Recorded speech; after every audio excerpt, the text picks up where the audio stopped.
This is actually like the first episode that I'm actually like pretty thrilled. You can follow through on that. What base are you in? Yeah. For base, we gotta go green. I'm sorry. I hope you can follow through on that. Going to green. There's where that come from. Follow through. I'm playing. The plan. All right, Okay. so draw that and put it bottom of the deck. It's going right to the bottom.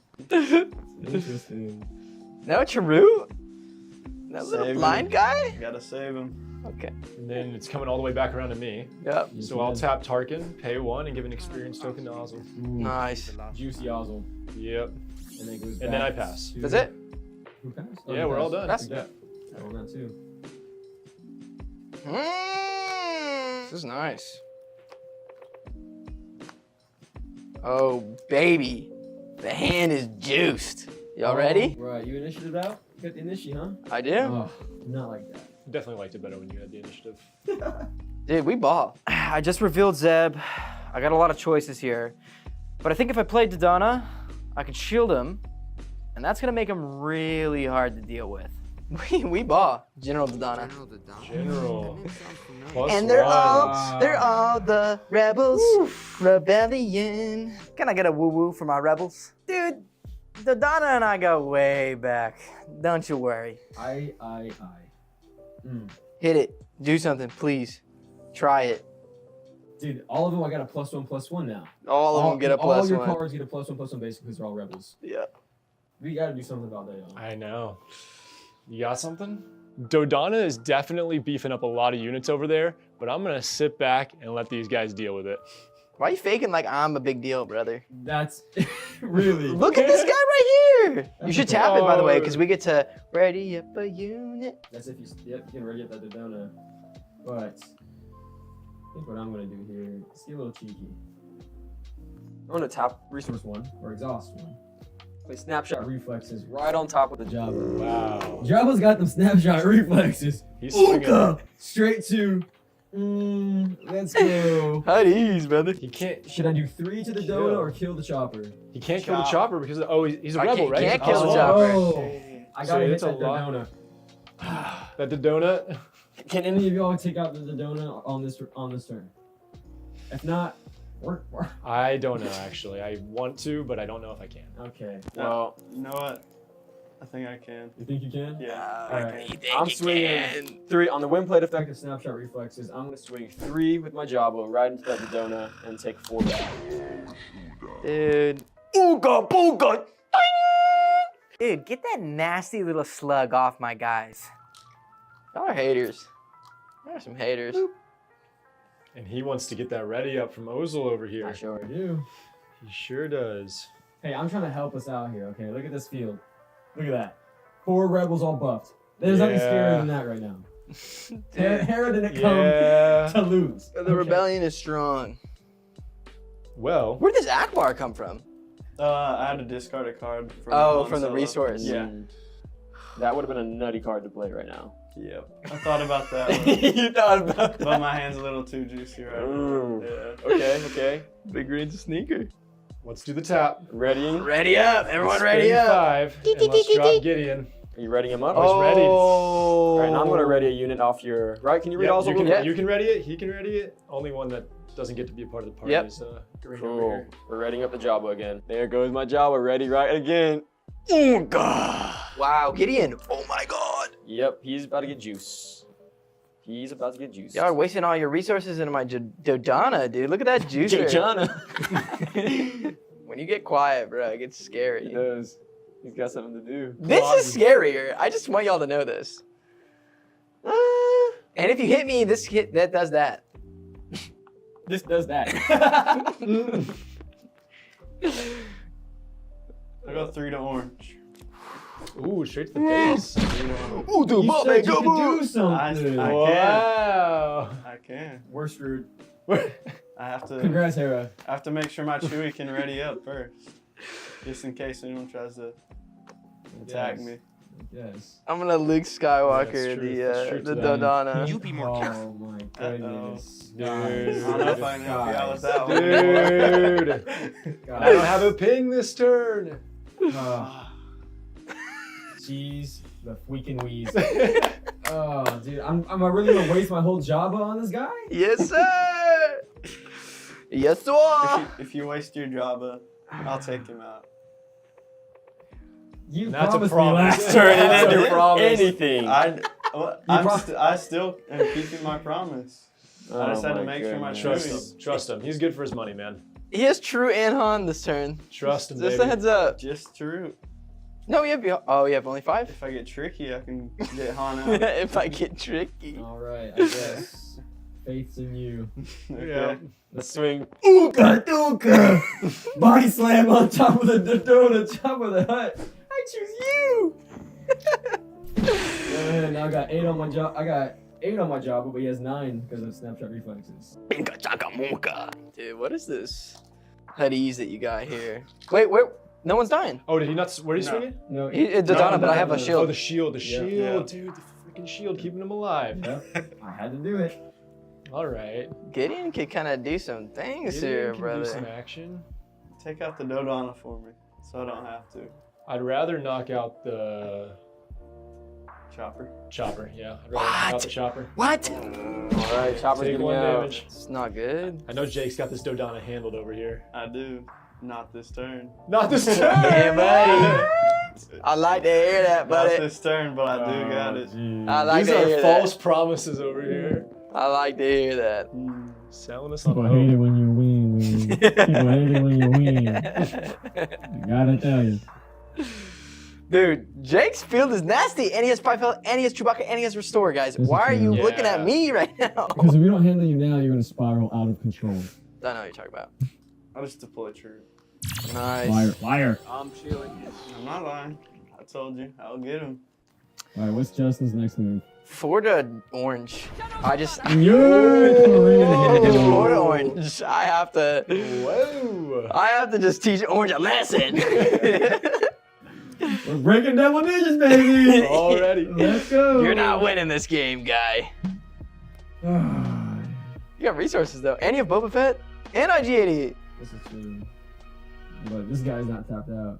Let's go 1. Play Benthic tutus. Okay. Okay. He's staying low to the ground right now with these little guys. I like Benthic. Underrated card. Yes, sir. I do have 5 resources, so it's time to bring that Tarkin out. No. Tarkin. No star system of the oppose the Emperor Tarkin now. is about to bark. Well, I could hold on to this Tarkin and try to fly under the radar, but I think it's best to get it out early and start getting some experience tokens on some units. Jakey wakey, wakey wakey. Jakey wakey, eggs and bakey. Take him out like you said you would. Can't believe Chopper's gone, dude. Get rid of that static 1/1, please. You thought Chopper was making it to endgame? Fat chance. To the big bush. Oh. Never. He's lying We're to done. us. Sword I'm two? done. He's lying I'm to done us. to The live. round is not over. You don't get one over on Jabba the Hutt, Nigga The I'm round, gonna come for you. the round isn't My over. goons. Hey, they're trying to down on me. I'll take him out. I'm taking him out. The round isn't over. Oh, look more guys, please. The Sentinels are so nasty. Match that freak. Yeah, match that freak. All right, that thing's swinging, everything's swinging for +1 more damage on his field. So Somebody let's see what he does. Somebody gonna match my nasty. Okay, I taught Julian a lesson. We'll be nice, dude. We'll be cool. We'll be guys. Let's actually. You know how dangerous Green's looking. Green is. I know you feel it. Sentinel. I know I'm you not. feel But I it. died, bro. Anything that I hit in the I green right know, now, I I know. die. And he off readies of. up, And he so it's- readies up. This is nasty. Green is not looking spooky. Yeah.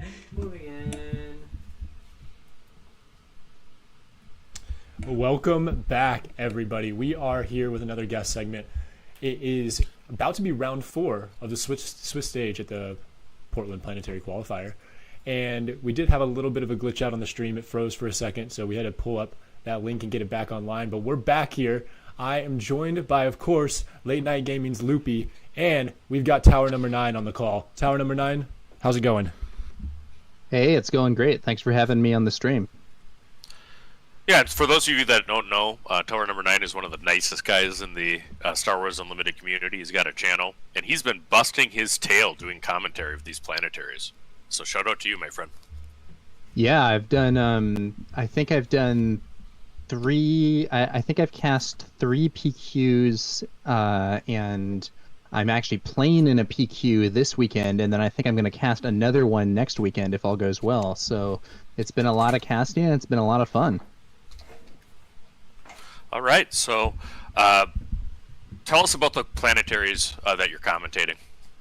Yeah, so basically what I've often been doing is remote commentary. So I have not been there in person. I know you guys at the Bucketheads had the I think it was the Dallas event where you guys were actually there at the store. Yep.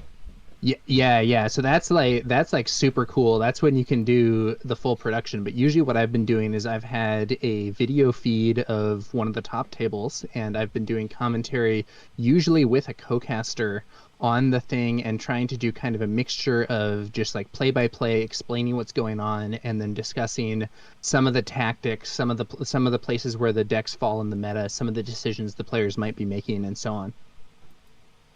And do you think that the community's continuing to grow around these events lately? Yeah, I think there have been a few events that have been streamed before. So I think some of the events in Europe had been streamed, and I believe there has been streaming for a few of the like fan organized events during the first set. So, what are your thoughts about casting and advice for viewers as they're seeing this content? Yeah, so I think from the personally, when I'm casting, I like it when people are active in the chat and are ready to ask questions or point things out. I like interacting with the chat, and I think it's actually one of the most fun parts of casting, at least in some cases. Now, you can't get to every comment, but it's still, I think it really adds to the experience when it's not just somebody or two people talking or whatever. There's more like engagement and interaction with the community. This is also part of why I think having a co-caster is better than solo casting. I've done a bunch of solo casting in other games, and I've done like commentaries that I've recorded for this game as well, but I think having another person there to bounce things off of helps make it a lot more like natural and free flowing. Yeah, absolutely. Yeah, and I really want to commend you. I mean, I think that you actually jumped in complete last minute in Chicago, and we're commentating during the, end match that I had, and that, things beyond that were what the New York one, last time. Yeah, so there were. I'm going to give a shout out actually to McClunky Gaming. They were the ones that did a lot of the direct logistics. I think some of the McClunky Gaming people might actually be on stream here later as other guests. But yeah, we actually have Philip coming, and we actually just I met Crusher. Actually, we just did a Boba Green Masterclass. I feel kind of like I'm helping the dark side, with that, but it's a heck of a deck. So, Tower Number 9, which PQ do you have coming up that you're actually playing in? Yeah, so the McClunky Gaming is not. Oh yeah, sorry, I'm playing in San Francisco, and that event is actually tomorrow. And after I get done with this stream and stuff, I'm gonna go and try and get my deck together to play in that event. But I'm excited for it. It was originally going to be the last one, but I think we had a few that were delayed and rescheduled due to the hurricane or some other issue. Mm. All right, and actually, we just got exciting news that we got permission to cover San Francisco at late night. So Palm is going to be bringing a rig over there. Oh, very cool. So it sounds like you can return the favor. Tower give you the caster curse in your finals, and now you can do the same for him in his finals when he gets yeah, there. Maybe I can go from commenting on the games to playing in them. That's wild. Well, wouldn't that be funny if you're in the final? We'll do that. I don't know if I'll make it. People will start making Hamilton references if that happens. And I'm commentating, do I imagine? Yeah. So, that was pretty funny when I was doing that one with Rebel Trader, and the Hamilton jokes were flowing pretty fast at the end there. It's like not good to be in the room where it happens. Oh, but God. so the San Francisco one is apparently in a venue with 0 or really poor Wi-Fi, and that's known. Ooh. So, I mean, I don't think that it's going to be live, and I really do feel what you're saying, because my favorite part of doing both late night gaming and these planetary coverages is interacting with the chat and actually kind of having that give and take. We'll probably be doing dub commentary, which is good and bad. It gives you better video quality for sure, because you're recording in 4K, which is something that basically no internet connection can do very well, upload, and then out. But it will be likely a little after, and we'll be working to do commentary as soon as we get that of the recorded games. Now, if we can get a hotspot live enough, maybe we'll try to get a Top Cut up live, so stay tuned. That'd be pretty sweet, yeah. Regardless of whether or not I make it, I think having more coverage for these events is really cool for the community. Earlier I was talking about how some of the events during Set 1 had this, but I think it's really been with this PQ season that we've seen the number of events that have commentary and so on greatly increasing. Mm-hmm. Yep. Yeah, absolutely. So what do you think about the meta as Set 2 concludes? So I think that the meta is at least decently interesting. I think there are some definite choices to make. I think that looking at the overall results and looking at top 8s and event wins and so on in these PQs, I think it's pretty difficult to avoid seeing that Boba is overperforming right now. Now, what is the cause of that? I think it's hard to say, but I do think that I do think he came in pretty hot. I was actually predicting that we were going to see kind of a pivot towards more control decks to counter Boba, but that didn't really show up as much as I was expecting this season thus far. I really agree with you. So there's something I was expecting as well. I think that's a great point, Tower, because I think that the Sabine still being as strong as it is keeping some of the control decks that have a favorable matchup into mid-range Boba tempo out of it. Now, I would say that, at least in my mind, a big cause of the problem is Boba Fett's armor. So we'll see if anything changes about that. I know this is kind of weird. I personally am not convinced Boba Fett's armor is that big a deal. So I think that, I want to say, I think that if this were a game where where Set 2 was developed after they had looked at Set 1, Boba Fett's armor would be a confusing card to print at that point, but it was designed before they knew what the Set 1 meta was going to be, so there is that. To me, the core issue with Boba Fett, I don't think it's the armor or Fett's Fire Spray. Those are both very good cards, and it's very strong that he has access to them, and limiting them would nerf the deck. But I think the biggest issue with Boba Fett is just his stats and deploy timing. I think that if Boba Fett deployed on 6 resources, we would be in a much better state, but it would be difficult for them to do that unless they want to do Balance Errata, which is controversial. Yeah. Yep. So, KTOD in the chat says it's been space to counter Boba lately. Absolutely. Though, it's kind of ironic that the best space deck to counter Boba is also Boba. I don't think that's true. I think I don't have a super high opinion of the Boba Red 30 HP decks right now. I know that they've had some success, but I'm not loving it. But I do think going space to counter Boba is a good idea. I think that there are probably other decks that can do that better, but I don't know. What do I know? I could be wrong. And he mentions Quinlan will be busted. That's actually my favorite leader so far in Set 3. I'll tell you what, Quinlan Red's got some game. I do think there is an issue also. So they have this pattern where they release cards that are better with specific leaders, and I actually think this is a decent thing to do in starter products. So, and we've seen it in all the starter products thus far with cards like the Mandalorian's rifle, Luke's lightsaber, Vader's lightsaber, stuff like that. I think that having those, especially for upgrades, is kind of cool because it can be sort of a pointer towards newer players that gets them to use the card in a more effective way. But yep. Boba's unusual because he has not in starter products Fett's Fire Spray and Boba Fett's armor. They're both super good cards, and no other leader has 2 direct leader synergy cards. And it really is surprising to me that Boba's armor got printed. I do respectfully disagree with you as far as that card, not being the problem. I think that card is exactly the problem. It skews matchups that Boba shouldn't win. I think if you put Boba Fett to deploy on 6 resources, Boba's armor would be fine, though I could be wrong. I mean, it is pretty nasty that it's on the turn that you flip your leader, you can play that, and then you can also get all those resources back. I mean, it's and then nasty. And green can barrage. I mean, green can actually, play the Boba armor, kill something, ready 2 resources, and then do an 8-point barrage on the flip turn.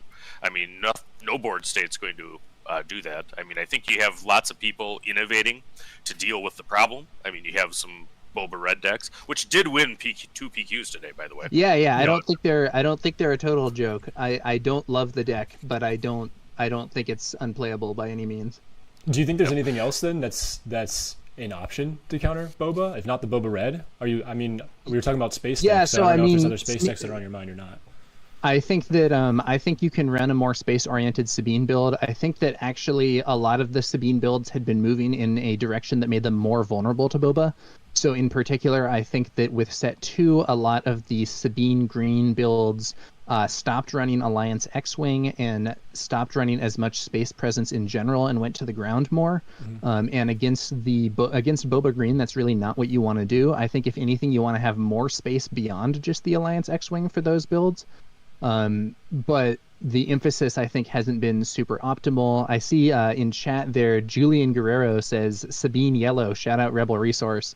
I think Sabine Yellow can put together a much better space fleet than Sabine Green can. Does that make it the best deck? I don't know, but I do think that being able to go space both to avoid a super laser technician and also because these Boba decks are generally weaker in space can be pretty strong in my opinion. Yeah, we did in Dallas. We actually saw the Boba Green versus the Blonde Sabine matchup in the finals of Dallas. Of course, the Boba Green was victorious in that one. But hopefully we can see it pull out some wins in other locations.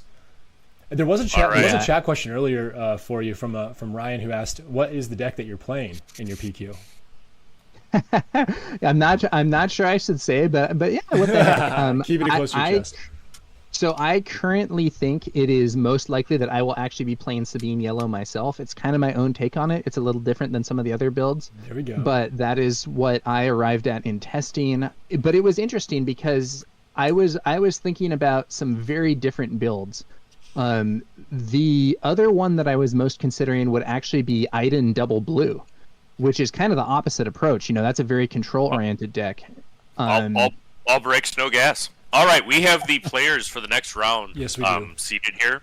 So thank you so much, Tower Number 9, for everything that you do for the community. I mean, it really is great having people step up to do commentary sometime on short notice, and we look forward to all of your stuff going forward. I'll put a link to Tower's channel in the chat here for anybody who isn't subscribed. Tower, thanks so much for stopping by. Yeah, thanks for having me. It was fun, and good luck with the stream and the commentary for the rest of the event. Thank you very much. All right, Loopy, we are back with just us here, and I can see them shuffling up on the table over there, so we will probably get that up on the screen very, very shortly here. Blitzwing says Sabine player is the most vocal against Boba. Guilty.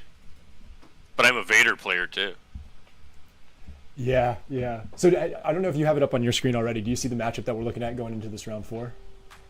Okay, here it is on mine as well.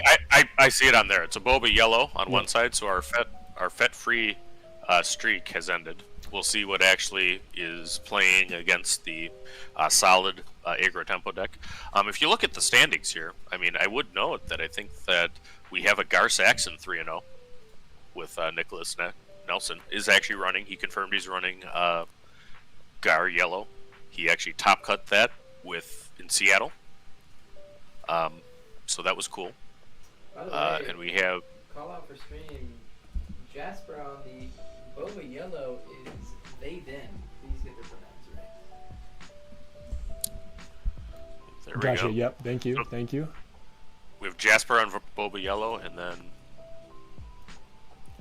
Cool. Yeah. So Jasper's playing the Boba Yellow, and we don't see the other side, but here they come to the table right now. And it's Boba Green. Boba Green versus Boba Yellow. One's got a prettier Boba than the other. Well, that's a showcase Boba Fett. So one of the most, actually I think that is the most expensive card in Star Wars Unlimited. And then we have Boba Green which is a 30-point base. It looks like it does not look like it's ECL. And then we have Boba Yellow on Corellia, the base there, 30-point base. And Loopy, I feel like these are two of the most popular Boba decks. Of course, Boba Red has been in the picture, but who do you think is going to take this one, Boba Green or Boba Yellow? Oh, it's too. You can't say that. Okay, so it's a very interesting match, and these matches are tough. I mean, I would say set one, there is probably a favor for Boba Green in the ECL because Yellow did not have all of its tools yet. But here it really can go either way. And I think that the Boba Green player, really wants his ramp. That's the thing that Boba Green can do that Yellow just can't. Boba Yellow, on the other hand, is looking to certainly be the aggressor, push into the space arena, where Boba Green, the typical list, will have far less answers, and then win the game before the stabilization. So we'll see how this goes. And we did see a little bit of Jasper's resources over there. It looks like they dropped the Greedo and kept the Viper probe, and that's coming out on turn 1 into the Salacious. Reveals a Maul and a Boba Fett. Oof. Yeah, and that's bad news though for Boba because he does not have resupply. He does not have super laser tech. I see that our Boba Yellow player actually writes down, takes notes on the cards that he sees, which is a good thing to do.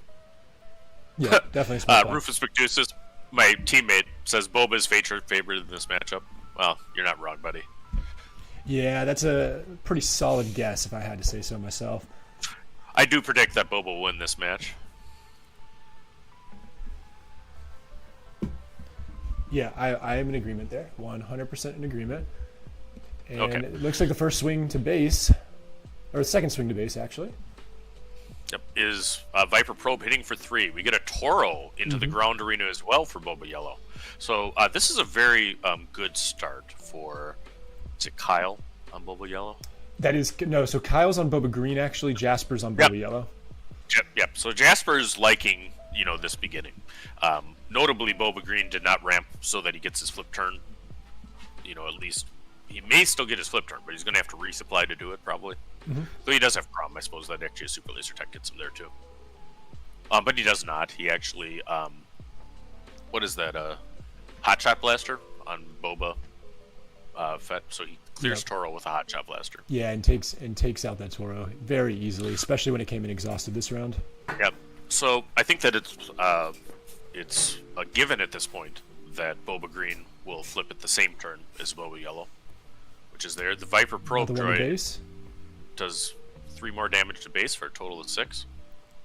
And that's an interesting one because I feel like he could have taken off, if my health calculations are right, could have taken off the Boba Fett off the board with that swing, but chose to go to base. Yep. And, I think that he's playing as the beatdown. He 4-loms into Crumb, which is a good play. He knows that the play that is it Kyle on green can make. That's right. Yep, that's right. Is no good to be dead. So. And 4-lom's going to be taken out with the hot-shotted DL-44 Boba Fett. Yeah. Yep, and green just needs to save damage right now. I do see a Cunning. Oh, in hand for Jasper? Yep, absolutely. So Jasper has the best card in his deck available. He pounds 3 more damage in with the Viper Pro Droid to 9. Yep. That's a very good position to be in right now. A little bit of board advantage, a little bit of health advantage. There's a Syndicate Who was asking Lackeys. for some Syndicate Lackey plays? I mean, you got what you wished for. The Syndicate Lackeys clears the Viper Probe Droid that has done the 9 damage to base. But Jasper has a full grip of resources here. I think the Cunning, I don't know if the Cunning needs to be used quite yet, because I think they want to get the advantage out of that +4 potentially. Yeah, I think you're right. I think that it's too early to do Cunning. So it's Boba math, right? So right now Jasper's counting to 8, thinking that, hey, can I remove that Syndicate Lackey? Something like a Cloud Rider would be real good right now to be able to do and, get the resource. He's going to bounce. Cantina bouncer. That's a good play. Yep, and the Cantina bouncer turns on there. He'll be able to ready 2 more resources with Boba, and Kyle deploys his leader. And here And comes then the an Boba immediate Fett. flip the other way. Yeah. He goes base. Green goes to base instead of attacking into either unit there. That's interesting. They're both going to base right now, maybe trying to call the other's bluff. Does anybody have armor? I mean, it's going to be That is a question. I significant don't think we saw it in Jasper's hand because we were getting a little bit of bleed there from their side. But there it is on the side of Kyle. Just asking you shall receive. And we know that Kyle also is holding a no good to me dad. That's true. Unless he's resourced it, which would be not my expectation. That's true. And a Boba Fet's fire spray is coming into the hand of Jasper over there. So a he lot of good cards in hand for Jasper. Cunning and Fet's fire spray. Yeah, no, he's going to have to use Cunning here. And not in an ideal situation either, because he has is there now does Kyle have Barrage is going to be and thing he sure there is the Barrage. You are thinking exactly in line with what these guys are thinking here. Yeah, so we just did a Boba Masterclass. I was mentioning that before, so I heard from 2 PQ winners. In fact, Crusher won 2 of them with his Boba Green deck. So, ramp armor barrage. It's going to take out the leader and just put 1 onto the Boba Fett unit. That is definitely smart to clear out that unit, or to clear out that leader. Yeah. So, he does Cunning before the Boba can hit. It looks like he buffed the Cantina Bouncer. +4 on the Cantina. Now, yep, so that's good. That's a good amount of damage. He's going to be able to do 10 this turn. So, Yellow's Jasper's just got to finish the game. And then what was the other thing we saw? Did we see the discard? I think he buffed Cantina Bouncer, +4. And then what was the second one? He tapped Boba. Tapped him. So, Cunning has multiple modes you can do. One is buff a unit +4. One is exhaust 2 units. One is return a unit with 4 or less power to hand, and the last one is discard a random card. Yep. Of those, I think that, if you listen to the Boba Yellow masterclass we did, the one that probably doesn't get used as much of it should is the discard. That was a good opportunity. That was a good opportunity for a buff, because he had already barraged. He didn't have any removal left, and nothing could really get the Cantina Bouncer. So I think that was proper to do it there. Jasper's just got to do 7 more damage. Yeah. 23 damage on Kyle's base. Only 6 on Jasper's. Kyle's got to stabilize. I think he might have another barrage, though. Oh, Darth Vader. That so might Vader will be able to get a Sentinel out. Yeah. But it better be a Space Sentinel. If there's no Sentinel here, he has to take out one of the units on the side of Jasper. Yeah. Well, he'll take out either Boba or Cantina Bouncer. With that, he'll Bazine away. And Salacious, okay. He'll Bazine away. Now, he should Bazine, I think, the Fire Spray. The Fire Spray? The other one's a Cunning in there, right? Yeah, but I think... I don't know. Pick your poison.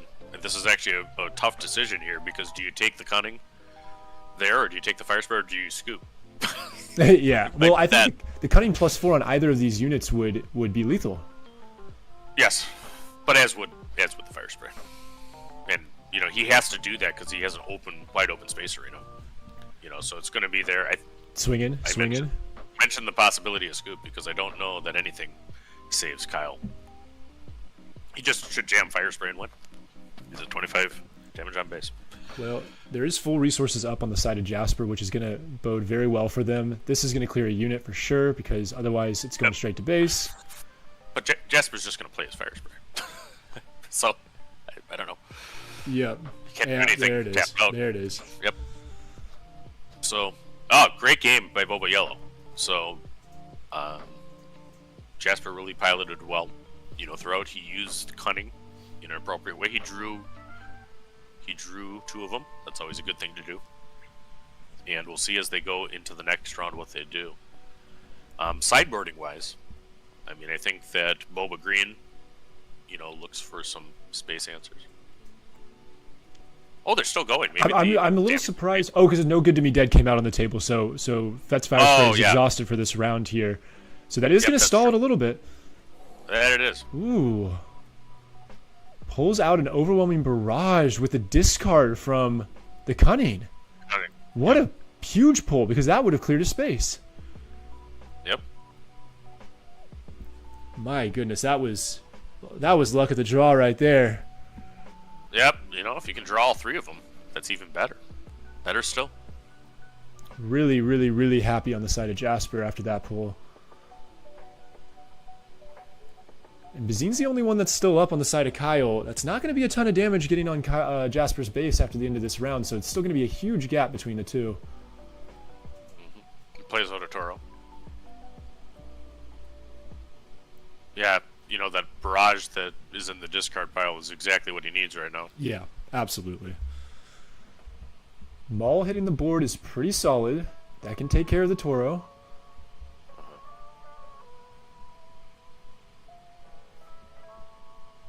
But I think he just claims. Yep, and then Salacious comes out, so Jasper should get the first action here. Yep. And that'll be that. Well, it is 1 damage off right now. As of now, it's 1 damage off. It's 1 damage off. Let's see what they have in hand. I mean, yellow typically does play there surprise it is. strike, Yep, there it is. That You're is right. the end of the game. That's game 1 going over to Jasper. They had a really, really, really good series of plays. One of the biggest moments in that game was pulling out the Overwhelming Barrage on the Cunning discard. There was like 3 or 4 cards in hand there for Kyle, so sneaking out the Overwhelming Barrage was crucial.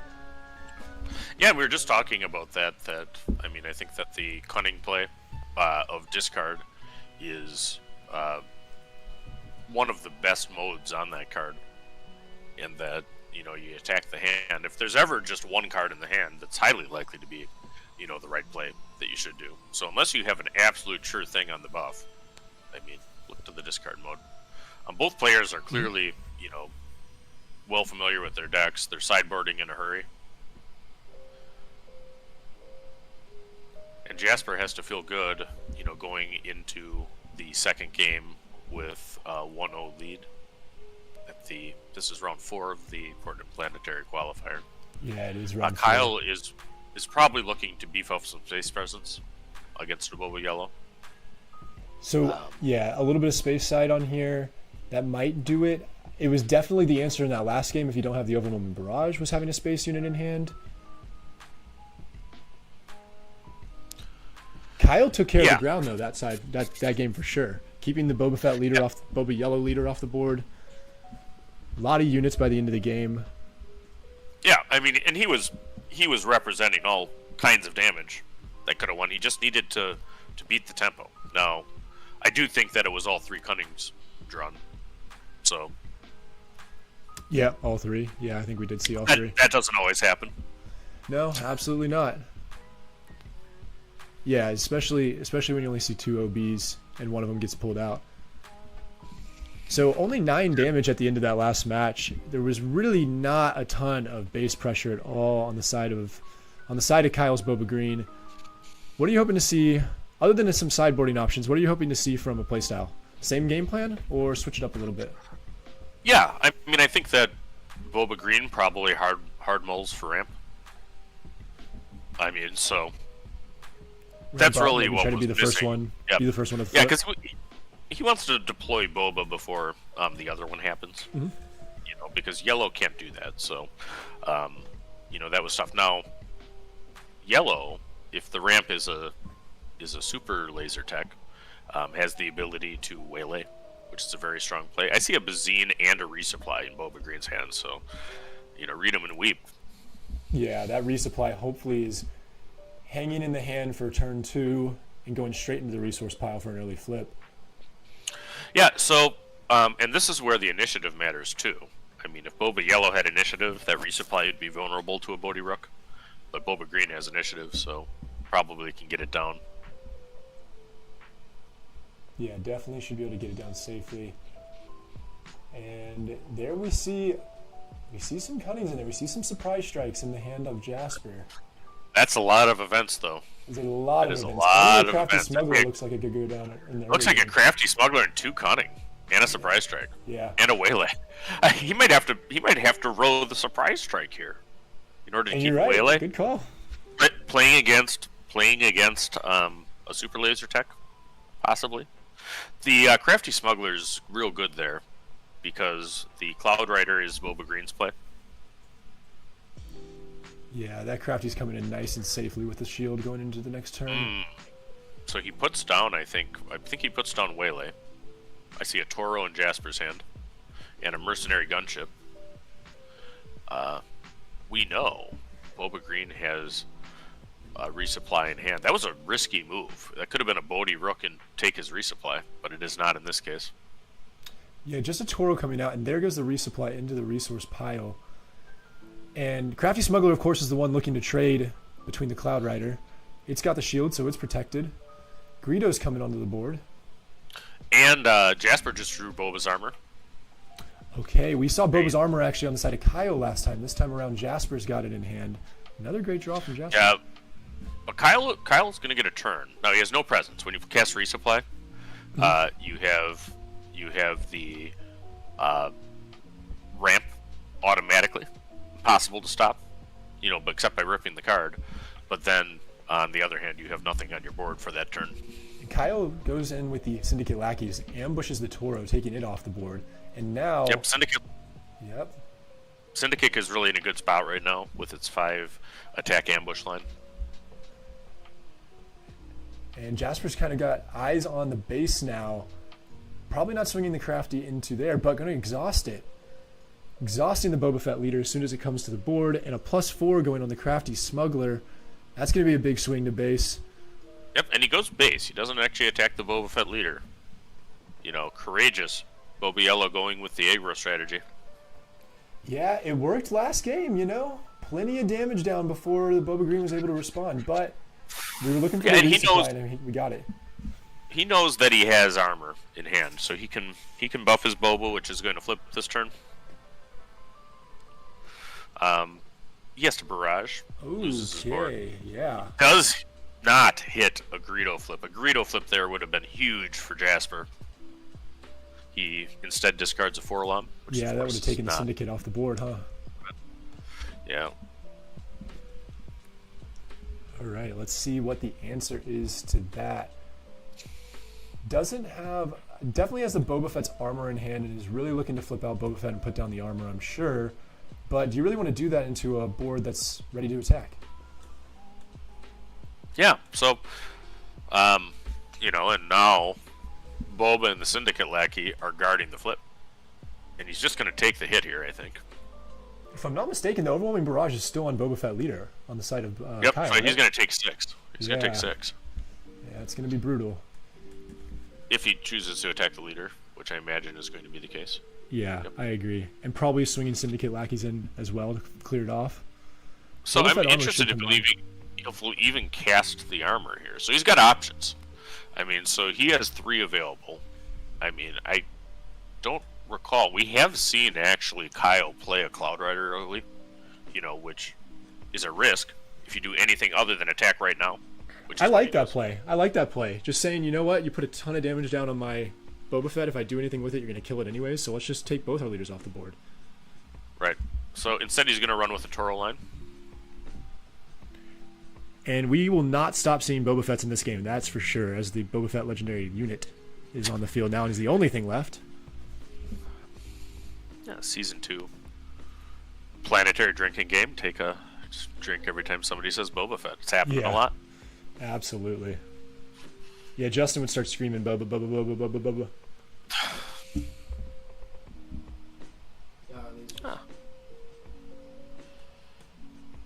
And the Cantina Bouncer bounces Baby Boba back to Kyle's hand. Kyle is on 7 resources. And that is 6 on the side of Jasper. Resupply giving Kyle a little leg up there. Maul coming to the table. In the chat, he says alcohol poisoning.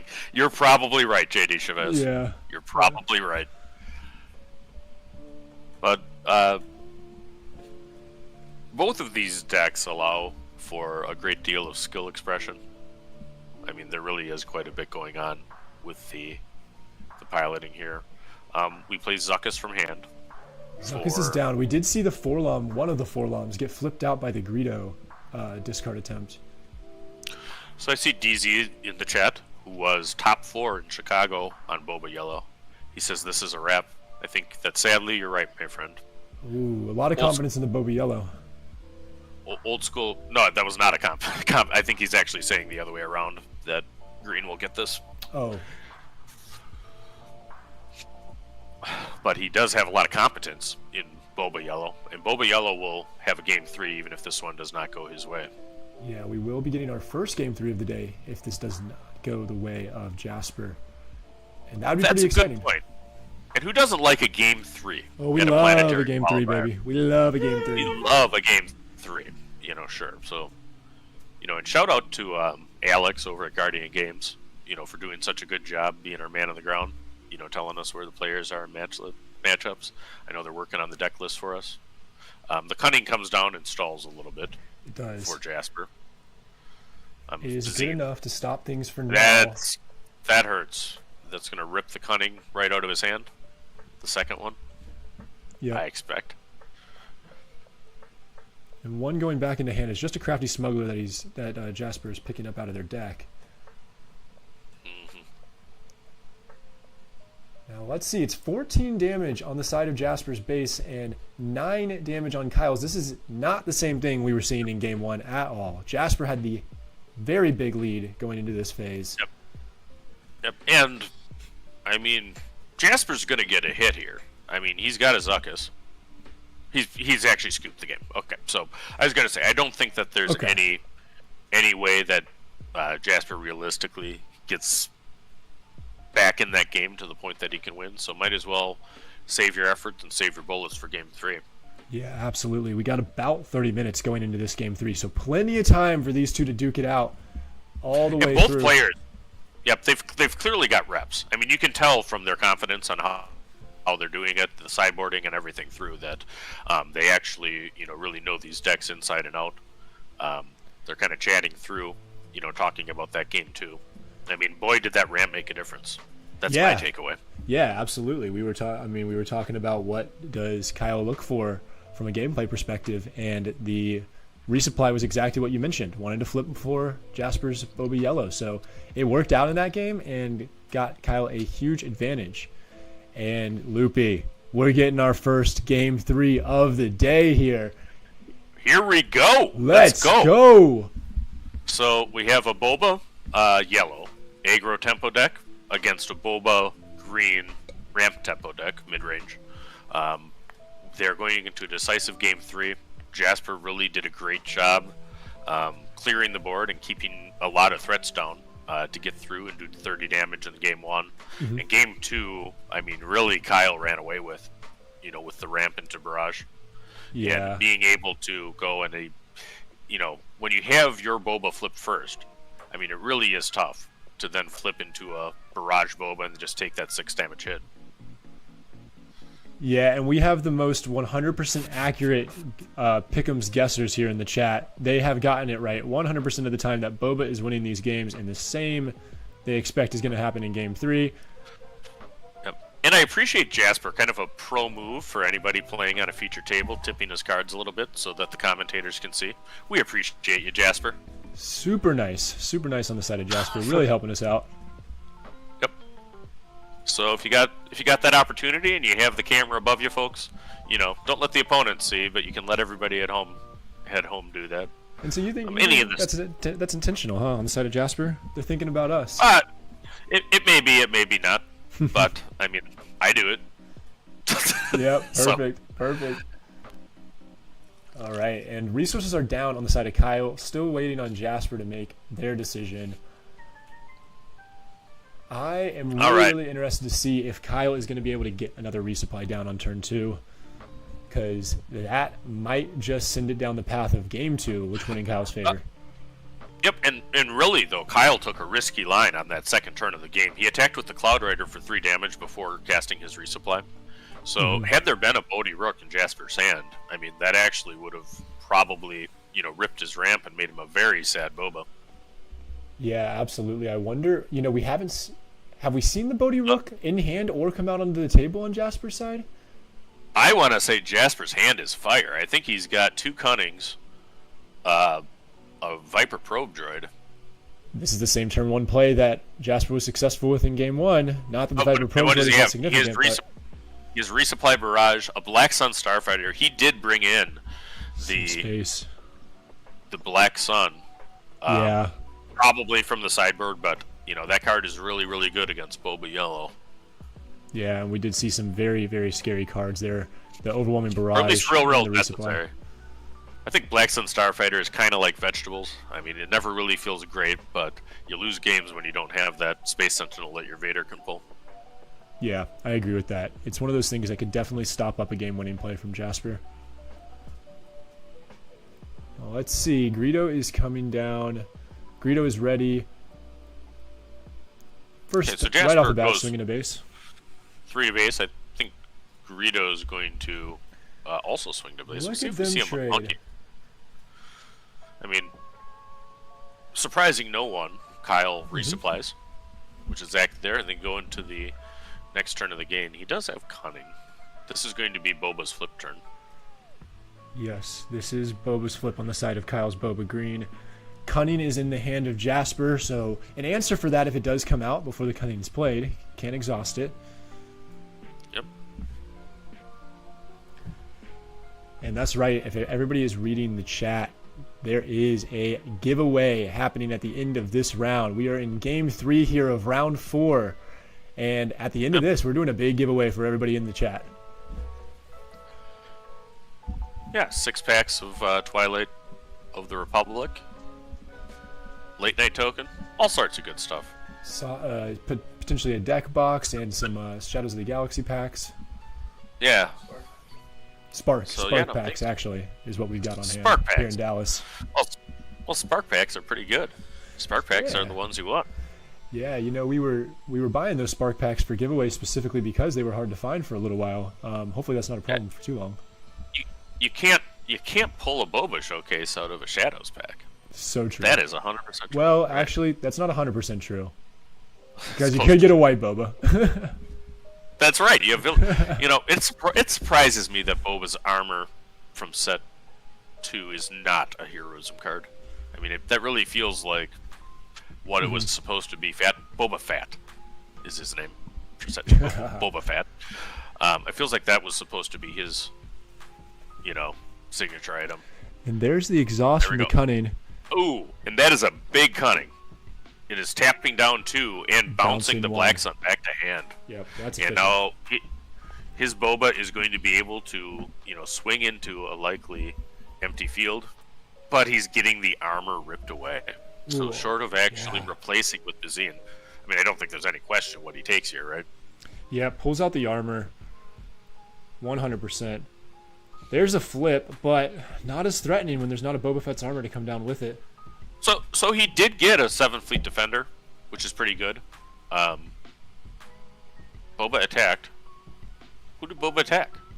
Did he attack the base? So Boba Fett attacked I think it was Zuckuss on the board at the time. Oh. And took 4 damage from it. No, but who did Jasper's Boba attack? I think he tapped in. I would think he would go to base, but I didn't see the damage. No Good to Be Dead. I think No Good to Be Dead came out. Oh, it came down. No Good to Be Dead. Yep. That's right. So he's exhausted for this round, and that's why Boba is sleepy over there on the side of Jasper. Sleepy Boba. Yep. The Black Sun comes back out, which he would be expecting. All right. There is a lot of work to do to handle this ground side that Kyle's got. It's threatening. Very threatening. And if you're Kyle right now, are you looking to just hit base with all the stuff that you got, or are you actually trying to take out that Boba Fett leader? Maybe a Greedo plus your leader into the Boba Fett leader? Yeah, no, this is getting pretty dire for Jasper, to be honest. So, I mean, he's got to find an answer for the Boba leader. I don't think his leader is going to survive this turn. I could see Kyle just swinging. Green could play a more patient game in this decisive game 3. They can. Absolutely. Let's see. Here goes a Greedo swing, potentially. Oh, thinking about it. Yeah, and that's going to be 3 damage onto Boba Fett. So they're probably looking to swing the leader as well. And that's a trade of leaders. Yep. Yeah, the giveaway will be between rounds 4 and 5. We moved it back so that we could have the numbers go because we needed to reset the stream. Yeah, shout out to KTOD. That's probably Bobby Sapphire. there, is what I imagine, and they do a lot of giveaways on their excellent channel, and they have an excellent Discord for competitive play that I really enjoy a lot.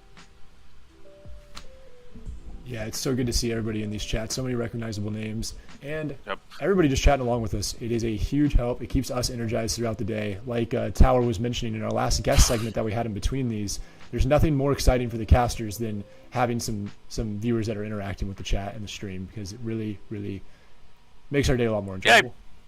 I really like that too, and I think that that's the way of the future for content. I mean, we try to do that on late night. It's really nice having a give and take with people, and and the best thing about Star Wars Unlimited is the community. Absolutely. How fun was the people that got to go to Gen Con, and actually meet folks. But, I mean, boy, I think there's a lot of content creators that work really hard to give this game some better presence. Right. Oh yeah, absolutely. Next year's Gen Con's a big question, because if it's on August, if it's on the first week of August again, Vegas World Championships right before that. A lot of people probably thinking about going to Vegas. I know we are. Yeah, I think we'll be there. Hey, late night PQ streams are goated. Hey, how about late night X Bucketheads? X take the initiative. Boy, is this great. And I am a believer in multi-streaming. I mean, we're going out on simulcast on all the channels at once because we just want the biggest reach. We just want the biggest reach for the game. And I know that's what's in your guys' heart over at the Buckethead channel, too. Yeah. And this is like you mentioned earlier, dire situation for Jasper. It's only gotten worse since the last time we mentioned it, with Vader coming out to the board. Yeah, he needs to throw a Hail Mary out of the end zone, here. I mean, he's got a fire spray out in the space arena, but it's being blocked by the Black Sun Starfighter.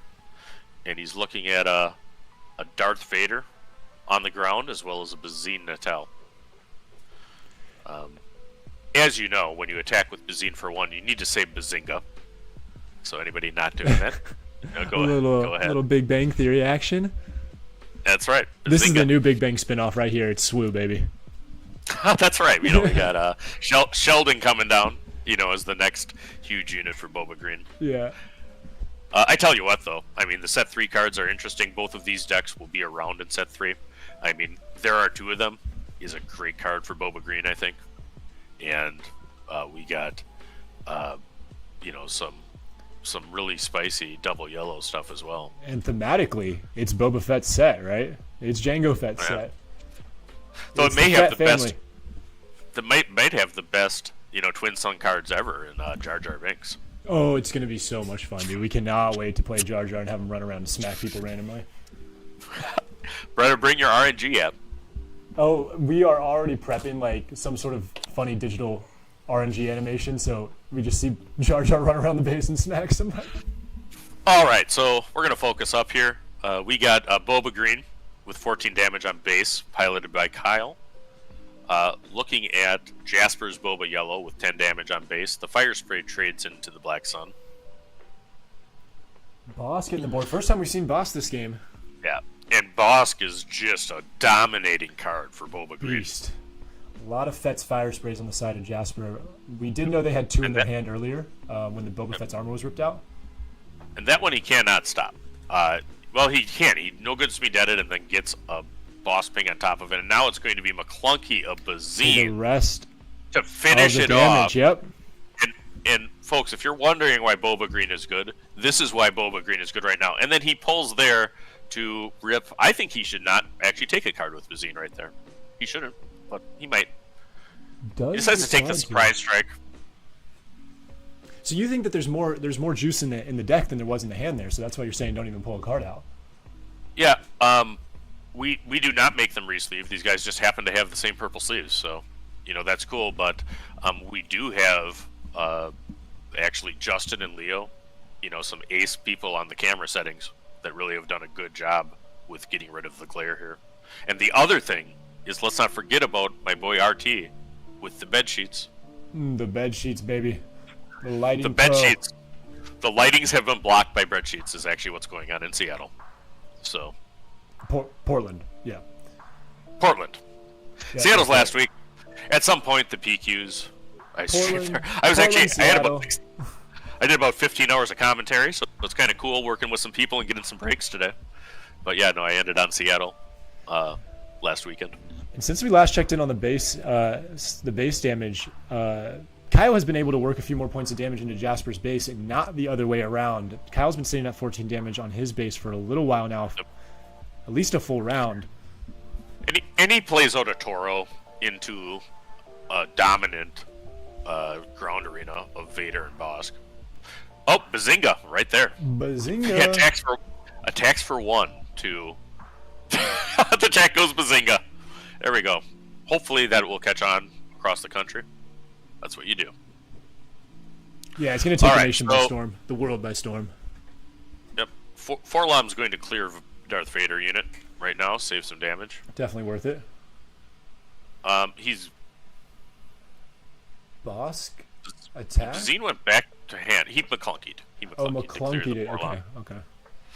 Gar Saxon stream when? I mean, hopefully soon, because I heard Gandork tell us that he was 3-0. So, love to do that.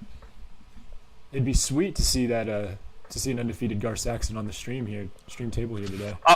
Yeah, we had Gar Saxon in the top 8 of Seattle, and he had he was a surprise strike away from beating Boba, you know. And the Gandork is a great community exec. If you don't know that guy, he is a accomplished judge for this game and also plays. Lukey, really look at this disaster of a play for Jasper. It's Darth Vader bringing out a Boba Fett along with him. Oh my gosh, it's getting so ugly on the side on Kyle's ground side. Yeah. I mean, it's Scoop City, and I think that's what it is. And there it is. Kyle has taken our first game 3 of the day. And for the Gar Saxon fans out there, 4-0 according to Melee.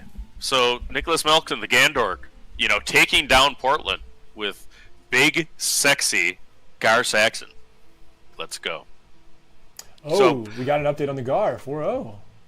Yeah, so wow. I think we should maybe give away some packs. Is that what I think it's just about that time. Wait for me.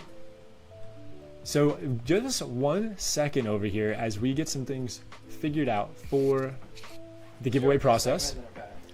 Yeah, and that was a great match. I mean, we kid about the dominance of Boba Fett at these planetary qualifiers, but I mean, those are 2 very, very good players. I mean, I think they both really hit the high points of their decks. It was, you know, cool seeing Jasper get the first win here, but ultimately the ramp deck carries this round.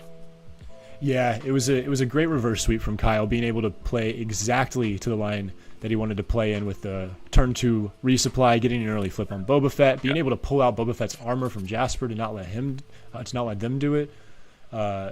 Really, really, really, really good reverse sweep. Jasper put up a great game in game 1, and even in game 3 there, it was a little bit of a fight. Both had some relatively damaged bases. So we are going to do a segment before that giveaway. And give us 1 second here while we flip the camera back to the commentator desk.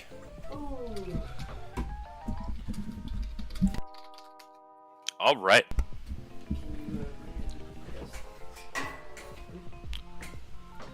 So let me pop into the melee round here. All right, so we have an awesome segment coming up here with McClunky Gaming and a PQ champion, I believe, from McClunky Gaming. Yeah, and you know, how fitting to actually get one of the, you know, great Boba Green players from McClunky Gaming that have just been dominating the East Coast scene with their brew to come and talk to us right after a Boba Green match. So I see Philip over in the waiting room. I don't know if you want to bring him over. Yeah, we're looking like we're trying to bring over Flip into the waiting room. We'll go ahead and transition over to our next guest segment on the stream. And you're going to see a number guy Philip coming in. Crazy guy picture up on the screen. Hello. Philip, can you hear us? Yes, I can hear you. Thank you very much for having me. Welcome to the stream. Thank you. So shout out to McClunky Gaming And one reason I thought it was a priority to talk to you guys have been doing excellent coverage of planetary qualifiers on the East Coast. Can you tell us about that? Yeah, well, thank you very much. Yeah, so we did coverage of the New Jersey PQ at Red Seal Gaming, and we did coverage of the Clifton Park, New York at Flipside Gaming. And if you missed out on our streams and would like to see it, you can find, I believe, games on YouTube, and as well as the whole stream on Twitch, if you're interested in that. So, Philip, you are a PQ champion. Can you tell us all which PQ that was that you were able to pull at the dub in? Yeah, so maybe I should tell you a little bit about myself. So my name is Philip. So I'm a former professional Hearthstone player. I played Hearthstone professionally about 10 years ago. Had a contract with a team and everything. I've played 2 PQs for Star Wars Unlimited. I did the top 8 at the New Jersey PQ, and I went 7-0 in Swiss. Woo! And then I guess at Rochester, morally I got second, but officially I got first, and I went 6-1 in Swiss. So you mentioned that you're a pro Hearthstone player. I actually have a question about that because Hearthstone and SWU both are games where you actually get to choose who you're attacking, unlike Magic where you're choosing the defender. And so how do you actually think Hearthstone as a game where you can do big combos all in one turn, but you still have the attack mechanism of being able to choose your target? How do you think the gameplay compares to SWU, where you don't get to combo all that stuff in one action, but of course you get to pick your target? Well, I think there's a lot more skill in the fact that you don't just combo off and do whatever you do. So it becomes a lot. I really like the back and forth. I think it's very skill intensive. There's a lot of room for having small edges just by making the right decision every single turn. I think that really appeals to me about Star Wars Unlimited. Also, the cards. Yeah, no, I think it's a really great game, and I think that you guys really are doing a good job, crushing it out east. Now, are you and Crusher on the exact same list in your Boba Greens? No, so Crusher. So if you don't know Crusher has done a masterclass with Loopy on Boba Green, and I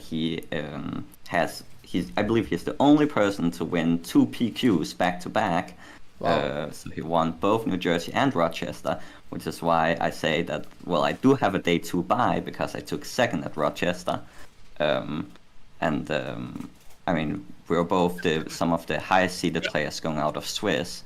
But no, we didn't bring the exact same decks. We had a slight disagreement on our Boba list, so he brought the Forlom Suckers combo, and instead I played with the Boss Syndicate Lackey. So I think the Boss Syndicate Lackey, it gives you a little bit more of an edge into the Sabine matchup, and the Forlom Suckers combo is a little bit better if you happen to not draw the ramp. Yeah. And if I recall right, you guys actually played in the final of the second PQ. And yes, we did play in the final of the second PQ. You played out the 2 games, and then he conceded as the last action. That is what happened. Yeah. And then because we didn't have the knowledge about the buy going down, and we had already agreed to split the pricing before the match started. So yeah.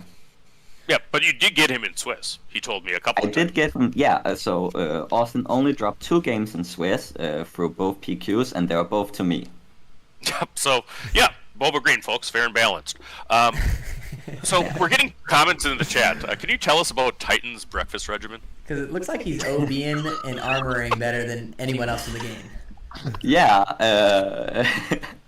Titan is a beast, man. I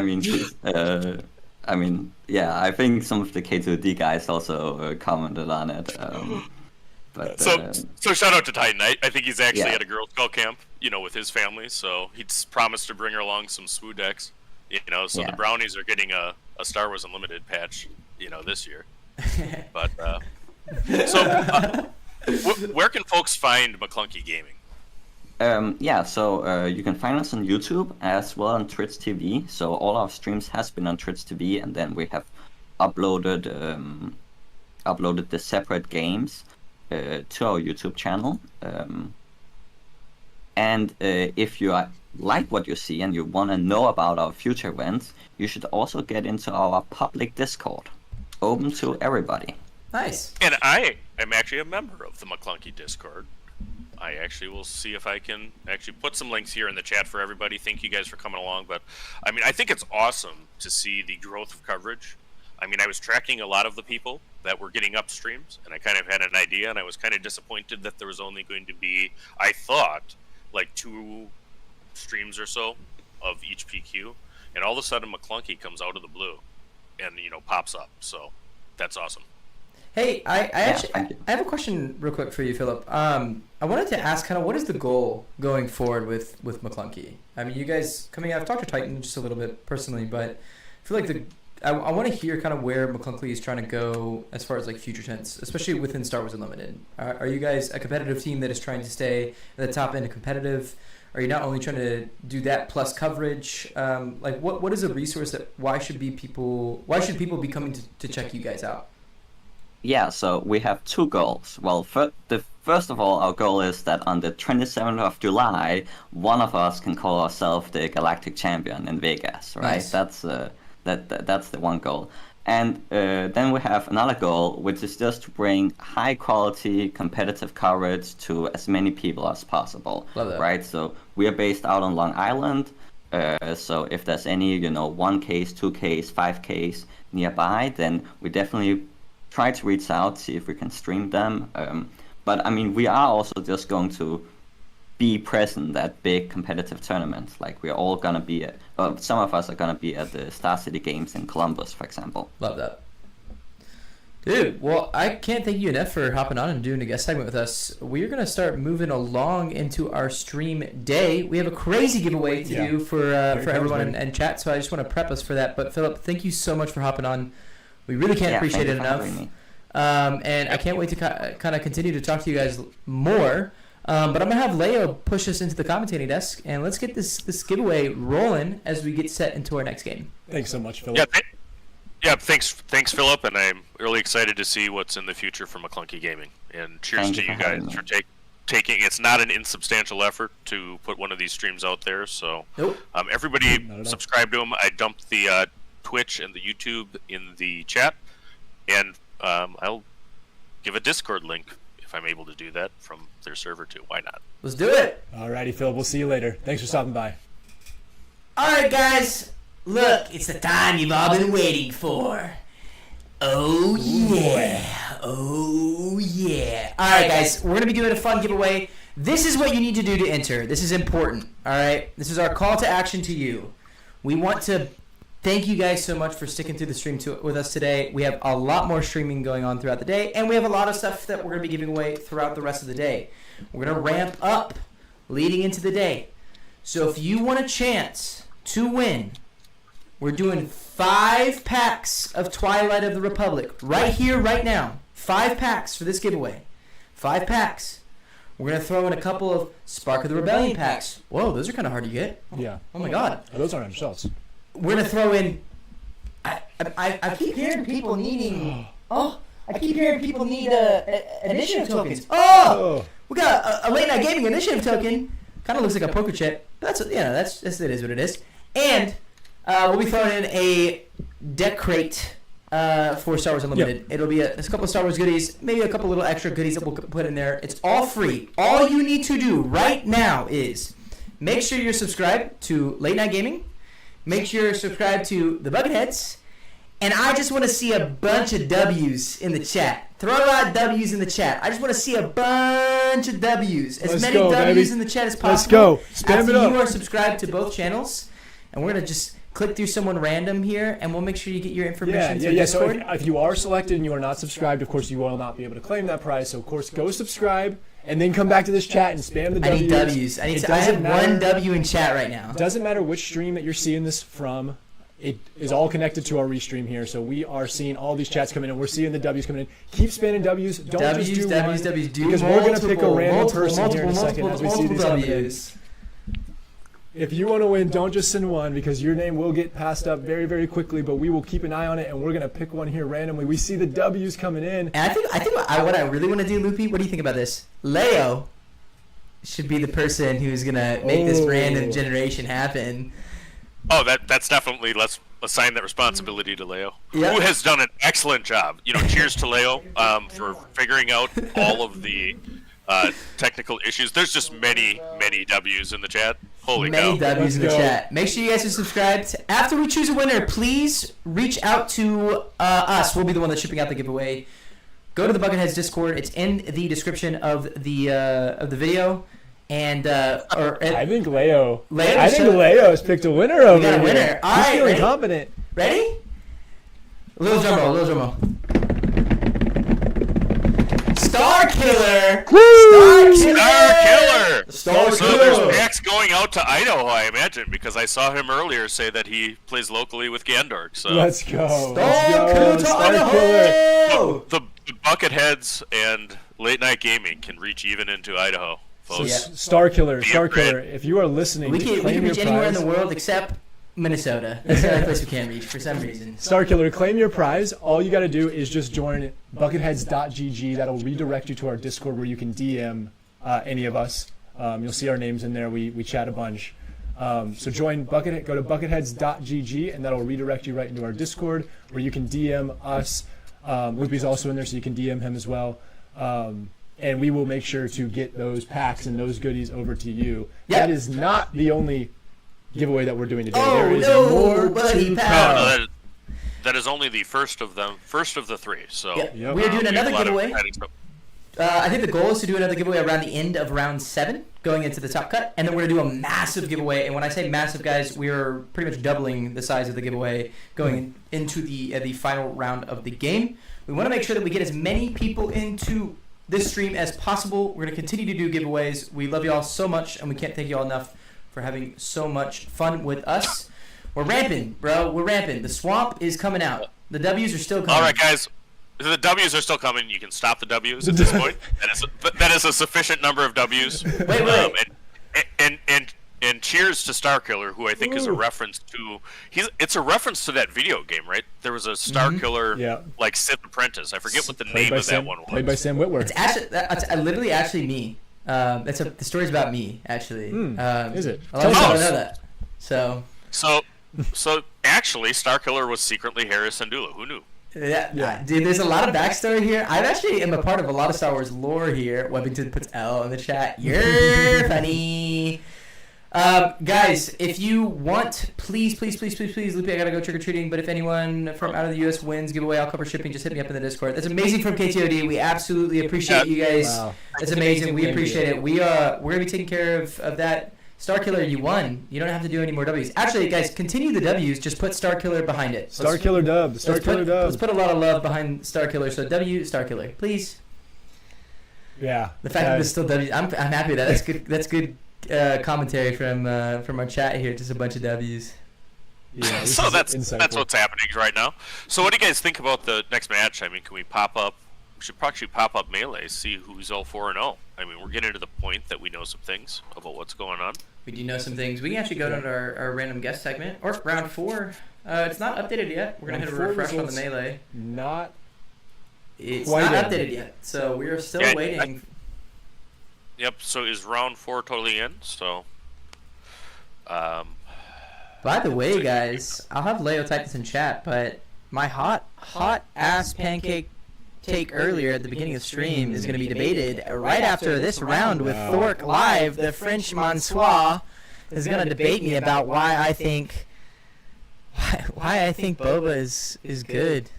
Well, there's no question that Boba is good. The question is whether Boba is too good. He ain't broken. And he needs some help. But he ain't broken. That's you can't fix it if it ain't broke.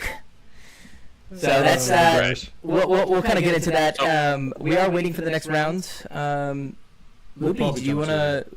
What do you want to say? By the way, we still are getting W's. Star Killer, you have won. You do not have to continue to type W. So Star Killer's gonna make sure to get the last dub. You know, it's a little like Lemmings when you actually are doing live commentary with online chat, so there's just a whole lot there. But yes, you guys can all see yourself.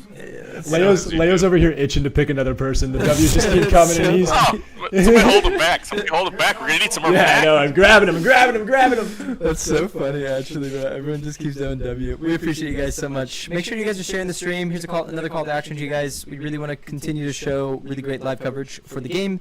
Thank you so much to all the people involved in the live stream today. There's a long list of that. But I'll just go ahead and say that real quick. Late Night Gaming, Take the Initiative, us, all the guys in the community that are doing so much to help us, and advertisement. I really, really want to say, please share the stream, get this out there. We really want to just bring a really amazing entertainment stream today, and everyone that's doing guest slots and everyone is spending so much time to invest and to make sure that we can be here and bring an entertainment stream. I know that PQ season has been a little redundant because there's so many PQs, but hey, we're here, we're having fun, and that's the whole point. So that is why we are here to do giveaways. So keep pinging people in the chat. We'll have more interesting, fun games. I feel like that last match, I wish I was commentating on it because it was so gasaroni maroni, dude. Finally, y'all hit a Silver Scrapes, and I wish I was a part of that. Yeah. I was jealous. Yeah, we heard you singing from the background. I wanted a wee woo. Was singing over in the chair. Because it was so cool. And it was a great game. Wow, what a complete, Jasper was an absolute nutty Boba Yellow player, and I felt like they were going to take that match, and I think that match is a very hard matchup for Boba Yellow, so I really thought they were going to take the entire round. Mm-hmm. But Boba Green coming in again. Yeah, and I mean, it sounds like an oversimplification, but maybe it's not. I mean, what was the difference? How much stronger did Boba Green look the games that he got resupply? Mm-hmm. Yep. Right? Yep. You can ramp up above it. The first game, I mean, I thought that both players played really well, but Yellow looked to be, really in dominant control throughout. But being able to flip Boba a turn early really does change that. Yeah, actually, I can share around the Melee GG link. We're all waiting for the round 5. It's actually round 5 coming up. Yep, round 5 is coming up. And the standings actually did just go in for round 4 on Melee. So we do have the standings up. We have. So if we could stop the W's a little bit so people can grab the Melee link, that would be awesome, folks. I mean, or just start spamming the Melee link. Switch your W's over to the Melee link. Yep. So it looks like we actually have 1, 2, 3, 4, 5, 6 undefeated players going into round 5 here. So okay, it's whittling down. Let's see who we have and what we know. Because I know that Nicholas Nelson or the Gandork is 4-0. And I believe Gandork is on the stream actually right now. We can all go ahead and start looking into our leader animations here because we have a Gar Saxon yellow on stream, and I believe that is a Boba green as well. So I'm going to go ahead and switch it over to our Gar Saxon animation. Prepping Gar. So we have Gar Saxon, which is, if you don't know, an upgraded unit gets a 1+0, and when defeated on its flip side, you may return an upgrade. This is an upgrade menace. Dr. Evazon, we're talking about Jetpack. We're doing sneaky little yellow cunning things, but we're doing it with a Gar, and we're trying to upgrade and sneak some damage in. Next, guys, it's the pride and true. We already know how it goes. We're looking at everyone's favorite leader in the entirety of the game, Boba Fett, baby. Boba Fett. Oh, by the way, someone had texted us saying that the W stopped a long time ago. They're just trying to catch up to our restream right now. Woo! That's actually probably what it is. That's so crazy. So we broke the internet. Congratulations, Bucketheads. We broke the internet. And so on this, we're looking for the names of who the winners is. It's Kyle on Boba and Nick on Gar. So this is Kyle, who we just saw. Kyle will say, Kyle is sticking around on the table here. We just saw Kyle take a beautifully played Game 3 and a reverse sweep in that Game 3 too. So Kyle is really, looking here to do a similar strategy because though different leaders, Gar Saxon does have a lot of similarities to how Boba Yellow plays in that it has some tempo elements. Now, obviously, Gar Saxon, with his ability to buff upgraded units, takes a lot of advantage of the excellent shielded units in Yellow. 7th Fleet Defender being first and foremost of those. Of course. And he's got a significant space attack. We do know that Gandork's list, just because I know him in his list, is going to be running Surprise Strike. It's going to be running some Waylay. And it's going to, have answers to a lot. He's also a great player and certainly a great judge. I can't emphasize how important it is to have everybody on the same page as the rules.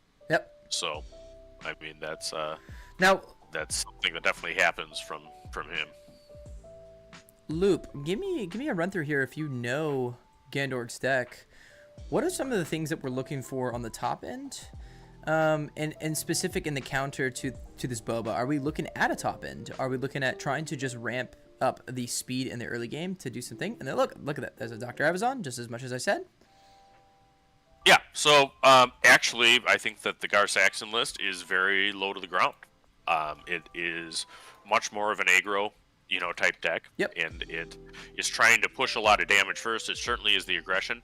He is playing, PQ. Look at the flex with the top 8 Dr. Evanson.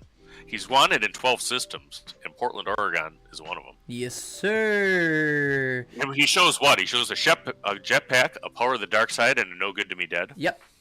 So it looks like we're running a lot of events and upgrades here, which is expected. So you're saying to me that Gandork is running a Gar Saxon that is aggro-based, but is going to want to put a lot of tempo down. Now, here's the thing. Dr. Avazon is a very sneaky card, especially going into a deck like Boba Green, who is already readying up resources off of a kill. Yep. So... Yep, and look at that. He drops a lurking tie, and he sees the last card he wants to see from Boba, one of his 7 Fleet defenders. Yep, absolutely. Well, I mean, I think you can say that Nick is kind of happy that we're not getting a ramp out of that Boba Green coming into this game. And that's the good news. And it wouldn't surprise me to see a no good to be dead come down right now. Yep. I see Veil is another card that is played in the Gar Saxon list because for its ability to give experience counters, which then, of course, buff a disproportionate amount for a Gar Saxon deck. Yep, and there's also Covert Strength, which I think can come in very clutch, very much at the end. So No Good Be Dead is going to come down on the 7 Fleet Defender, and we're going to have an attack of the Lurking TIE Phantom. Boba is going to flip because of the resupply ramp. Now, Dr. Evazon, if it does die here, is going to lose, but I think the jetpack's going to come down and give it that shield, which I think is exactly the right play. Now, Dr. Evazon is going to be swinging for 6 right now. And what a card for Gar Saxon. Absolutely. The jetpack. So it gives the shield. The shield goes around at the end of the way, but Boba Green does not have an answer for it. So the Evanson's going to get to swing. Kyle's already taken 8 damage on base. He does 4 with his Boba, but he did not remove a opponent this turn. So there we go. So meanwhile, Dr. Top 8 Evanson is 14 damage into base. So there we go. I asked before for somebody to show me a deck that uses Evanson well. And that's going to be Gar. Gandork's doing it right on stream for me. Thanks, buddy. Yep, I absolutely agree. I think, it's one of the only and few decks that I think uses the Dr. Evazon. Now, it's a risk. It's a risk factor. You're going to put all this damage on a base, but for a deck that wants the resources and heavily benefits off of playing curve, if you could play 2 items on curve. So we're going to do the Hotshot DO44 Blaster. I'm assuming this is going to go into the Dr. Evazon. So then he's going to get to ready up all the resources again off of the bounty trigger.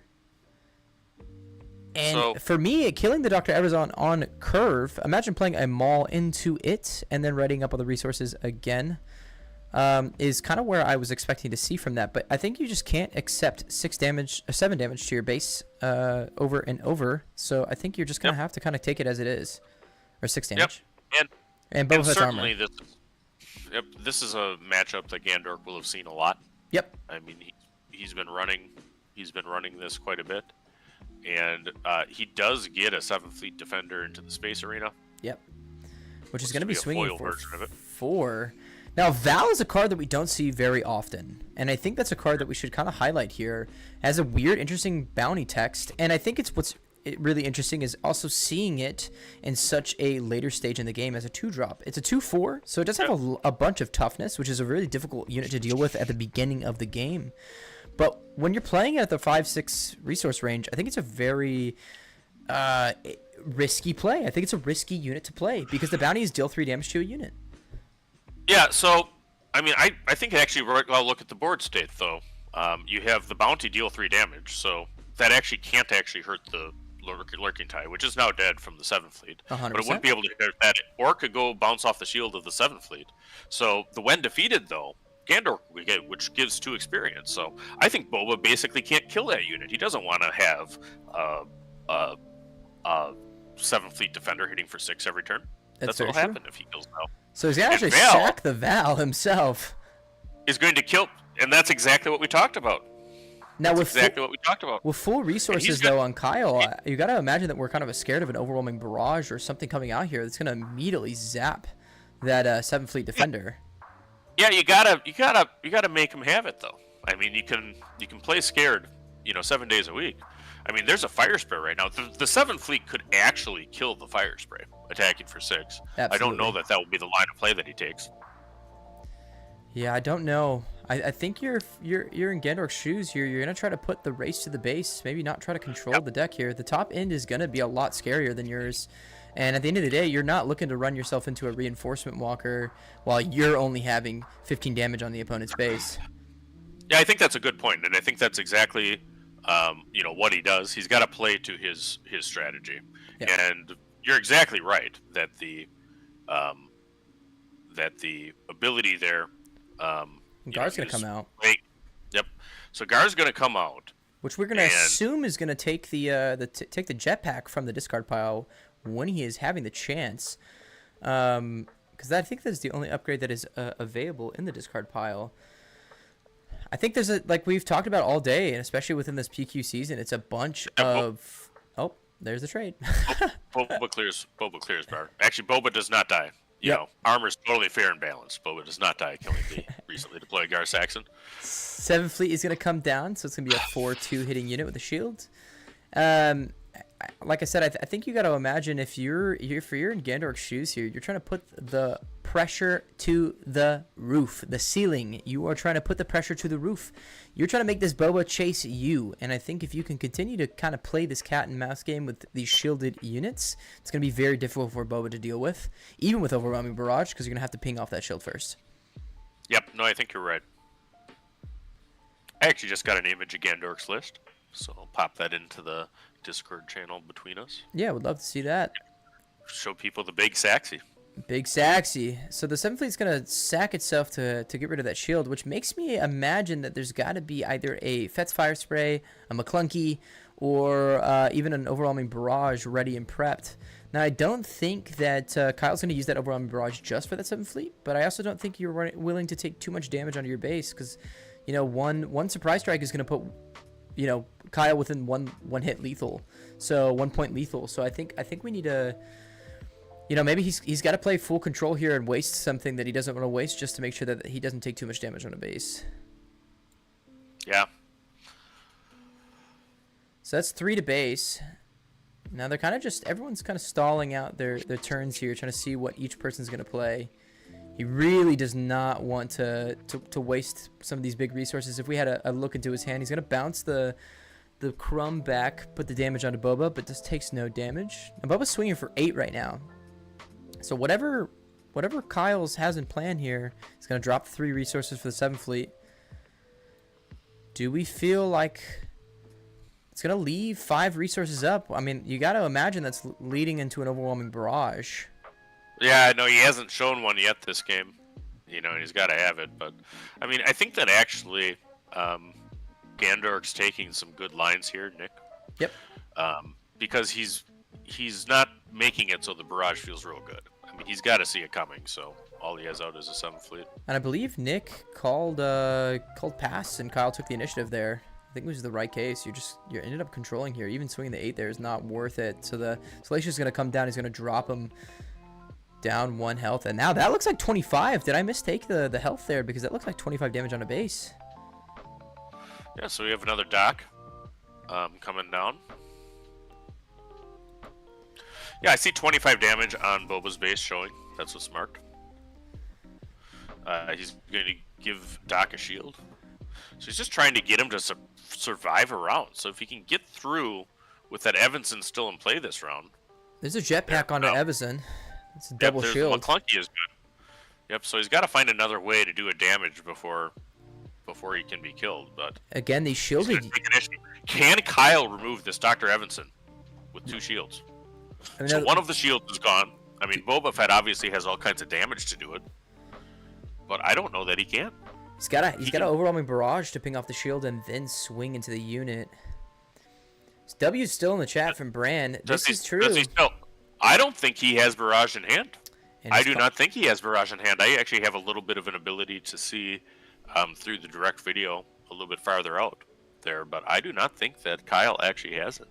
And I think Gandalf is calling bluff here. I don't think he has it. Other than that, I mean, a McClunky would not. Well, he has a Crumb, so a McClunky would do it. But here's to where he can kill it. But he might need to rip Surprise Strike because here's right the thing. now, if he can't get rid of the shield, it's lethal. Even with the Crumb can heal 1 down to 24. Right, so that leaves 6 damage to do. Right now, I believe Dr. Evanson's hitting for 6. The 3 plus the 5 plus the 1 from the shield. Yep. So if he can't remove that shield before the end, That's he lethal. might as well scoop City. Yep. Absolutely. Can the big Gar Saxon deck, can it topple game 1 from the power of the meta, Boba Green? Well, I think... Is that Syndicate Lackey? Yep. So it's not automatic lethal now, and Boba can kill it. So he has a Syndicate Lackey that's available as a play. He's willing to trade the Boba Fett into the Evazon here. You got to imagine. Yeah, he's going to have to. It's going to ready all the resources. I mean, if you can drop a big 7-drop unit here, like a Maul or something like that, just to get pressure on the board, I think it's really important. The biggest thing here is this cat and mouse game. What's so great from Nick here is he's playing this cat and mouse game and saying you have to chase me and you have to waste your resources to chase me. And Kyle is falling right into his trap. If you don't start turning the tide and turn the corner and put pressure on a base, Nick is going to sit in a very comfortable spot. I'm just saying, hey, I'm going to keep playing shielded units. I have Crafty Smuggler. I have Dr. Evazon. I have the Client, which we haven't even seen yet. I'm going to keep playing these shielded units, and you're going to have to take care of it. So, I mean, I think he's really piloting well. He knows he has a change of heart on an unshielded 7th Fleet Defender. Does Boba have a Space Answer? Ooh, I mean, you're looking for an overwhelming barrage on Salacious B. Crumb, which would be a crazy one. It's an underwhelming barrage. Yep. Can the Crumb do it? I think Kyle's on the ropes here. Little monkey going. Nee! Oh, he just bounces the monkey back. No. Okay, does he have Surprise Strike? He does. And that's going to be the game. Off of a change of heart Surprise Strike on a 7th Fleet Defender. What a steal play there. Oh, and Big Gar Saxon. Big Gar Saxon takes one. And I sent over the list to the chat. I don't know if we can pop over while they're sideboarding. You know, take it for the people that want to see some Gar in their lives. We're communicating with Leo right now to see if we can make that happen. He's going to get that prepped. Right. So what if you're doing? I know you play some Boba Green. You know, the villainous scum that you are. Tried. You know, what do you thinking to sideboard in against Gar Saxon Yellow? Oh, this is the interesting thing. I did a lot of testing against shielded based upgraded units decks. You're talking about like L3, things like this. It is hard. It's hard to deal with, and you're relying on cards like McClunky and your little pingers like Bazine and Salacious to kind of ping off of a shield and do some things that you need to do. You need maximum value out of your overwhelming barrage, and if you can't use a 5 resource card that is a game ender for your deck because of all these shielded units and you're just pinging off 1 shields, it is a difficult time to be the Boba Green, which is why I think this Gar Saxon Yellow can be such a meta stomper specifically into the Boba Green. You're looking at heavy shielded units. Yeah, and it's got a solid space attack, as we saw. You know, it's got trips. You know, boy, look at that change of heart. You know, who needs a space unit when he can just take Boba's? He's got so few in his deck. I mean, I think that's a great play. So, yeah, boy, wasn't, you know, the chat is going riled for Gar Saxon. Yeah, I mean, I think we want to see something that's really interesting in the meta, and I know that there's been a lot of creep of this Gar coming up into the meta. Now, there's some interesting plays, and there's something that I've been testing a little bit that I think a lot of Bobas are not running, and it's just been a side test, and I think it's really good into the mirror matchup, depending upon specifically the fact that you're going into so many Bobas into a PQ like this, but also into a mirror matchup like this with these shielded units. Have we forgot about the card Relentless Pursuit? I think the deck is so efficient. Yeah. The deck is so efficient, but have we forgot about the card Relentless Pursuit going into the sideboard? making this game like Waylay is someone that Moy said as well. Waylay is a great one, but I also genuinely think that Relentless Pursuit would be such a great card into the sideboards to help play against these shielded units. And Leo coming through, we have the big Gar Saxon deck. This is actually Gandork's, list. We actually, I think, have the rest of the deck list for the event. Yep. But I know this guy, so it's using a lot of upgrades. Look at all the shield units. He's got 3 Evanson in there. He's got Crafty Smuggler. He's got 7 Fleet Defender, 3 Jetpacks, 3 Hot Shot Blasters, 3 Snapshot Reflexes. What a fun deck to play. I might build this deck. This sounds fun. This looks fun. Everybody in America, and probably worldwide, let's not limit to that, is probably going to be putting together Gar Yellow as we come tomorrow, particularly if he can keep up this run. Both of these players are 4-0. This is not down the Swiss tables. Yep. This is right up there. And both have sideboard and both are ready to go. If we could have Leo real quick change the Thork graphic on top. They're both sideboarded, so we can actually go into the game. Actually, rather than that, let's just switch over. As we play too, we have a Cloud Rider played by Boba Green with no ambush because he had initiative, and then we had Val beating it. And there's that Val off that turn 1 drop. Now this is where it gets, unless Boba has an answer for that Val right here, right now, she's gonna sit there. You're gonna put a bigger unit down like a Lurking TIE Phantom, and things are gonna get a little difficult from there. Yeah, and another thing about Gar Yellow, it's an affordable deck. I mean, I don't know what the prices are today, but as of the Seattle PQ, the Gar Yellow build in total costs $32 on TCG Player. Okay. One legend. And there's a Lurking TIE Phantom, exactly the line that we were talking about. And there's going to be 2 debates off the Val. Yep, and this is what I'm saying. Because the bounty is something that's done by the opponent, Kyle, it can't be hurt. The Lurking TIE can't be hurt by Val's bounty. All right, so we're going into the next round now. Kyle did get the all-important ramp off. So we got the resupply off. I mean, you're definitely trying to go for, and he's just double-checking the read on the Lurking TIE Phantom. You can't. Overwhelming Barrage is not going to affect that card. You're going to need something like a Waylay. You're going to need something like your 7 Fleet Defender, or you're going to need something like your Fet's Fire Spray to take care of that card. No Good to Me Dead will also work to delay the inevitable here. But I think what Gandork is in the position of here is just trying to apply the gas. It's a gas pedal, and he's slapping all that thing all the way down to the floor. I didn't even say that correctly, but he's pushing that thing down. And there's the Bosk. And absolutely, Bosk comes down, but the Lurking TIE gets stronger. Yep. And as he's reading the Lurking TIE, there's no table, I think, at any PQ that's less likely to have a rules there than this one right now. Absolutely.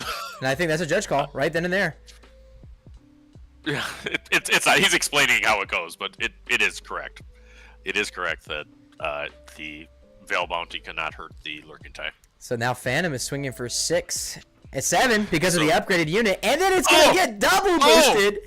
TIE Advanced, which has made a comeback in set 2. So we now have a 6/6 native Lurking TIE Phantom, and notably, that takes it out of Fire Spray range. Boba better have no Good to Me Dead, or this game's going to be over in a hurry. Absolutely. I think, what's the damage total on that Lurking TIE Phantom? It is 11 damage on Kyle's base. What a unit! Oh man! And I think everyone in chat is getting really excited that Boba Green is getting their face stomped in right now by a deck that isn't doing it. And Kyle is a great Boba Green pilot. We saw that with the masterful play in the next round. But, I mean, boy, has he got an issue here. He confiscates away one. That's actually a smart play. So he confiscates away, one of the plays to remove it. But where did he do the 2 damage from Bosk? Yeah, it looks like he didn't actually. The event would have actually hit the. Yeah, and I think Bosk is a May trigger that you may do 2 damage, so I don't think that there's any obligation for Nick to correct it. Absolutely not. It is a May trigger. It is a May trigger, so he doesn't have to. Now, how that works and what we're talking about for tournament play is both players are responsible for the game state. So this happens with, like, Zine. If your player doesn't choose to draw, you are supposed to remind her. And I think that Kyle could have confiscated. He could have done 2 damage and killed the TIE Advanced, and he did not do that in this game. Will that come back to bite him? Well, when you're under the pressure cooker and there's a surprise strike with that exact unit that you should have killed off the boss, I can imagine that you're feeling the pressure. There's still a 10 hitting unit that's about to swing right into your base. 26 damage on base about to go right now. What do you do? Yeah, and it is tough. He's looking for answers. You know, he's there, but I mean, I bet that Gar Saxon Yellow was not on his, you know, prep list, you know, of the gauntlet that he put his deck through as it goes through here. And we should say it's really easy for us to see this stuff when we're sitting comfortably on our chairs in Dallas and Wisconsin. But when you're under the lights, it's a whole different story. Absolutely. So, and you're staring down what was an 11 hitting unit, and you're thinking to yourself, how am I going to take care of it? The client comes down out of Nick. And I would say, too, that the Confiscate to remove the 1 damage was a very, very heads-up good play itself, because it actually takes the Lurking type back into the range of and that's the scoop. That's the game. Kyle pulled into absolutely no answers against Nick. And what are you going to do? Gandork built this deck to build this deck. That's what he did. He built this deck to beat this deck. And it's doing exactly what it's supposed to do. And since I have the opportunity here for everybody watching, we're at about 250. I just linked there the Artificery channel. Gandork is a member of it. You want all your big Gar Saxy content, that you can get it from the source right at Artificery. And also, that channel has been around since Destiny days. They're great guys. It was formerly headed up by a guy named Agent Zion, who very tragically passed away between it. But they're close to my heart. So check out Artificery. You know, Taxter is a Wisconsin local with me. Yeti's there. So absolutely, you want to get that from the source. And who expected Gar Saxon to just push down a Boba Green up here at the 4-0 top table? Now 5-0 of the day. Gandork is 5-0 on the day. Can anybody stop Big Saxy? I mean, you got to imagine it's got to be something like a Sabine as we go into the casting table here. And don't forget that we are coming up with Thork as a debate about why I think Boba is not that broken. And we just saw it right there. There's counters to decks like this, and you can take care of those counters if you play a good game, and you get it. So we're going to head over to the commentating desk if Leia can get us over there. All right, Loopy, it's always a pleasure seeing that beautiful face here. Perfect timing for you, Justin. Right before your big debate on why Boba is not broken, you get to see let me just rephrase this. Boba is nasty as all get out. I'm just saying I don't think he's undefeatable. But he's pretty damn good, but he's not crazy. Yeah, so I mean I think that was good stuff, and who doesn't love seeing the innovation even in the very final days of the set 2 meta? Yep. I mean we have Gar Yellow really coming here, and you know, Nick Gandork has been working on that deck a long time. It shows he really knew that matchup, I'm sure, you know, into the Boba Green. Yep. So, yeah, a great game. And boy, is this a fun Planetary Qualifier. Shout out to Guardian Games. I actually made a special request to see if we could get Gar on the stream table, and Alex, my man, hooked us up. Hooked it up, baby. I mean, that was such a pleasurable match, man. I feel like we needed something a little bit fresh, and I think everyone was down with the Boba. The pitchforks right now, so I think everyone was extremely happy to see someone take down Boba, not only so convincingly, but so fast. It was quick. That was a quick series. That game 2 felt like 2 seconds. I think the whole thing was and like on that note, I was chatting with a fella in the K2D forums, in the Vader Green fella, and he took down a 3-0 showdown with Vader Green. Nice. Also not dead, folks. So shout out to Coffin Talk. I love Vader Green. I love the creative use of that Lurking TIE Phantom in that Gar Saxon deck. Really relying on it to just avoid anything that Boba is throwing out from the ground side. And the combo with Val. I mean, I think that actually there. I mean, people think Val is terrible. Val has spots. I mean, that was actually it was the experience from Val that brought that game out of control, wasn't it? Yeah, I mean, 100%. That's what kind of kicked off the whole series. And again, it's about why. The cat and mouse type of pressure that you're applying to the Boba, again, when you're putting shielded units down and big experienced units down, and you're getting things outside of the overwhelming barrage range, especially when it goes onto the kingpin of a unit, which is that Lurking TIE Phantom, and you're calling the bluff. You know, I think Gandork says, hey, you have a waylay or you don't. Which one is it? And if you don't have it, good luck. And that's exactly what happened. And he squeaked that game out. The game 1, I think, was actually masterfully played. Game 2, he really just rode that Veil and that lurking time, to a win. But, I mean, he was on the ropes, and he did that double shield Evanson, and then the change of heart, and then the surprise strike, to pick his spots. But that happens when you have the reps and you know the deck. Now, Tom says so. Shields do count as an upgrade because they're an upgrade, as a token, upgrade token. So shields count as a 1+. That's why Dr. Evazon and cards like Seven Fleet Defender, Crafty Smuggler, the Client are so good in Gar Saxon decks because it is a token upgrade. As we are prepping for Thork is in the waiting room as we throw him into our chat. And let's jump over to the screen here where we're sharing screen. Beautiful. Thork is now on the call with us. Thork, can you hear us? One sec. Let's Loopy, what were you saying, bud? I was just going to introduce Thork a little bit because I've known him before release.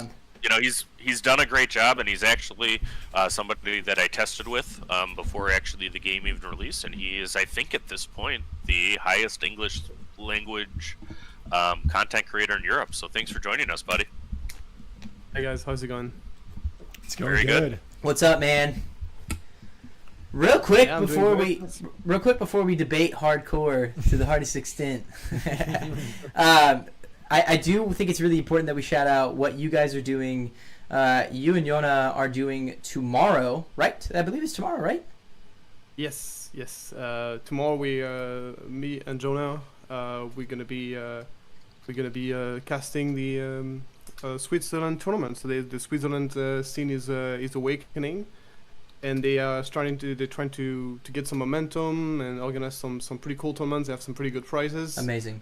So be casting that tomorrow, and they have a very interesting tournament system where there's multiple ways to qualify for their tournaments, and we're going to be casting the top 12, which is going to be on double direct elimination, which in my opinion is my favorite tournament format. Actually, it's very, very good. It has the upside of the excitement of the direct elimination, but without the frustration of just getting kicked out after the first loss. Yeah, especially if you have like a bad draw or the cards are just not.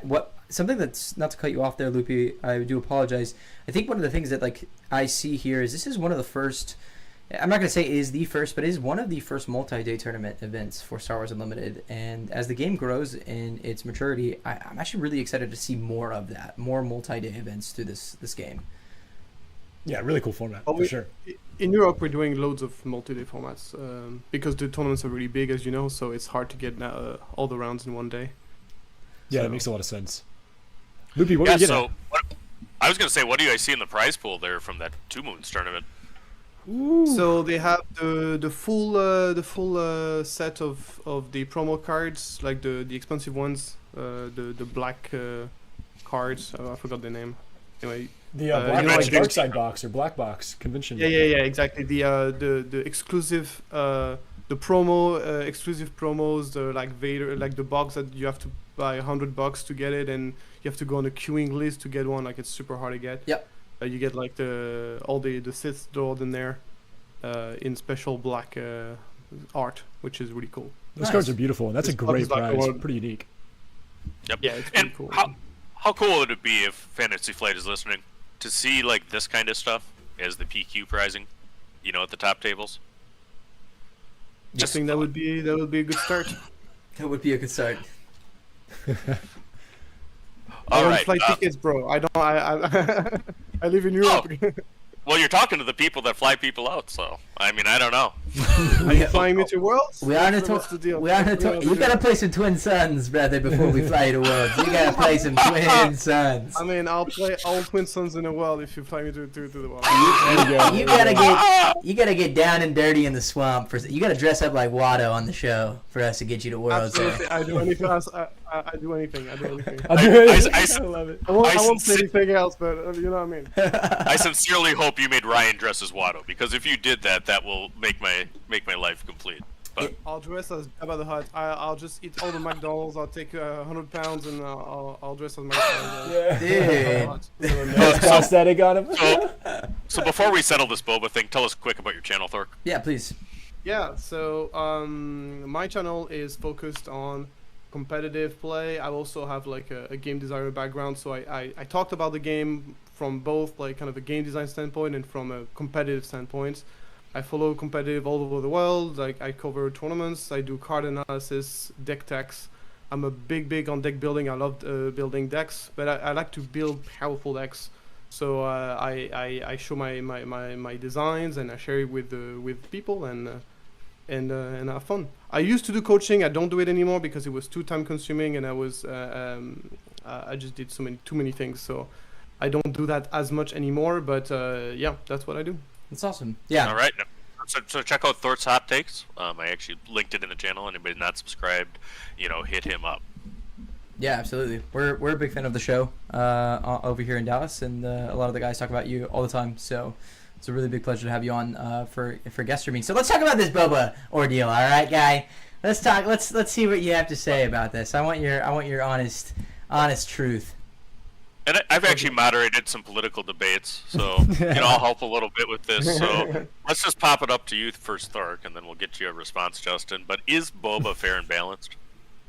Okay, well, so I made a video about it actually and my take was that we're just too close to set 3, so we need to see what set 3 does, how the meta shapes up with the new set, and see how Boba does, because we know that very few cards can make a massive difference. I don't know if you remember Loopy, but before the release of the game, we had Boba was very dominant, and then they released Super Laser Blast, and then Boba was still dominant because people haven't figured out a way to play hard control yet.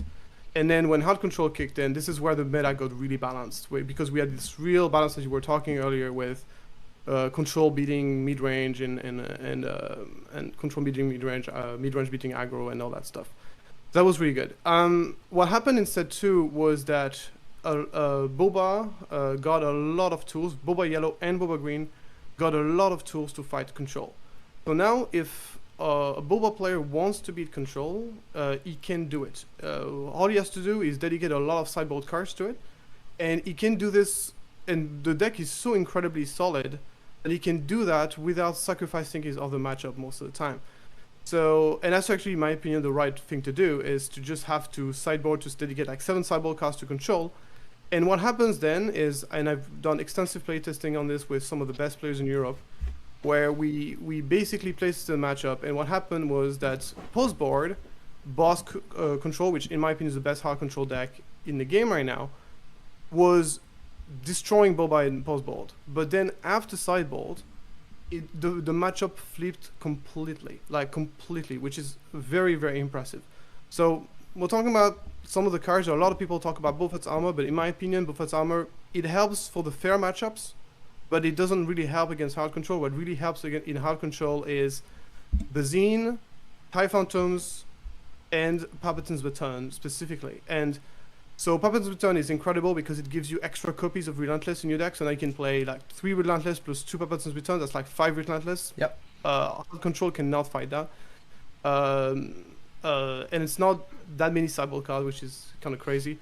Then you have Bazine, like basically when Boba puts pressure on the hard control deck, he goes into Vader, goes and fetch Bazine, and then discards Super Laser Blast, and that play is incredibly backbreaking because and then of course we have the TIE Phantoms, which are also very powerful.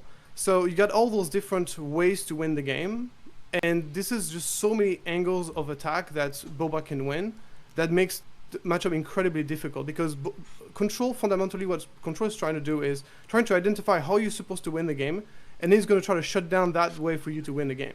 The problem with Boba is like there's so many different ways it can beat you, whether it's grinding you out with some Relentlesses in the main, or just aggro you out with some fire sprays.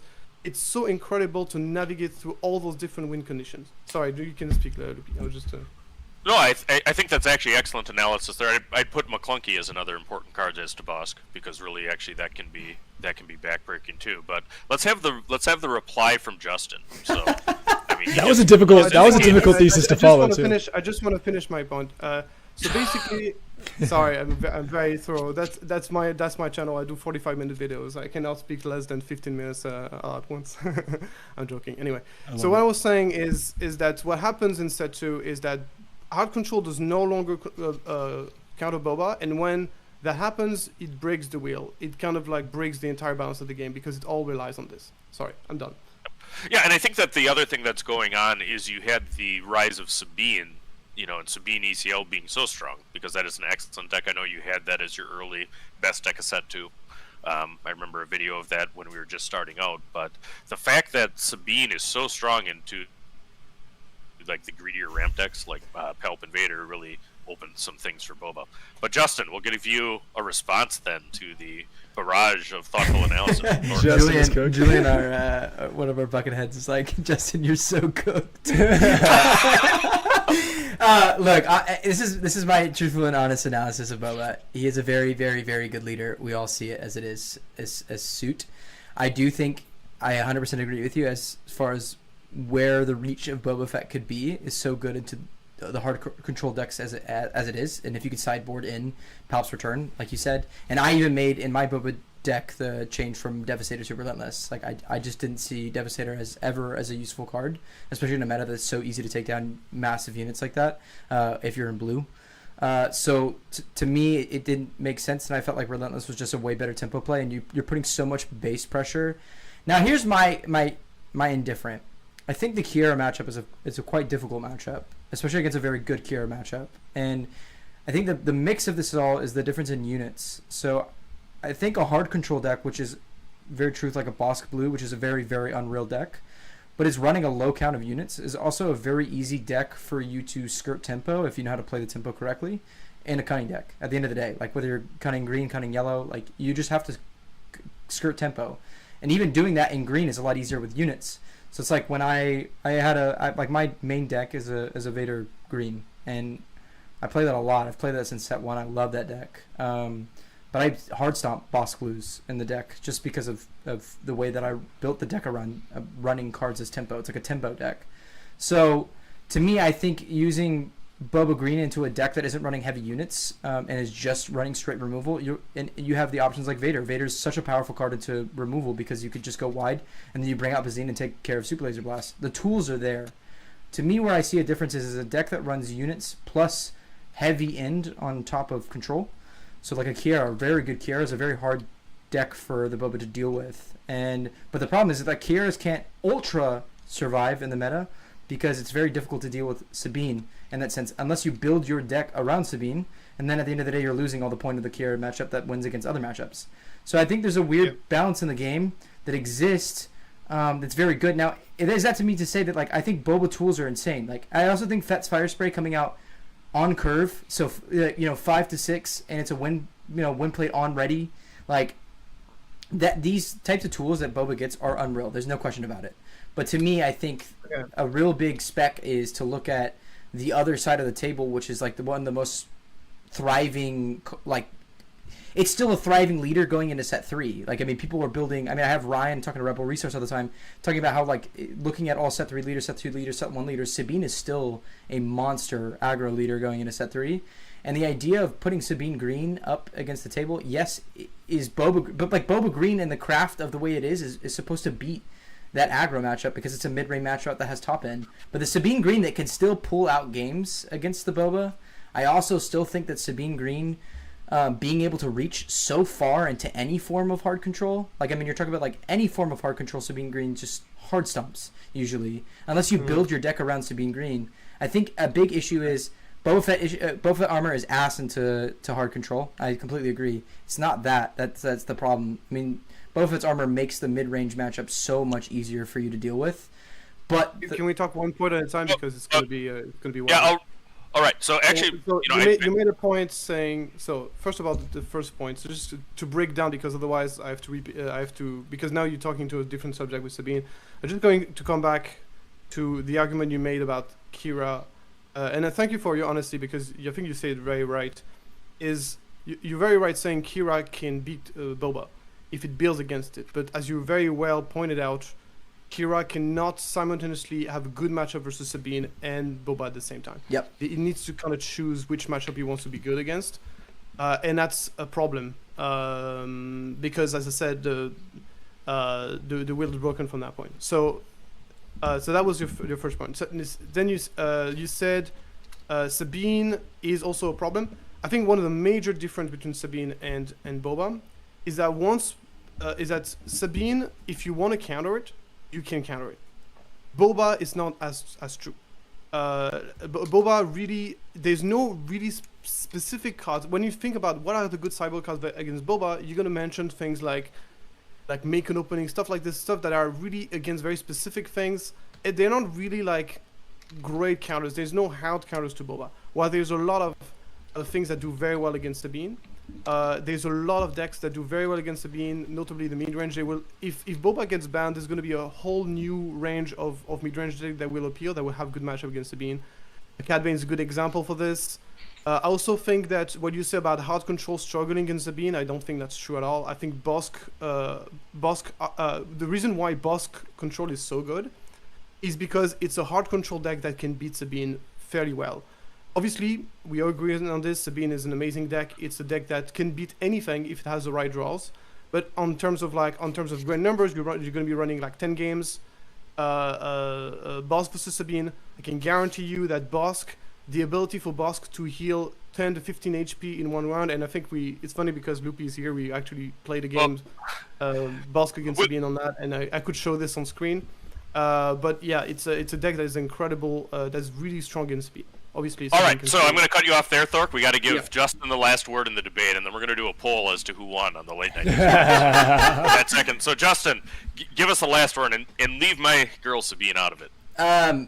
My last run is actually just putting a bunch of time into Boba Fett. I'm a big discard player. I love discard. I actually think that's why Ray Red has become so prevalent in the set, and you're not playing Han Blue as much as it is a hard matchup, I think, but I think Ray Red is so good, and I think the deck that actually won Germany is specific for the reason why it was so good into Boba Green is it took options out of Boba Green's hands, and that's the tool. I add Boba Green from even set 1. If you could discard Boba Green's hands, that's why you see how Boba Green was running Recruit. You're looking for cards. So I think if you could take cards out of that card's hand, or the deck's hand, I think you lose. And so I think that's a huge discard, a reason why I think discard is actually a really good meta into Boba. No, it's a good point. It's true that he built his deck to beat Boba, and he did a good job. He's actually one of my friends, on my testing group. So, but his deck, as I said, when someone says he has a good matchup versus Boba, he means 55%. It doesn't mean 60, 70%. I always say as good as anything when you're talking about Boba decks, because and it is actually a testament to how good the design of the game is, that any deck really you have to play it out. Yep. And can win. All right, so thank you so much. I have one last argument. You cannot stop him. All right, it's a short one. It's a short one. Sometimes, even if we consider that Boba is not the best deck or whatever, it's a game. It's an emotional experience. Feelings matters more than facts. And if people are sick of Boba needs to be banned. That's just as simple as that. It's a game for fun. If people are not having fun seeing Boba over and over in tournaments, then it needs to go. That's just the way it is. It's game design. Its feelings are matter. It's an art form. It's an emotional experience.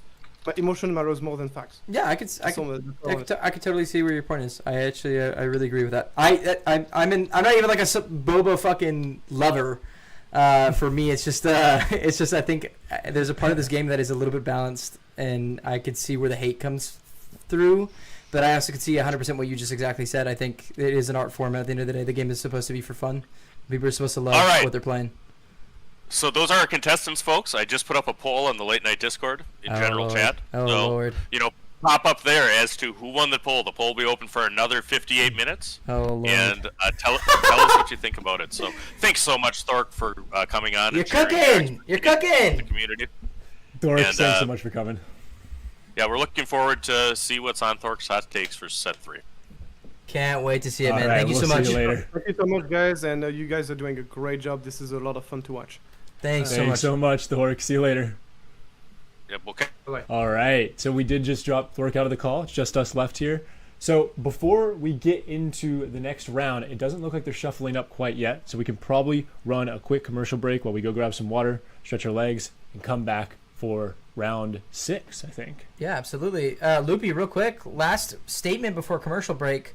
I think my last statement is, oh my God, Gandorf killed that last game. That's my last statement. Yeah, go Gar. Big Gar Saxon. More after this, folks. Thank you guys so Gar much. Saxon, let's go. Break. Thank y'all. Thank y'all. Thank y'all.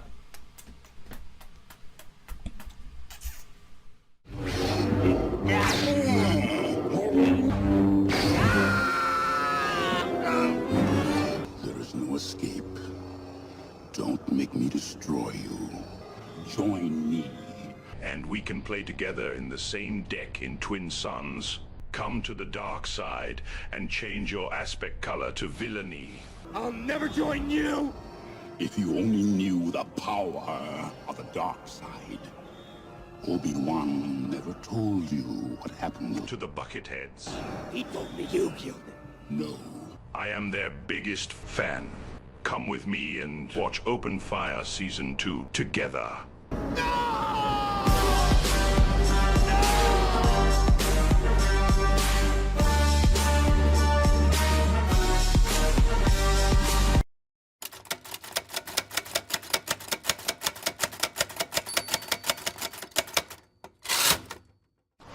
Because you're sympathetic to their cause? You agree with her tactics? You know, clearly you have some kind of an agenda here. I don't have time for this. I don't actually. I don't care much for either side. So what, that makes you fair and balanced? 4-5. He's rounded out. All right, guys. Harrison Dula's coming out. Take my turn. Wow. Oh! Guy sitting across from me looking like Shrek over here. I'm just so excited. Eager, bro. I'm eager to be on the field. You put all this makeup on for something. Thinker. It wasn't me. I'm going 2 to red, getting my restore 2. Ooh. This guy's staying so healthy. He's very healthy. He's staying so healthy. Shake it like Jim. Shake it like Jim. Shake it like Jim. Harrison doing the deploy. Harrison doing the deploy. Hey. Hey, gorgeous. I whip my leg go back and forth. I whip my leg go. I watch Rebels for Ezra. What's this big green freak right next to me? Enough of that. Cheeks. Specters. All right, let's do something here. I'll draw 2 for my turn. Imagine. Let's This guy's just making up actions over here. All right, you got 2 units, 2 units, 3 units. Basura. Do your best. All right. Ooh, okay, this is what we're gonna do. Exhausting 6. What you got? Do I only have 5? No. 6. Okay. Cunning, baby. Oh, This guy's a double yellow. aspect penalty. So now it costs 6. Choose 2 in any order. At first, Get that awesome. Bouncing Yes. it? get that awesome. Is it defeating it or bouncing?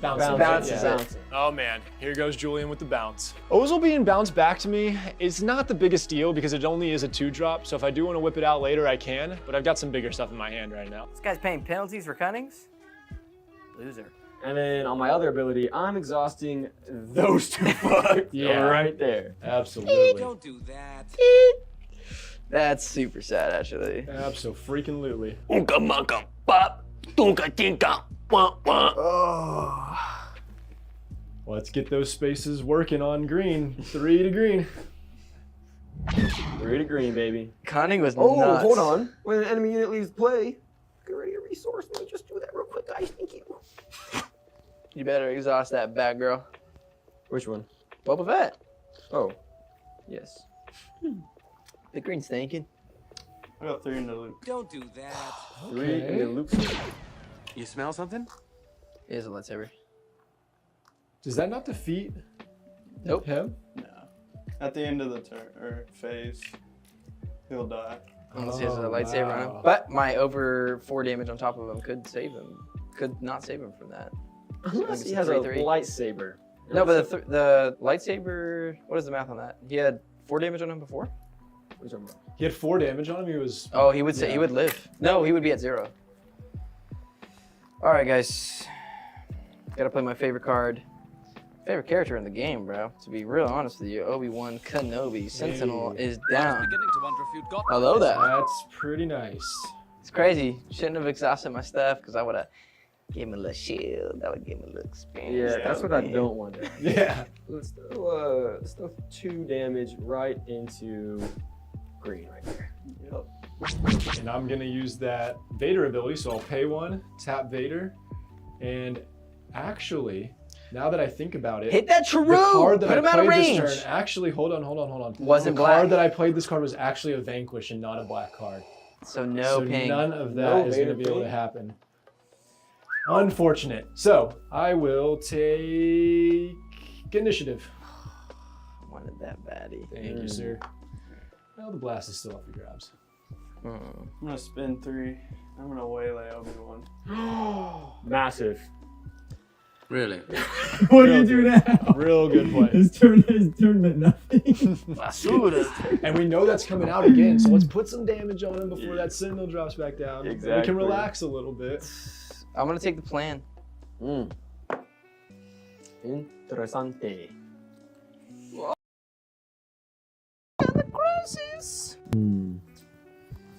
Let's flip that Boba. No good to me dead. Let's go. Boba is Comes with his own sound effects. right. Here comes the Boba. I'll take the blast. Taking the blast. Wow. So Chirrut's dying. Wow. Chirrut's dying, huh? Thank you, sir. I didn't have to do anything there. Nope. Very nice. You know he's got a Sentinel coming in the ground. Yeah. Yes, sir. You killing my Luke? Kill that Luke. I set it up. I think I have to. You have to, Nice. bro. Let's think go. I They have just baby. go back and forth. Yeah. How much damage did you get? Yep. He's 4 perfect. kills of He's at lethal right now. Smoking. So. I set it And he up for won't be lethal somebody. next turn as soon as that Hera attacks. Yep. So let's smack 4 right into that Luke, and I'll take 4. Nice. Well played. No Luke play for Harrison Dewey. Stinky guy. And I'm gonna ready 2 resources off of that through Boba's ability. This is not Return of the Jedi. Okay, that's just Back you? to Jake. I took the blast. Take the blast. Oh, That's just just the you? plan. It's all you. Well then. Do I want to get a little shiesty and pop my IG? Yeah. Is that what I want to do? You got a lot of units out there. I do have plenty of units out here, but we are coming up on resource 7, huh? Yep. Coming up on resource 7. Yeah. Yeah. You see? Yeah. You see? Let's pop that IG, baby. Boom. And I'm gonna exhaust 3 and throw a fallen lightsaber on that IG. Oh my god. Whoa. Alright. Dude, this is why we target orange. Whoa. I think IG just found this tricky little thing called a lightsaber. Let's see what he does with it. IG-88 came out as an 8-7?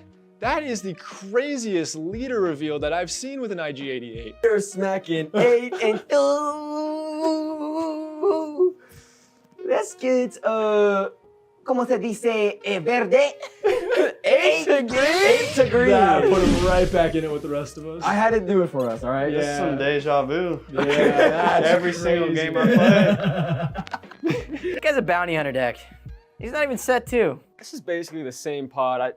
I think I need to find another group to play with. This is easy dub city. Might as well just play this with my eyes closed. Gross. All right, this guy will sneak a freaking win. All right, let's pass off that. Oh my gosh. Nobody. Bro, buddy is right, guy. This is nutty. We're sitting at 7, yeah?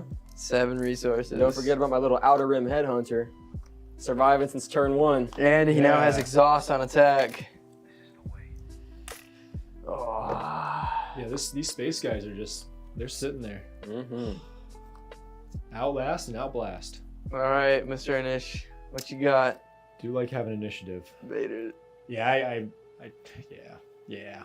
Oh, it's resource 7 now, and I get to play my Vader. Yep, let's bring out the Vader. Wow. Sitting at 8? He's 8 health. Yeah. Wow. So Jacob's still doing some math over there. I'm good. He's that meme with like all the algorithms. Yeah. Han and Thrawn players. I'll just hook Just Yoda like up that. with a lightsaber. Ooh.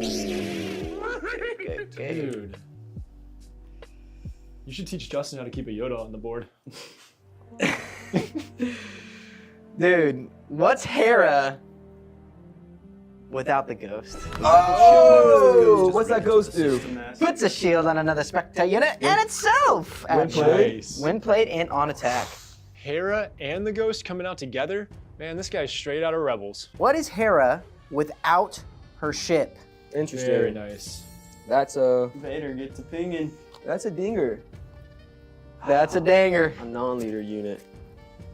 A non-leader unit, eh? All right. Well, that Vader is monstrosity. Pinging 2 to anything he swings at. Not anything he swings at. Anything. Anything on the Period. board. Period. Poo. So it could help you. All right. My instincts tell me just to swing all this damage at Big Green, bro. That's what my instincts tell me. It's like a gut feeling. That's my natural instinct, but so funny. I'll reframe. So this is doing 4 then plus. Yeah. Fuck. Okay. Dude, where's Ezra? Where's Sabine? Let's swing 5. He's got an 8-7 over here. Yeah, that's actually That's crazy. the biggest unit on the board. Maybe I should swing with that IG first, huh? No, y'all ain't taking out the IG. I think this is what I'm gonna do. Sorry for the holdup. I am going to swing the Blue Bear for 4 damage. Why 4? Because of the raid 1 from Oh, IG. the IG-88. I'm gonna swing 4 damage into No bounty the Booski. Base. See the base. Ooh, I do not like that. Oh my gosh. Holy. This is, am planning for 2 rounds ahead right now. Then I gotta go 3 back at your base. We're in the end game right Experienced now. Vader. Okay. Oh, Vader's getting big. I mean, who's not killing your IG? I think he's gone right here. This guy thinks his IG is safe over there. Yoda's about to pump him down. Let's go. Oh, let's go. Oh, with a Force unit. -2, Oh, -2. no. Is he swinging for 4? -2? 5. He's swinging for 5. -2 Yep. to your health, and then he's swinging for 5. Yep.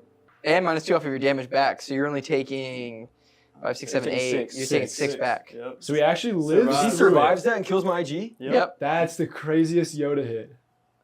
Dude, and then Darth Vader's about to Swing, die. swing, I Big thought I was Green. safe. Let's go. I thought I was safe. Oh my gosh, I'm so freaking pumped about this. You totally should have swung that IG-88 straight into Vader. I should have. That But- was the perfect play to do. But The yeah, caveat. the table thanks you. All right, man. Hindsight's 2020. Yeah, I'm feeling the burn right now. Let's get spicy up in here. Hera, let's do 4 to orange. Straight to base. Straight to base. Put an With that experience shield token on the ghost. Now you just made yourself a target, my boy. We're getting to that end game, baby. You're the target, my guy. What do you mean? He's at 15. We gotta chop him down. Vader's looking spooky as a bookie right now. Yo. Looking very He's got spooked. 8 damage. He can Spooking, pump out. he's spooking my goonk. Oh my god. Spooking my Oh, goon. you could smoke Hera. With the ping. Or you can just take it to base. Or yeah, just He's definitely gonna pop something here. You could smoke Hera right now. You could straight just ping her shield and then hit her. Yep. Don't hit me, baby. I gotta put on my poker face right now. You might have to smoke Hera. That combo right there is nasty. I'm playing Bib with the shield token. Comes in shielded. I think you might need to take out that shield right there. Baby just missed your boy Jabba, but let's put some work in. The 101 guy? You might need to smoke that bib. I got you. Oh, I got you. What? I got you, baby. Oh my Dropping baby. 5 down. No way. For the overwhelming barrage. No way. Wow, I could not ask for a better overwhelming barrage. I have never seen a table this ready to face an overwhelming barrage. Multiple shields, multiple units just with 1 damage to go to defeat them. This is gonna be spicy. Going 1, 2, 3, 4, 5, 6, 7, Ping the shell. 8, and kill that too. So you're at. That's gonna kill this. You got 1 more damage. So it's 8 total, right? Because I'm at 6 plus 2. Oh, you can ping that shield. Ping that shield. Ping No, that shield. I want to go 1 here, 3 here, 1 here, 1 there, and then 1 here. For 8. Ooh, this feels. And just clear that damn board. All those shields. All those shields. All those shields. Britt, are you serious? That barrage is nasty. A ping there. My Bing over here. Binging everywhere. Why me? Yeah, that's a overwhelming barrage That- if I ever seen one. Yeah, buddy. That is now swinging for 8 damage. I'm drawing my card. It's From lethal Yoda. to me, guys. It's lethal. Smoke him. I'm just saying, game ends here if he Hey. swings. If you don't want him to win again, just go ahead and take him out right now. I don't know where it lands though, man. I don't know what y'all got cooking up over there. You got full resources. No, I got 4. It's alright, you guys can throw me. I just got 4. No, you might be safe for now. We'll have to see how it plays out. No, Julian could Smoke decide the big winner in a orange. way. Julian could decide the winner in a way. Right. Smoke big orange over there, win it. What a game changer right there. That overwhelming barrage was nasty as That was balls, disgusting. bro. That was fucking gross.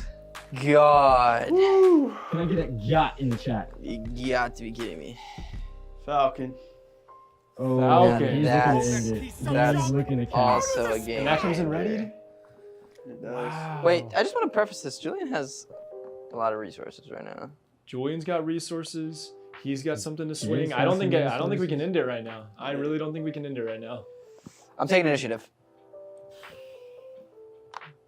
Yeah, so let's look at this guy real quick. 17. He has 3 right here. Right? We got 3 here. He has 8 here. 8 here. That's 11 damage lethal right now. He heals 5. He's not beating Justin. But then he can swing the Inferno 4 into him, and then he'll be beating Justin. He'll But be at if he swings into Britain, he'll decide the winner here. This is really sticky right here. Yeah, if he swings Oh, to me, yeah. heals 5, swings 3 to Justin. Boom. I can't heal again though, so Justin would. Jay can take me down Jake- after I hit Justin. Mm-hmm. And it can end in a draw. So I It- can't- It would end in a draw. Oh. Because Jake can't get his health down anymore. Actually, if he, yeah, he can't. He can only do damage control against you. Yeah, but I can't end it right now because I will not win the game if I try to end it.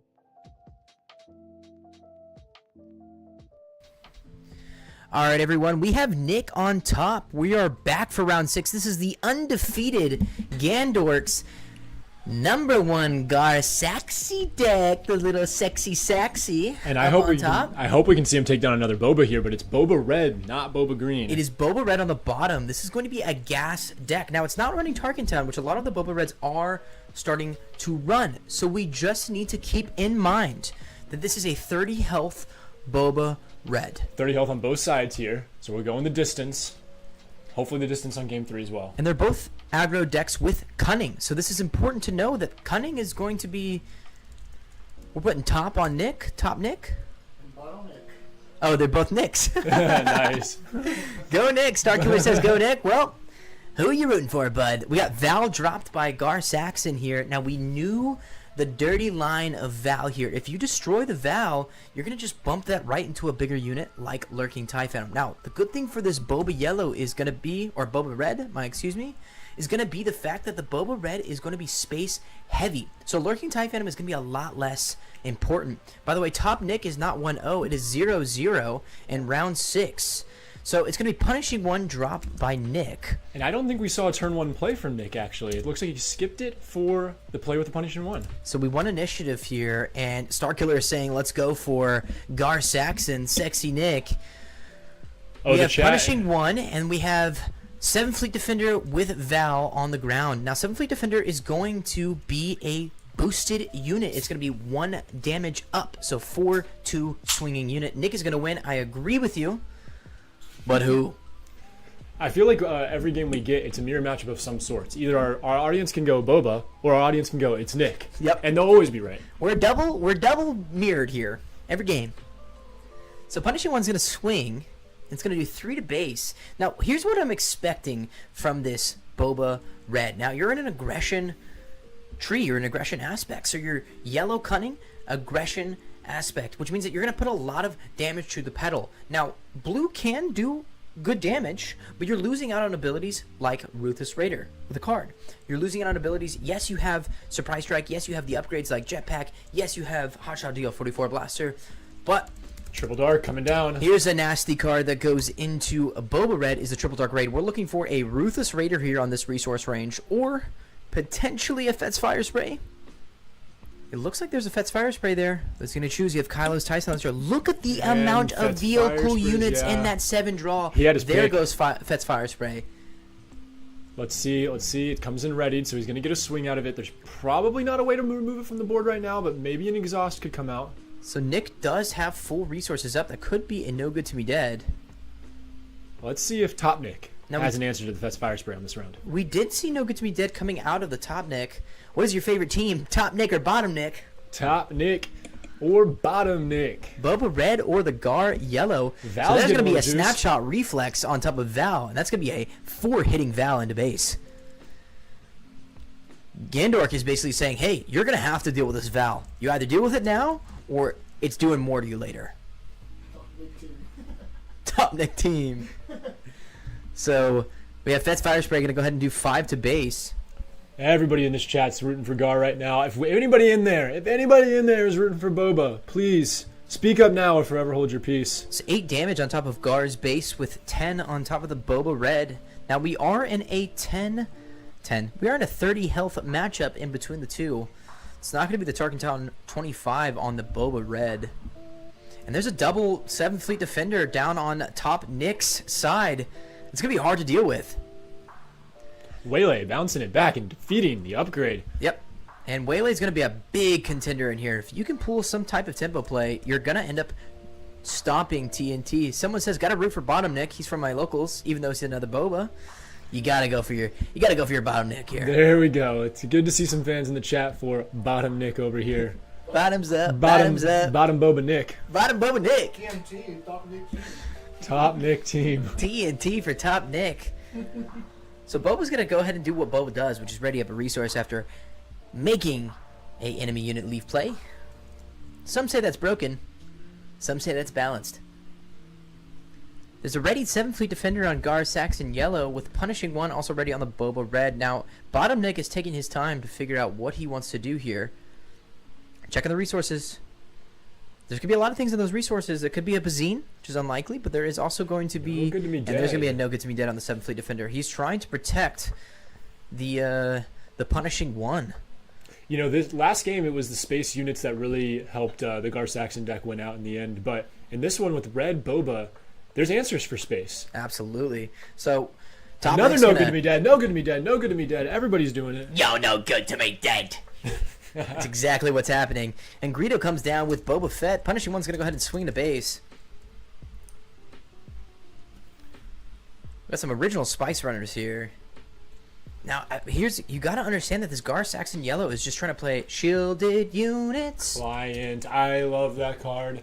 We didn't get to see it come out until the very, very end of the last series, but this time we're actually getting to see it a little earlier, so maybe we can see some bounties going to work. And I wonder if you're really using the client for that bounty ability. I think you're really just given the fact that it's a tough, hitting, killing unit. It's a 3/5 right now because of the Gar ability. And if you're choosing to need it, you can hit that on that Greedo right now and just go ahead and get yourself right back into the health range that you need. 14 damage on Bottom Nick's base. The Boba Red is taking 14 damage, where it's 11 on the side of Gar Saxon. Gar Saxon has the lead, but just by a slim margin right now. And we do have a heal bounty off that client if we tap it. Now, Boba Fett's not going to be readied, so it looks like we're going to tap the bounty. Nope, it's just going to be 3 to base off of that client.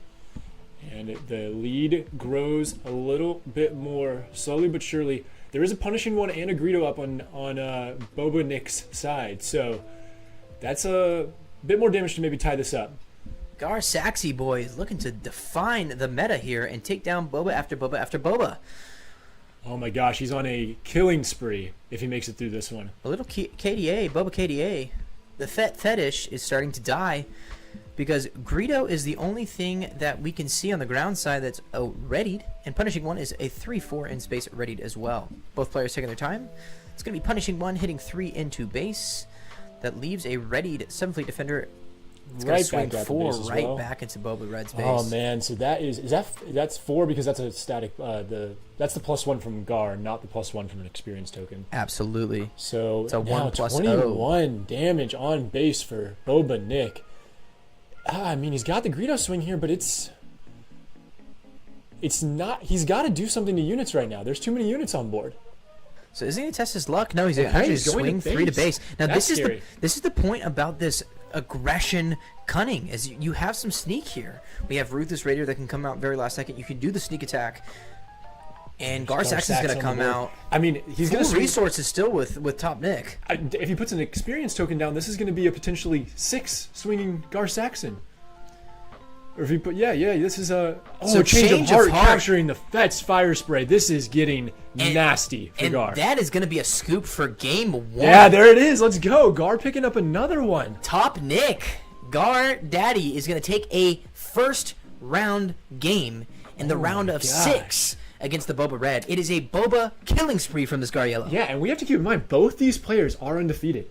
This is an undefeated Boba Red deck. This is an undefeated Gar Yellow deck. And damn, is Nick just doing some work with this Gar Saxon, taking down the meta picks. So let me ask you this, Britton. If you're in the Boba Red's position, what are you trying to do to get out of this stranglehold of shielded units?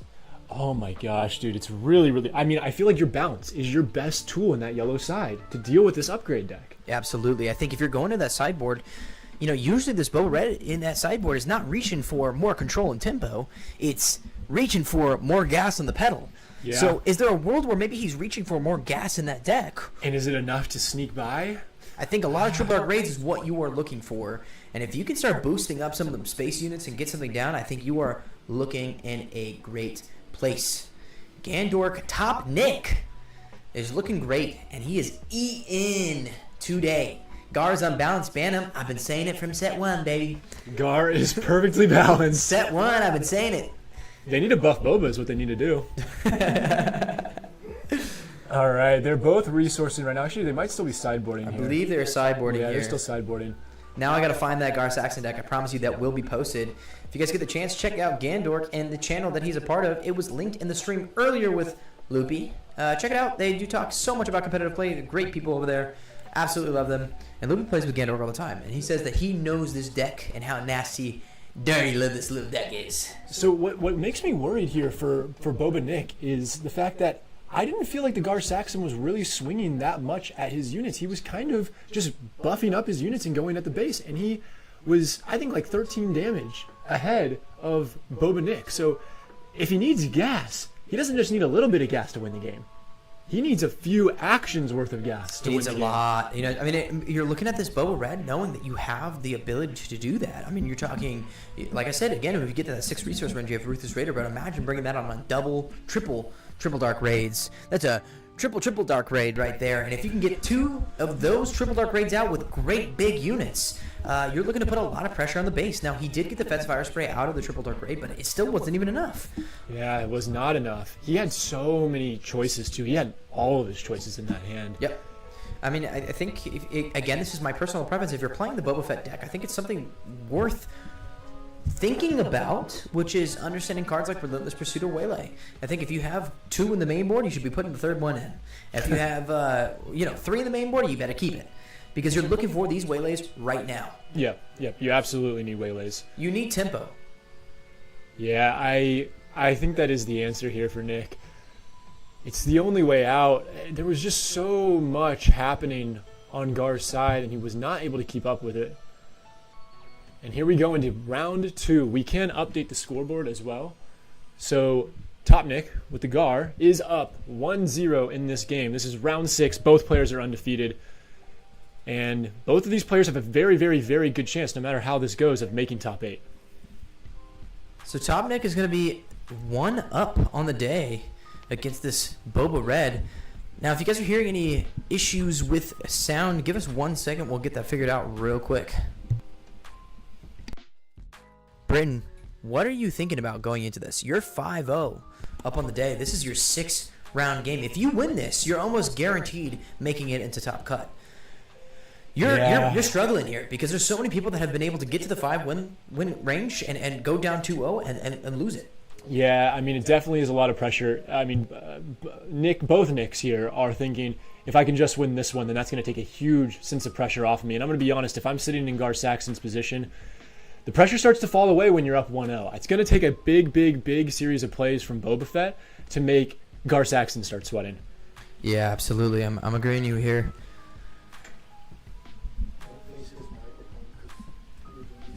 I think if you can mute the desktop audio on the in-game, if you don't mind, And then just move away here a little bit. Justin is in the bathroom. I am not in the bathroom. Tell us how it sounds now. But I appreciate there's a Mercenary Gunship, and again, that Val playline. This is a nasty card, and a lot of people are undervaluing this card, but in a guard deck like this, the experience tokens mean so much, and if you can translate that into a Lurking TIE Phantom, it really is powerful. Now, the Mercenary Gunship is going to kind of put a stop to that play in space. If you play the Lurking TIE Phantom, you're expecting it to get crashed into by this Mercenary Gunship. Val, again, is a rightful line. This is cookie cutter from the side of Gardnick. Loopy saying Boba Red won 2 PQs because it's a gas deck. It is. It's a good deck, but here we go again. Looking at this Gar Saxon, beating everything that people are complaining about. Loopy said the Echo is just as bad now. Okay. In the bathroom. So here's what we might do. We might use one mic. All right, guys. Let us know if this is still sounding so bad. We're switching to one mic for the cast. Yeah, tell us how this sounds. We are both using one mic here, so there should not be any echoes unless the single mic is picking up the echo. You can change to both multi-directional. All right, now Lurking TIE Phantom comes down with a Mercenary Gunship. And this is a pretty good early game for Boba Nick. He's got answers in space. He can definitely take down the Lurking TIE Phantom if he wants to. But, like you said, he might look for gas. He might look for gas rather than controlling units. So he might just push all of those at the base and make Gar Saxon respond to it. All right, guys. So we have TIE Advance coming down on the Lurking TIE Phantom, which is going to mean that Lurking TIE Phantom is out of reach. Unless that Lurking TIE Phantom on bottom Nick's side immediately smashes into it. Okay, so we did fix the echo, but it looks like our volume is a little low now. And that's just because we're putting this mic in the middle of us rather than having it right in front of our mouths. Okay, so now. Hello, hello, hello. And we could always switch to this mic as well. But, nevertheless, there's 2 experience tokens coming down from the TIE Advanced onto the Lurking TIE Phantom. We saw this in the last game. Big buffed units in space. He's going to want to use those to swing base. I don't even think he cares about using those against Boba Fett's space units. I think if you're bottom Nick here, I think he might just crash that Lurking TIE Phantom into his Lurking TIE Phantom. Yeah. Unless you have a waylay play in hand. Let's see where he's swinging it. Yeah, he's going to base. He's going to base. I mean, that is a risky call. Risky call. Yeah. So something about bottom Nick is saying that he can take on this amount of damage from top, and I just don't know if that's the correct play. Is he a madman? We'll find out. Maybe he's looking to sack the Mercenary Gunship into the Lurking TIE Phantom. It still won't be enough to kill it, unless bottom Nick has and maybe a surprise strike. But would you want to waste a surprise strike just to get rid of the Lurking TIE, especially when the TIE Advance can smash into the Lurking TIE Phantom on the Boba Red's side? Val is still up, full resources. Triple Dark Raid's going to come down, and that's why I think he's searching for. Do you think he's going for Fett's Fire Spray here, right? I think you have to. I think you're trying to make sure that your board is not just being crashed into and out-sustained. Let's see if he can pull it. He's searching. He's searching. A little hard to see, and he's got another Lurking TIE I don't think that's what he was looking for, but it does come out for free. I mean, I think at that point you're just going to smash that right into that other Lurking TIE Phantom and call that. Yeah. Loopy says he could have shoot first. This is completely correct. He's not going to pull out that on Triple Dark Raid, but...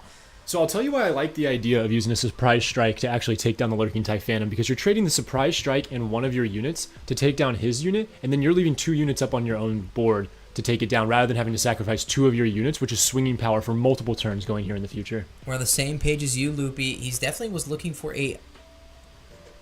Oh, and he's looking swinging for a at fast it. fire spray just to make the swing, but he's going to go ahead and swing the Lurking TIE Phantom. Now he's going to feel a little bit bad about not smashing that Lurking TIE Phantom earlier and just taking the damage into it. He's going to trade for the TIE Advance. That Lurking TIE Phantom had enough with all the bonuses on the from the experience tokens to actually kill it off in one shot? Lurking TIE Phantom is a Raid 2/2/2, and the other so it only Lurking had TIE 4 Phantom health on it. Yep. Yeah, so it was swinging for 4. That's right. Surely you want Ruthless to clear all the space units. No, absolutely. Or if that's Fire Spray coming in. And I don't think we saw the Ruthless in the last game, but that is definitely one of his tools. The Triple Dark Raid is a big deal, and this deck is composed of most vehicle units anyways. I think all that Gandork is trying to do is, again, keep putting down units with shields, and that's exactly what that is going to be. A 7th Fleet Defender with a shield is now going to be hitting for 4. He's going to swing 4 into the base of TIE Top Nick. All right, and that's 9 damage on Boba Nick's base and 11 damage on the side of Gar Nick's base. It's still a very close game with the board state slightly leaning towards Gar. And now we're tied. And now, just like that, we are at a tie game. Let's see what they have. There is still full resources in hand for Bottom Nick, Boba Fett Nick. Boba Bottom Nick, yo. Top got Nick that Boba Gandork is up 1-0 in the round 6. He's going to waylay the 7th Fleet Defender, which is a beautiful play. Yep, that's what we wanted to see in the last game, is that waylay. It's going to clear the unit. Yeah, he could have used that on the other Lurking Tie that had all the experience tokens too. It seems like he potentially could have top decked that card. Here comes a flip and a No Good to Me Dead. No Good to Me Dead, and that's exactly what Top Nick is looking to do every single time. In round 1, we saw both of these players play No Good to Me Deads one after the other to keep their units asleep. I don't know if we'll see that quite yet from Bottom Nick, but I think he does have it in hand actually. And the Disabling Fang Fighter coming onto the field now, that's got to be potentially a sideboard card. It could be a main board card, absolutely, but we didn't see it in game 1 at all, and I think the sideboard is taking out upgrades. This deck, the Top Nick's deck is about upgrades. Gandork is about upgrades, and we can ping off those shields is going to present a big problem for Top Nick. All about upgrades here. So he's looking for a shielded unit potentially to come in. Another Lurking TIE Phantom would be good. I think we've only seen 1 on his side. We've seen 2 on the side of Boba Fett Nick. But there's more Lurking TIE Phantoms to come in. Let's see what he's got. He's got initiative over here. So we still do have Gar Saxon flip. Big Gar is going to come out. On this turn, right? Yep, absolutely. Not looking for an upgrade, but looking for some board presence here. There's a Lurking TIE Phantom and a Disabling Fang Fighter down. So Surprise Strike for 3 plus 2. That's 5 at a base of 16 damage on top of Bottom Nick. And they're both of these guys think that they have that one up on the other person. They're both swinging to base. I mean, I think Top Nick is basically saying that he can out damage because the Boba Fett is exhausted from No Good to Be Dead. Yeah. No Good to Be Dead. He can out damage both the Lurking TIE Phantom and the Disabling Fang Fighter. Yeah, I agree with that, but it's not going to be enough to be lethal. So there is going to be one more round here at the minimum. Let's see if he can keep enough pressure on the board to get himself in lethal range. So there's 4 resources. It looks like Top Nick is going to look for his smuggle, and that's going to be a hot There's shot. a hot shot. And it's going to be 7 damage, right? 7 damage in the base. 7, dude. That is spicy amount of damage. That was actually not expected. Was not counting that into my calculations. 23 damage now on Boba's base, and only 15 or 16, I can't really tell, on Gar Saxon's. It looks like it's going to be 18 damage on Gar Saxon's base. 18, okay. Bottom Nick is in a tough position here because he has to have an answer for this Gar Saxon going into the next turn. Otherwise, he was going to lose. 23 damage is exactly how much is left needed for this Gar Saxon to swing 7 right into there. That's one single swing on the Gar Saxon, like you were mentioning. But he has a No Good to Me Dead in his deck. He might even have it in hand. Let's see if he's got it. It might have to come down immediately on the first action of this next turn. He's either take initiative or he's going to get rid of the upgrade on Gar Saxon, which is a very smart play. Nice. Good answer. Good answer. That was a good answer, and I think that's the correct way to do that. If you have no answer, you're just going to have to eat the damage from Gar. It looks like Gandork is looking to see if he has another Hotshot DO44 blaster. He's going to end up taking initiative, and Kylo's TIE Silencer comes down from Bottom Nick. Oh, I mean, this is what I was worried about. It wasn't going to be lethal on this round, and he's going to go into the next round with a massive, massive, massive disadvantage in the space side. Oddball, Gandork is on Gar. That is Top Nick Gandork. They call him Gardork. And that's a nasty space fleet. Right there. That is Boba's got a space fleet. Yeah, that's a crew. Fleet. He got some space ops. Yeah, that's that scene in the sequels where all those ships just come out of nowhere, crashing down. So there's another hot shot. Another hot shot? No way. That's gonna be this. No, that's not hot shot. That is a jetpack, which means that if he swings right into base, that is game over. Oh man. Bottom Nick's got to have an exhaust or another Disabling Fang Fighter or something. Dude, this might be it. I think No Good to Me Dead is the only answer that I see, unless he's got an upgrade removal. Oh, he's thinking. It doesn't look like he's cashing himself out. Checking the smuggles, checking the resources. Does he have a save here? In a Triple Dark Raid. Triple Dark Raid? That's not going to be enough. He's got to be looking for the space unit that defeats an upgrade. That's the only answer. Disabling Fang Fighter off of the Triple Dark Raid is the only. Can he win the game off the Disabling Fang Fighter? Can he stop it? And it looks like he doesn't have it. There's a Ruthless Raider, and that's going to be the handshake. Gar Saxon Daddy is going to make it into 6-0 for the day. going into the 7th round looking for a 7-0 out of nothing. Someone says, Tommy says, TDR does nothing. It does. If he pulled another disabling Fang Fighter, he would delete that. Yes. He would have saved himself if he had pulled the Fang Fighter, defeat the upgrade, Gar can't swing for lethal, and then he uses Boba Fett to take down the other unit. It looks like this deck from Gandork is all about applying pressure and playing a game that I like to call bluff that fool. Dude, this is You're exciting. trying to bluff the opponent and making sure that you have a tempo pressure above your opponent. You're saying, hey, you think this is crazy? Attack this. You want to try this? Oh, go do this instead. Yeah. Oh, you like this? Well, check out my Val. She's crazy. Yeah, and this deck is becoming a quick fan favorite. It's the Gar Sexy, and it's looking good to everybody in the chat. Now, what's really exciting here is we are going into round 7. So, we might get to see Gar play another undefeated opponent one more time, unless they do choose to pair to the stream table somebody that's on the border of elimination. Because now Gar is not within range of being eliminated. He will make top 8 with this record. He absolutely will. There'll be 6-0 for Gar Daddy on the day. Top Nick checking the chat. Check out the Discord real quick and just tell how much you love your Gar. Because we're having fun, and I think this deck is absolutely amazing. By the way, Gar had 2 upgrades. One was a shield. That doesn't matter. Gar would only be swinging for 5 at that point. There was 23 damage on base. With the jetpack on, he'd be swinging for 7, and that would be lethal. So he's looking for that removal. Or some type of exhaust. But that's what TDR is doing. That's what Triple Dark Raid is going for. That was something else, man. I cannot believe how much success we are seeing on this Gar Saxon deck, because I think it's been 2 O's. 2 O's, 2 O's, right? Was that last one game 3? It's been a pretty nasty performance, and I think while we're waiting for Loopy, let's just go ahead and cut to the commentating desk without Loopy real quick, because we're gonna set up for a guest slot with the Golden Dice guys, with Just Jack. We're gonna be talking about an amazing charity event that they're hosting and running, and I think it'll be a super awesome time to talk about it. While we get that set up, Britain, I mean, that game was. I mean, we're just talking about tempo.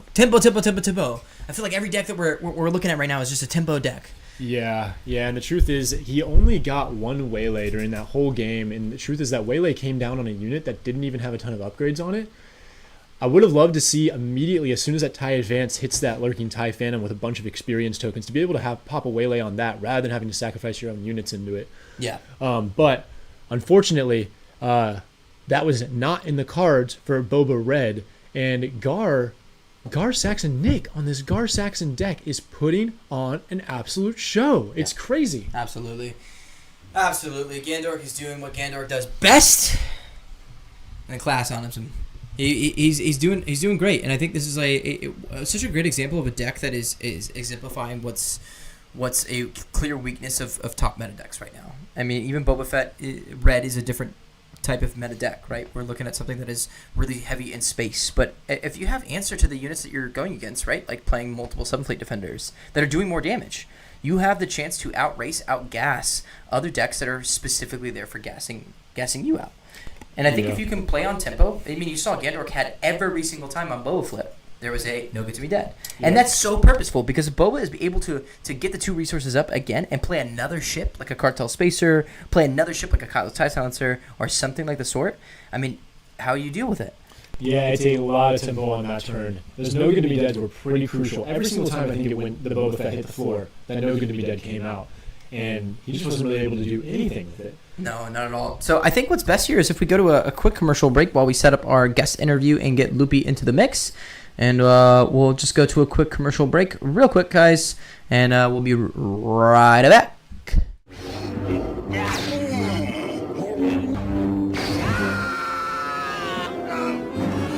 There is no escape.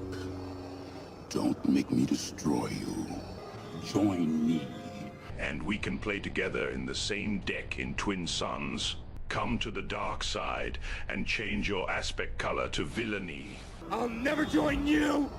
If you only knew the power of the dark side. Obi-Wan never told you what happened to the Bucketheads. He told me you killed him. No. I am their biggest fan. Come with me and watch Open Fire Season 2 together.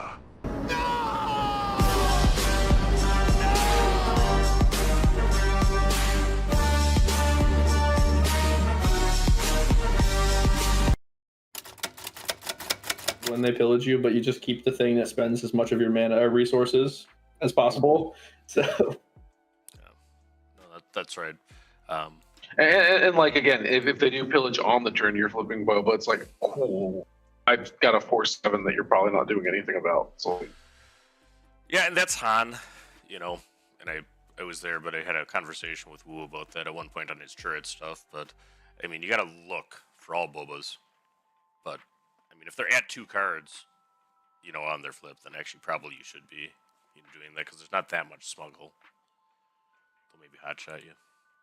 Right. All right. Best card in the deck, Cunning. Maybe the best card in the game. All right. it's easily got a pretty crazy tool set of modes that are good in this game. You care about all of these things pretty frequently. Yep. So it's like the most flexible card in the game, has some very powerful abilities, and just stitches the whole deck together. It's ridiculous. It seems a little undercosted for how much you're getting. If you just like line up all those abilities, like how much do those kind of things cost? I mean, sure. We were gonna pay 6 for this. Reflex did, and I mean, there were Sat 1 people did. He's a monster. He's a very, very good card player. And so that's what I was going to say. As far as under cost go, yeah, maybe, but like it's a deck building cost, right? Because you're giving up essentially access to a whole extra color to be able to play it for 4. So I think from a design perspective, it's properly costed because there's other like not payoffs but other costs to it. Like we had to play Swoop Racer in set 1. It was wild. Just to stay all yellow, right? Yeah. All right. So when are you using which? So in the aggro, you're usually going to use the double tap if you're against another aggro deck, right? Because it just kind of puts you super ahead in the math in the race. Returning a non-leader unit with 4 or less is super flexible. It can be used in almost any matchup. It just depends, especially like if you're potentially using it as part of a double flip turn to get to that 8 mana by flipping or bouncing and resetting and all that. Plus 4, like I like to say, if their resources are spent and they have no units on board that are going to be anything, if the shields are down, so to speak, like give something plus 4 and smack them in the face. And then discarding a random card a lot of times is kind of like the fallback. Like, okay, I don't have something I use for the other for the second mode, so might as well take a card from your hand. But there are definitely cases where like I will just rip that discard, especially if I have a sense that they have a key card in their hand, or if I've say seen their hand with a Bodhi or a Viper Crow Druid, I'll take a 50% or 33% chance to take the card that they have that answers my board state, right? Like something like a Snoke that's almost wipes out my whole army, right? Or like something like a huge add-on piece of text for this card that already interacts with a board. It's great for when they don't have anything on the board. Insane. Right. And we've seen some very big matches get decided with that, with the key card getting discarded by Cunning. Yep. Sometimes random. This card is the best deck in the game. I don't know. I've been saying that for a very long time. Like a year, actually. Yeah. For those that didn't, Bobby Sapphire's first Boba video credited poem was on this before him and Wu would be Boba. I haven't won a tournament, but I can claim something here. Well, you're getting your masters. But thanks for joining us for your grace. The heavy lifting early on for us. All right, is this the most significant addition for set 2? The Snowblower. It's the best card in set 2, probably. None of you. Yeah, Andy's. So I was saying, and like he's great because like I mean I'm being kind of facetious, but like he lets newer players almost play this deck because then the only legendaries they need are Cunning. They don't need those pesky Boba units anymore. Yeah. All right. So first off, what buffs are you trying to get on him? Are you like prioritizing a Hotshot Blaster on him as soon as you can, or what's the analysis as to how to set up the machine gun? I think a lot of the time when you're Toroing, it's awkward to try and set it up actively to pressure the damage. A lot of the value from Toro, I think, comes from just the extra attacks that you get for free for playing your main game plan. Sometimes you can set up these like cool Hotshot Blaster or Cunning turns, but that's usually when they don't have anything going on to interact with you, and it's already a huge target for your opponent to deal with, and it's a good distraction for that removal. a lot Right. of the time, I think. Because here's the thing, like if you're spending everything you're doing just to buff him, like you're not developing your board otherwise, you're not undeveloping their board with a bounce or whatever. So Hotshot Blaster, yeah, if you can pull it off, or Cunning, if you can pull it off, it's great and can sometimes just steal the game. But I wouldn't tunnel vision on that, and where it's more likely to actually work out is like on your Boba flip turn, like maybe you swing with him or Hotshot Blaster with him, do something, flip out your Boba, remove a unit to reset, and then you have the resources to play a 4-LOM and stand Toro back up. But I'm not like all in on just buffing him. I'm happy to just swing for 6 over 2 action. Convenient enough that you get buffs. All right, are there matchups that this is better? There's three in Indy supposedly, right? All right, everyone. We are here with Chris Schultz from the Bantha Network. Welcome, Chris. We hear that you're a Ray Red specialist. Yeah, I've played the deck a few times. Okay. I've spent a lot of time working on it this set, trying to craft it into something that can compete in top 8 or win tournaments, and I think we got there. So give me a... All right. Before we get into, because I know that one of the big things that we wanted to talk with you guys today about is, again, how amazing the Bantha Network is, especially being in that platform, in that Discord. It's such an amazing space to be in, but and also kind of what you guys are doing to cultivate the scene around the Star Wars Unlimited space and local play. But I mean, I can't not glaze a good Ray Red player here. So I just want to hear kind of like in your perspective, what is, the vitality of the Ray Red? What is something that makes that deck so good to you, and why you think that's really doing what you want it to do? So I started off, the first pre-release I went to, I had Ray in my pool, and I had like a pile of like little weenies, and I threw them all together, and I was like, wow, this is like, I thought Ray just wouldn't be as good as some of the other sort of mid-rangey leaders in set 2, but after that pre-release, I was like, wow, this little like throwing XP tokens on stuff is pretty powerful. Yeah. So like just like the Conquer Dawns and the Village Protectors and things like that I had in my sealed pool.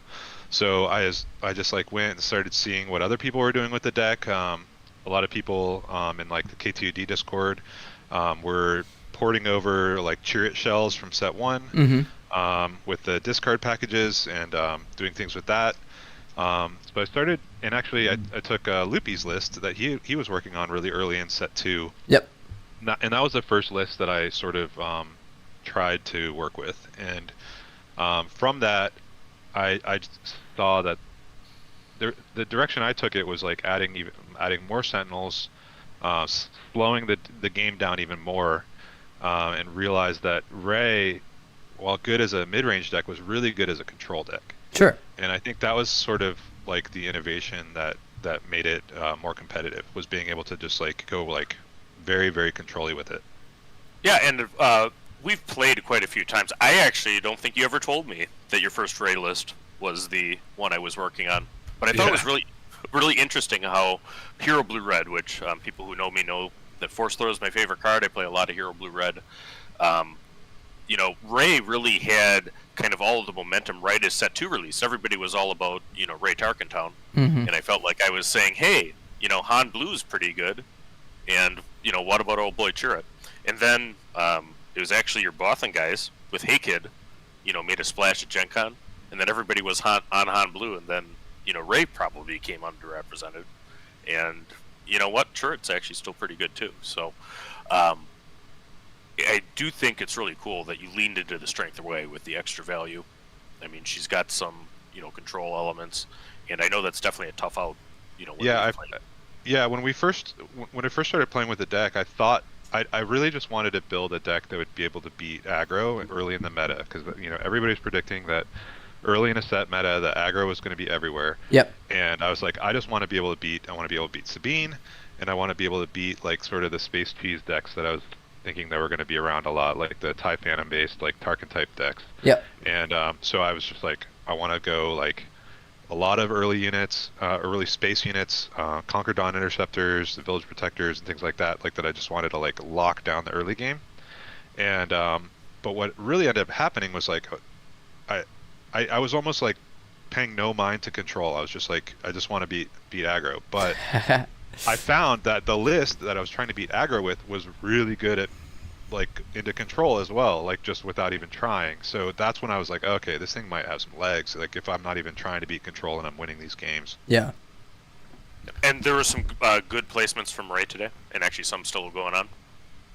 Yeah, there's as far as I know, there's a bunch of top 8s from Ray today. So people are, I think, I don't know if it's just like, you know, there's like a snowball effect. People see a couple of good results and then they feel confident being able to take it and pilot it themselves. But you know, there's, you know, every week it seems like there's more Rays than the week before. We took it to, me and a few locals took it up to a PQ. Was it last week or the week before in Greenville, South Carolina? Yep. Where there was like 13 or more Rays in the room, and there was a Ray dominated finals where there's both of the top 2 were Ray Red. Yep.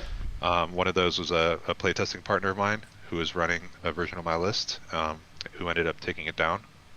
And I don't know, people are seeing that and, you know, running with it.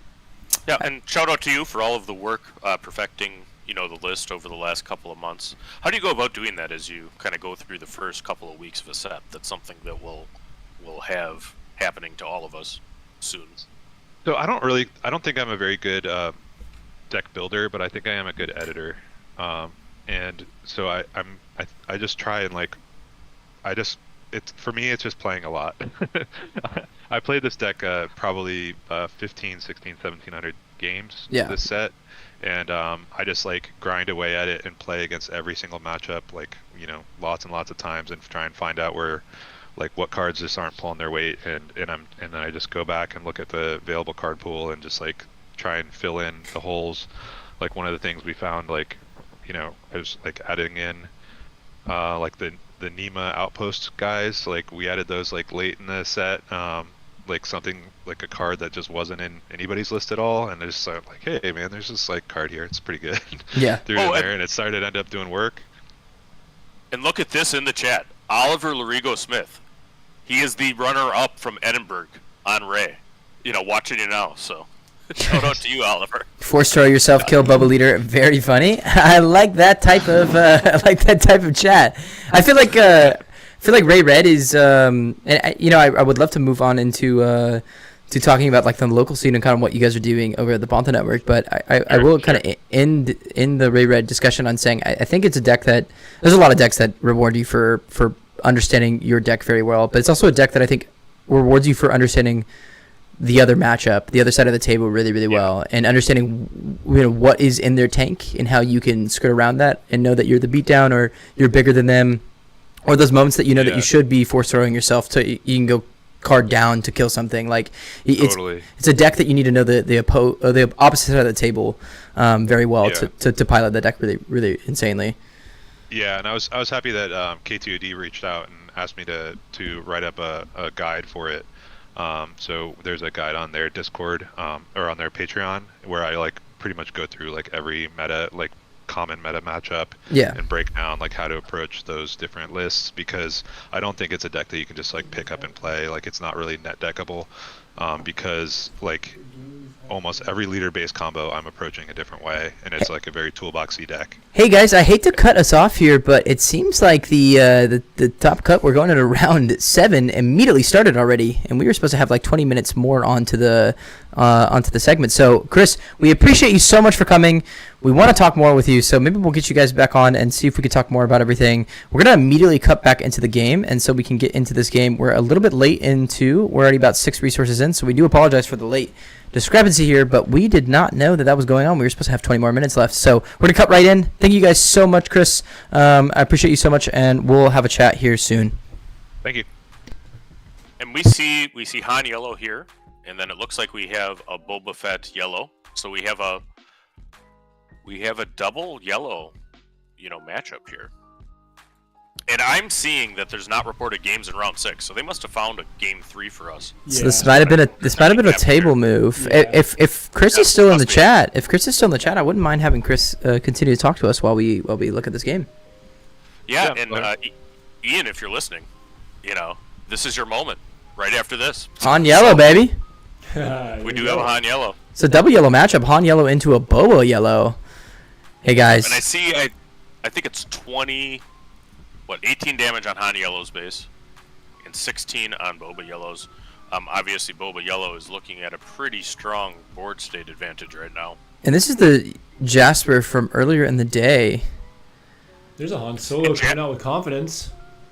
Yep, so this is Jasper and Zach. You know, I think this might be game 3 right there. Yeah, Or this game must be 2. And someone... We are piecing together the puzzle as We're we piecing see it. together a puzzle.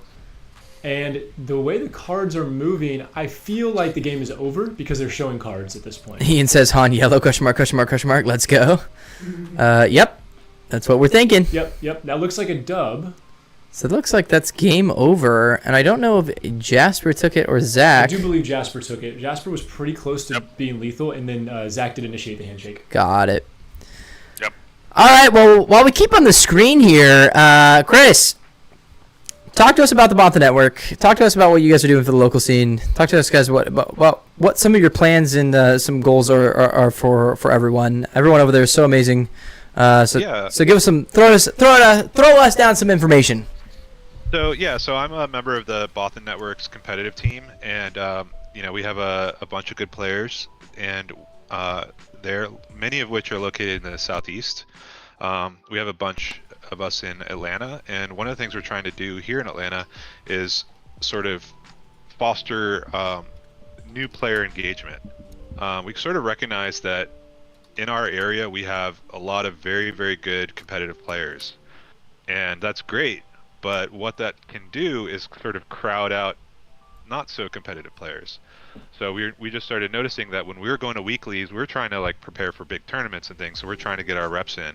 But then like we're just running against people that are playing jank or who are like newer and just steamrolling over them, and that's not really fun for anybody. So we started thinking about like, okay, what can we do about this? So we decided that what we would do is like sort of take our like competitive playtesting outside of weeklies and try and use our knowledge to try and bring new players into the game and not be so competitive like at like actual stores. Yeah. So what we've started doing is trying to partner with some local stores to have demo nights where some of the sort of enfranchised veteran players can come in and we build sort of our version of starter decks that we can hand out and try and teach new players and sort of grow the community that way. We just sort of recognize that, it's really fun being creative, but it doesn't necessarily help grow the community by being like really try hard at these locals. That's a really, really cool thing that you'll notice, because I feel like that's not a lot of people's perspective, right? When they're training and they're trying to be the best competitive team, I feel like reps at any place you can get it is the mindset that they have. But y'all took a step back and kind of looked at the audience that you're playing against and thought that there might be a better way. I know that in Dallas we do some Twin Suns events, and we take a very, very similar approach where we actively invite new players. We build decks for those new players so nobody has to own cards when they come. And it sounds like y'all are kind of doing a similar thing with these demo nights, which is really cool. Yeah, exactly. Like all of us, like, a lot of us have like boxes and boxes and boxes of bulk, so it's just sitting there. So like, why don't we just turn that bulk into decks? And we sort of gave ourselves like deck building restrictions, like, all commons and uncommons. We never use more than 2 of any uncommon. We're generally trying to build the decks more for like to include recognizable characters. Yep. More than to like we don't want these, like a lot of people have made content like where they're like, oh, here's like budget decks that can compete. We're not trying to make budget decks that can compete. We're trying to make budget decks that are like fun, that have recognizable characters, that a new player who's a Star Wars fan can like pick up and play with, like guys that they recognize that might not be like the best cards, but just that are like, they want to play with like Yodas and Chewbacca's and things like that. Yeah, absolutely. So and that are balanced against each other, that aren't trying to like be like, you're not gonna like win your local with them, but that we can like pass out to the community. Yeah, we go ahead, Libby. That's really great, and I appreciate that the Botha Network is doing that. I was actually having similar thoughts about bulk. We do have actually Mr. Han Yellow himself in the waiting room. When you guys want to pop him over, he's a Kai too. Yeah, we can pop Ian in. Can join the party. Let's I make can't it move. a party. Yeah, I was gonna say, Chris, we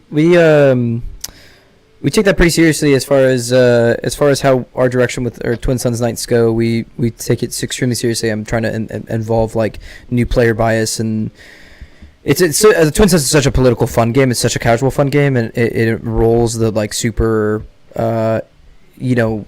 conversational community part of it all. So for us, like when we do our events, for us, we every week we spend money on making sure we buy free beer and pizza for everyone, and we do giveaways every single week, and just try to foster a community of people who want to have conversations with each other. And now we're at a point where we've been like 25 people strong almost every week, and that's awesome. More than a lot of the rest of the local scene that has been fostered. I mean, we've converted a million Commander players over to like new player nights. We've built decks for people. We have pre-cons every week, and just trying to invest into the community and how the response of the community coming back has been so great. Yeah, one of the things that I think Twin Suns is really great for that, and we also I wanted to start something we're talking about doing for set 3 is starting a like a league, like a sealed league, where you start with like a sealed deck and then you can like add a pack every week. There's like a lot of commander leagues that work that way. Nice. And I've always had a lot of fun. And one of the things I wanted to like emphasize in those events is not tying prize support to wins. I think that's really important because we agree 100%. If prize support is tied to wins, people will try to win. Yep. So and especially with Twin Suns, there's 3 players that lose and 1 player that wins in most cases. So it's like one of those feel bad moments if you're only rewarding winners. Yep. Totally follow you. Yeah, so if you can give points to people for playing like off meta leaders or by like just getting accomplishments in game, I think it's a lot better for like fostering a non-competitive weekly. So something you touched on earlier that I really, really liked, and I think went a little understated actually, is for those that are trying to build experiences, good experiences and fun experiences for new players, you mentioned that you actually are limiting yourself to 2 of uncommons. And, you can tell me your insight about that in a little bit, but what I imagine you're getting at is some form of variance, right? When you have a deck that is optimized and you've got 3 copies of everything, the amount of times that you can play that deck and have a unique experience is limited. Of course, that's good for competitive, but for a new player, when they get a deck for the first time, it's actually good to have a little bit of variance in that deck because they can play the same deck again and again, and they can see some new things and have new experiences every time. Totally. Yeah. Plus, some of the uncommons are pretty busted. We have to like. Some of the commons in this game are great. Yeah. I mean, Super Laser Tech is one of the best cards in the single game. It's a common. I mean, Barrage is uncommon. You tell me. There's a lot of power there. Ruthless Raider, we just saw played to great effect, is uncommon. Most of the cards in the Gandork's Gar Yellow deck are common or uncommon. That whole deck costs about $30. So yeah, one of the things we also noticed was that it is very hard to make a fair like Pauper Boba deck.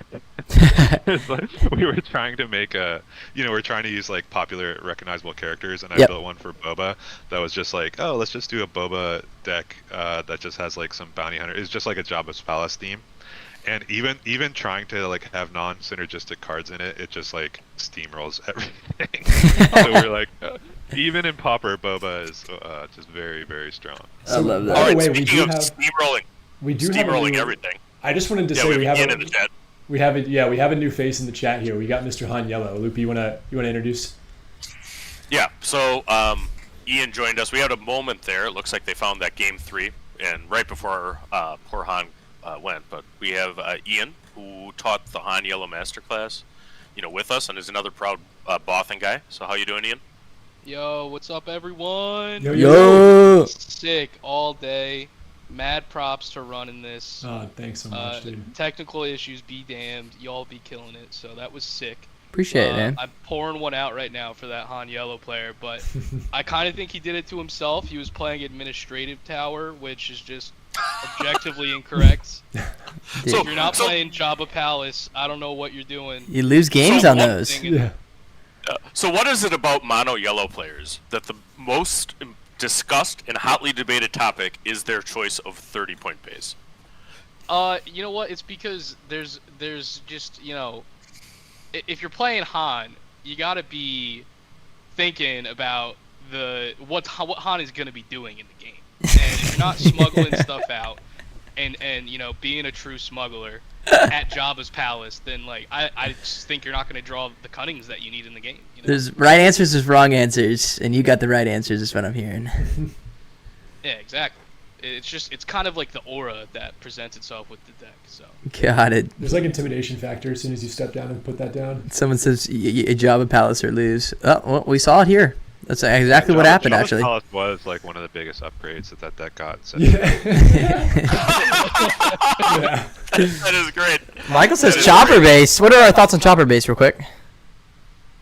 all right, so Chopper Base is only playable if you have the Italian version where it's called Base Chopper. Ooh. Base Chopper is great. So, and I'm actually showing this too because I have a hyperspace level 1313.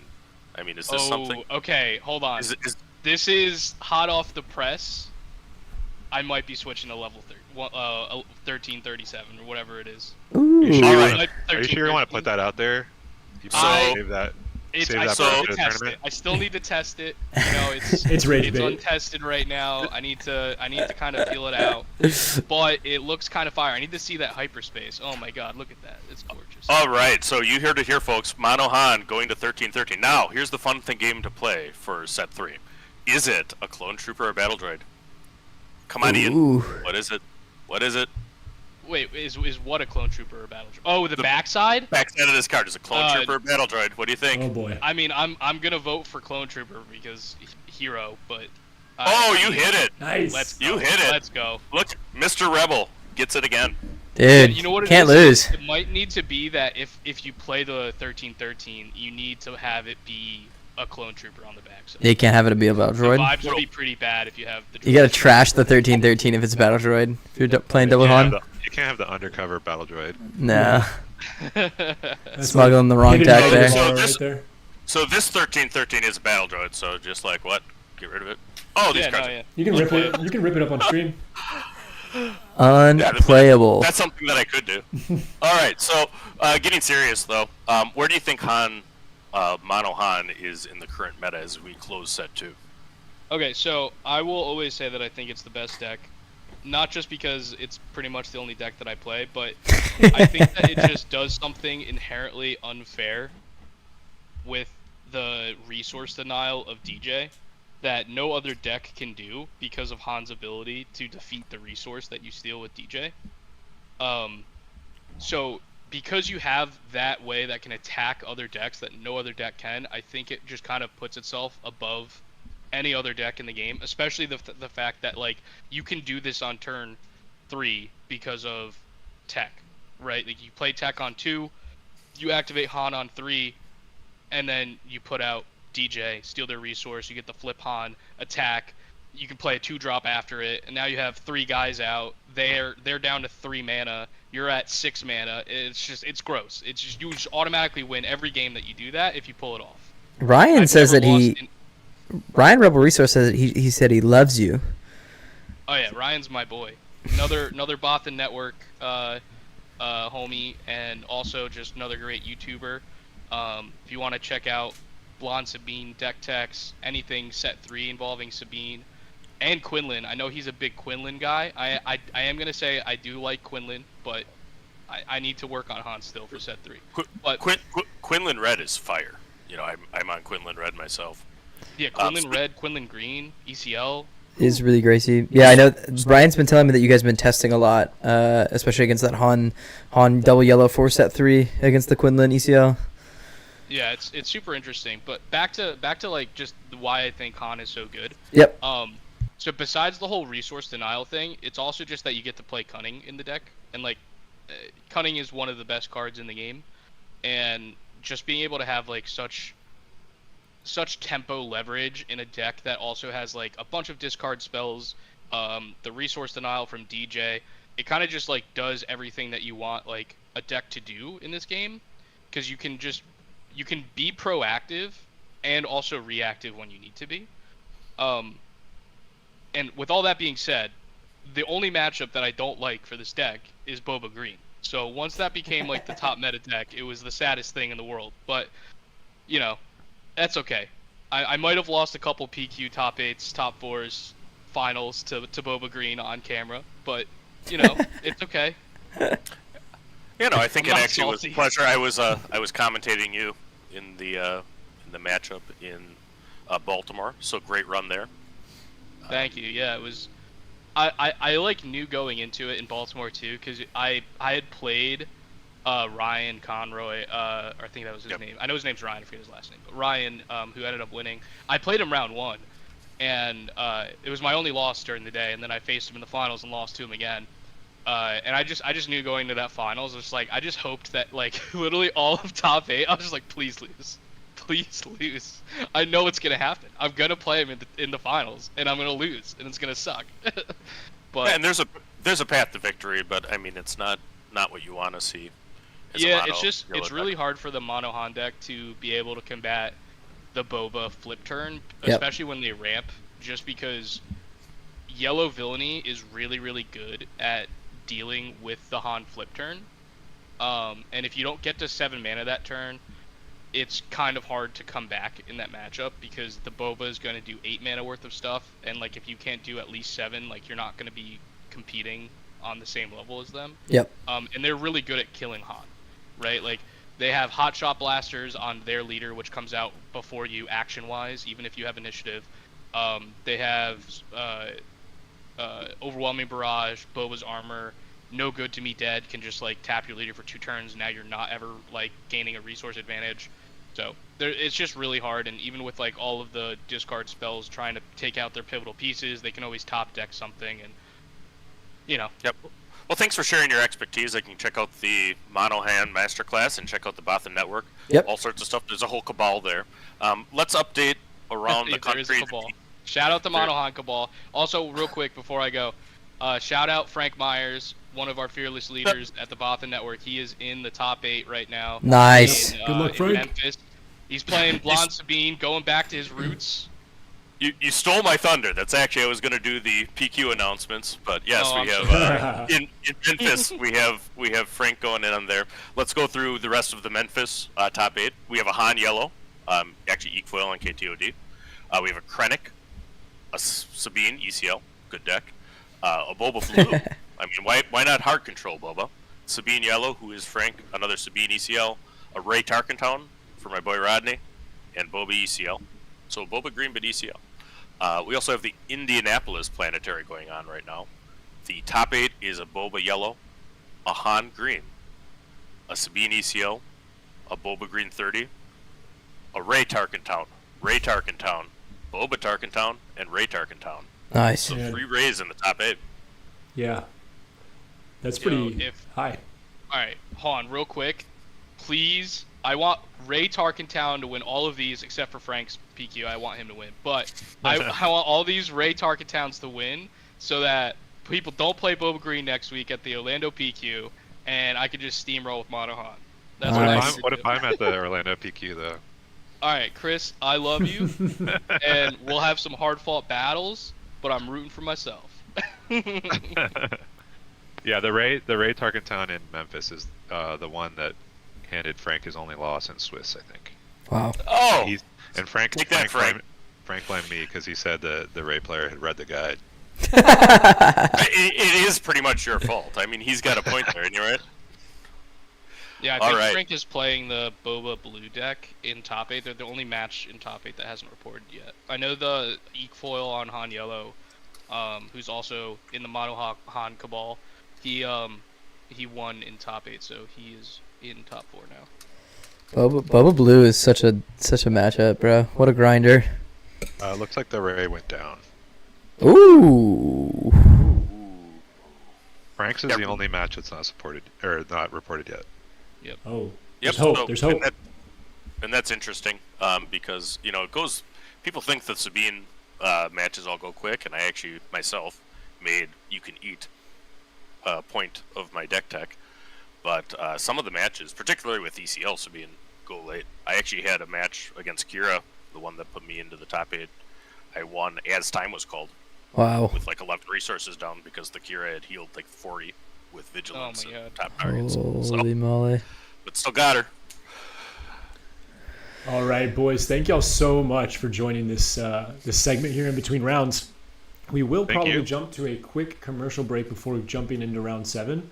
But I would not expect those pairs to be too far away, actually. And after round 7, we're going to announce our second giveaway of the One day. more round until giveaway number 2. Will be big stuff. If you guys want to win some free packs or some goodies, make sure you guys join into the stream and are active. And we'll announce what that's going to be. We're going to have a really amazing top cut. I have a feeling that this Gar yellow Gandork is going to put some sauce on the table. Yeah, I hope so. We probably will be getting a different matchup than the Gar for this round because they are looking for a knockout match. Sure. Gar's locked in. Yep. They are looking for a knockout match. We're hoping we can find one for this pair. But we will be back with that spicy Game 7. Hopefully a deciding game as well. Thank y'all so much, Ian and Chris, for joining. And we'll be right back Thanks for having us. after this commercial break. Thank you guys so much.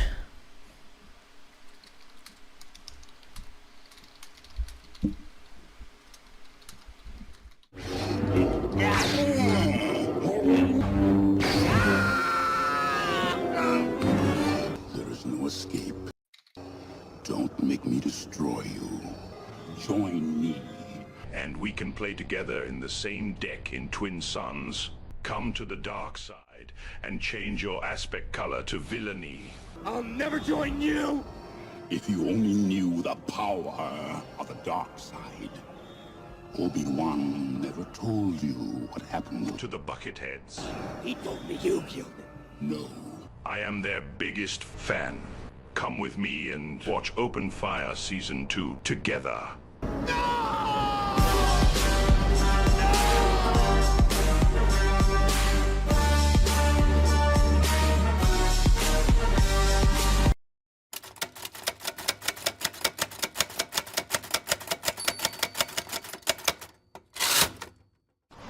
Because you're sympathetic to their cause? You agree with her tactics? You know, clearly you have some kind of an agenda here. I don't have time at this point. I don't actually. I don't care much for either side. So what, that makes you fair and balanced? Go to hit. Dude, and then Darth Vader's about to die. Swing, I Big thought I was Green. safe. Let's go. I thought I was safe. Oh my gosh, I'm so freaking pumped about this. You totally should have swung that IG-88 straight into Vader. I should have. That was the perfect play to do. But the caveat. Yeah, the table thanks you. All right, man. Hindsight's 2020. Yeah, I'm feeling the burn right now. Let's get spicy up in here. Hera, let's do 4 to orange. Straight to base? Straight to base. Put an With that experience shield token on the ghost. Now you just made yourself a target, my boy. We're getting to that end game, baby. You're the target, my guy. What do you mean? He's at 15. We gotta chop him down. Vader's looking spooky as a bokey right now.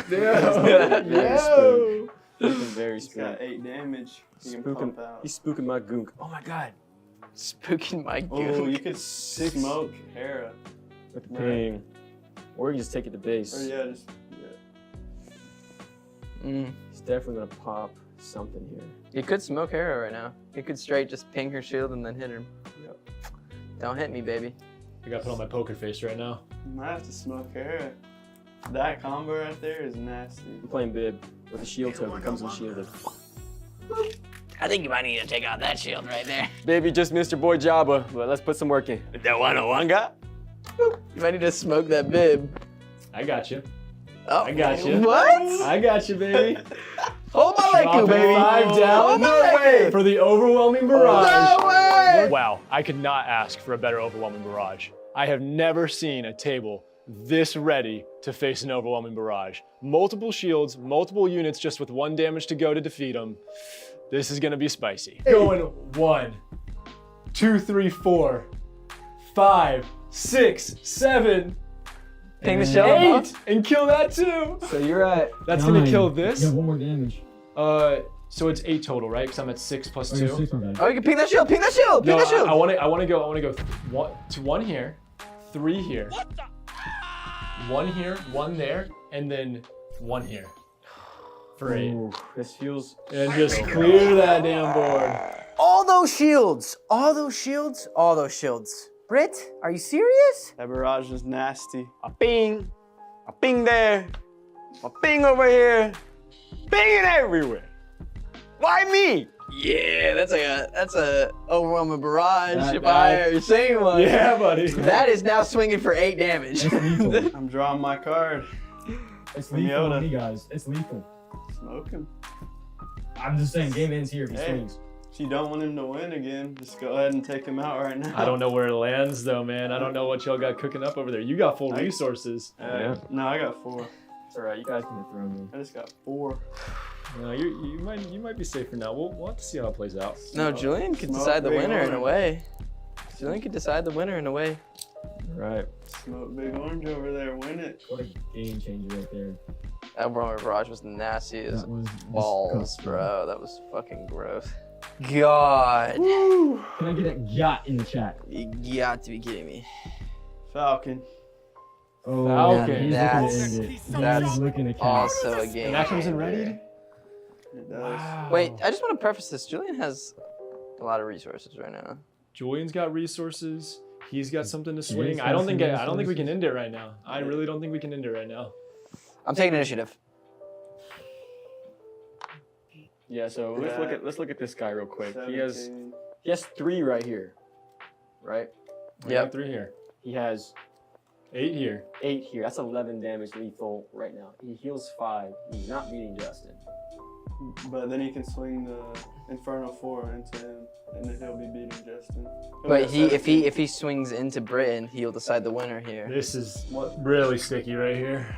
Yeah, if he swings Oh, to my me, God. heals 5, swings 3 to Justin. Boom. I can't heal again though, so Justin would. Jake can take me down Jake- after I hit Justin. Mm-hmm. And it can end in a draw. So I can't- It would end in a draw. Oh. Because Jake can't get his health down anymore. Actually, if he can't. He can only do damage control against you. Yeah, but I can't end it right now because I will not win the game if I try to end it. I just won't. Why? Because I'll swing him, I'll heal to 16. I'd have to hit Justin to do anything with my last guy. So you'd be winning there. But then you can just swing into me and then you win the game. Oh, yeah, 3. No, he'll be at 18 still. But I would be at 19. And Justin would be at 18. And he would still be at 18.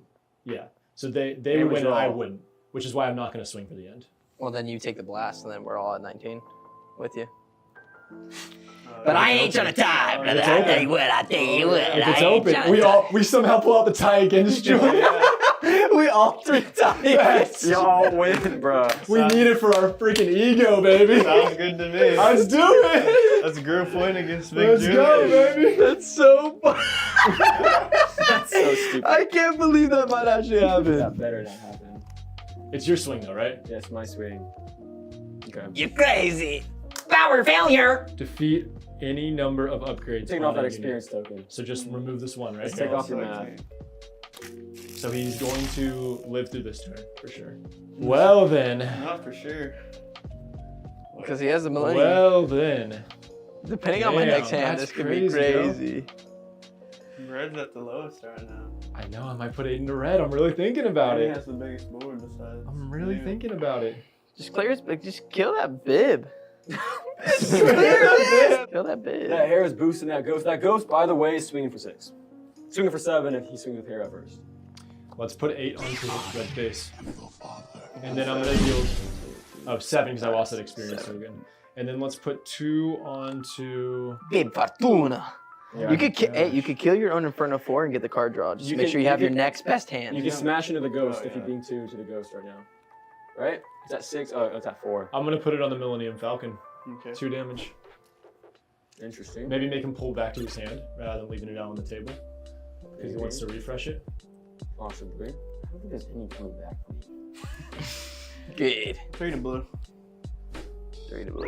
I mean, you're in it with the rest of us, You take man. initiative? Yep, take You're in initiative. it with the rest of us. Let's swing 2 to green. 2 to green. Red. He has that nasty board. Red or blue? 2. You gonna hit the I have Falcon or nothing. the base? I have nothing. You could kill the Falcon. It's okay. Okay. I'm losing this game. If you want to ensure your victory, Justin's going to be swinging hella. Swing 3 at Justin. Yeah. Okay. Okay. To the extent anybody's listening now, Hey, Luke, yep, we're they back. are going. They're going. It looks like game 1, and it's a Han blue versus a Kira green ECL. All right, let me catch this up. I was watching. Yes, so catch we us have up. Kira ECL versus Han blue. Hopefully my audio is on right now. Yep. But the Kira ramped. The Han blue played several cards. Kira deployed, was met with takedown, and she's just played Inferno 4, and that gets us into our turn 3 play. So they're about to go into turn 4. Kira has ramps, so is on 6 resources. Han blue is going to 5, as Han blue can't ramp. Yep. And if we can have Leo update the name assets here.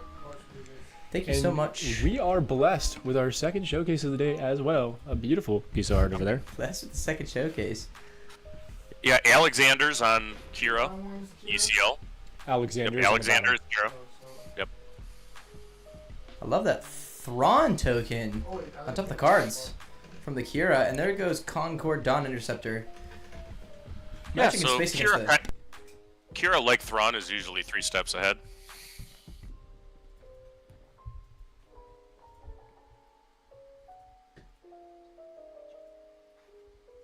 Overwhelming Barrage is going to come down on the Inferno 4, and it's going to go ahead and clear the Concord Dawn Interceptor.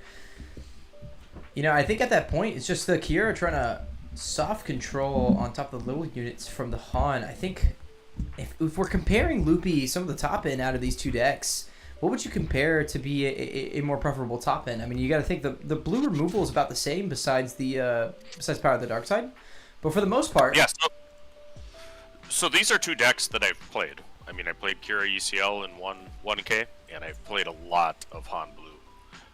And I mentioned before in the break, I play a lot of Hero Blue Red generally. I think that the key pressure points are whether Kira can effectively ramp. I mean, that helps her. It did happen this game, but not take too much damage on the way. Force Throw is certainly a leveler, and the Han player is often looking to pillage and actually attack the hand. Absolutely. I mean, in the end, if you can't kill the cards through discard, I mean, Han does not have a great answer to Avenger, doesn't have a great answer to a Devastator. Han does have a Crate Dragon, which can be a problem if Kira isn't holding a Felda Dragon to deal with it. And Loopy, give us a little bit of background here. Do we have the standings check to see if these 2 players are playing for an elimination match right here? Are we confirmed for that? I believe we have Table 8, which is 2 4-2 players with very good tiebreakers. So the player that does not win is certainly out with 3 losses. There will be a 2-loss player or 2 in this PQ that advances. So gotcha. The winner very well may top 8. Yep. They're going to be fighting. They got to win this game, and then they have to cross their fingers a little bit to make it in. Take down into the Sabine Ren, and now Han Solo's going to swing 3 to base. Kira is dead, so Power of the Dark Side is going to go ahead and swing out and kill that Han. And it's going to be a little bit of brutal play there. We got full resources on the side of the Han. Luke was... Yeah, and I see... We'll see what he goes. I mean, the Power of the Dark Side hurts quite a bit. I mean, ideally you want to keep 2 units out at all times, but he just jams a Poe, which I saw that in his hand, and that's probably what I would do there too.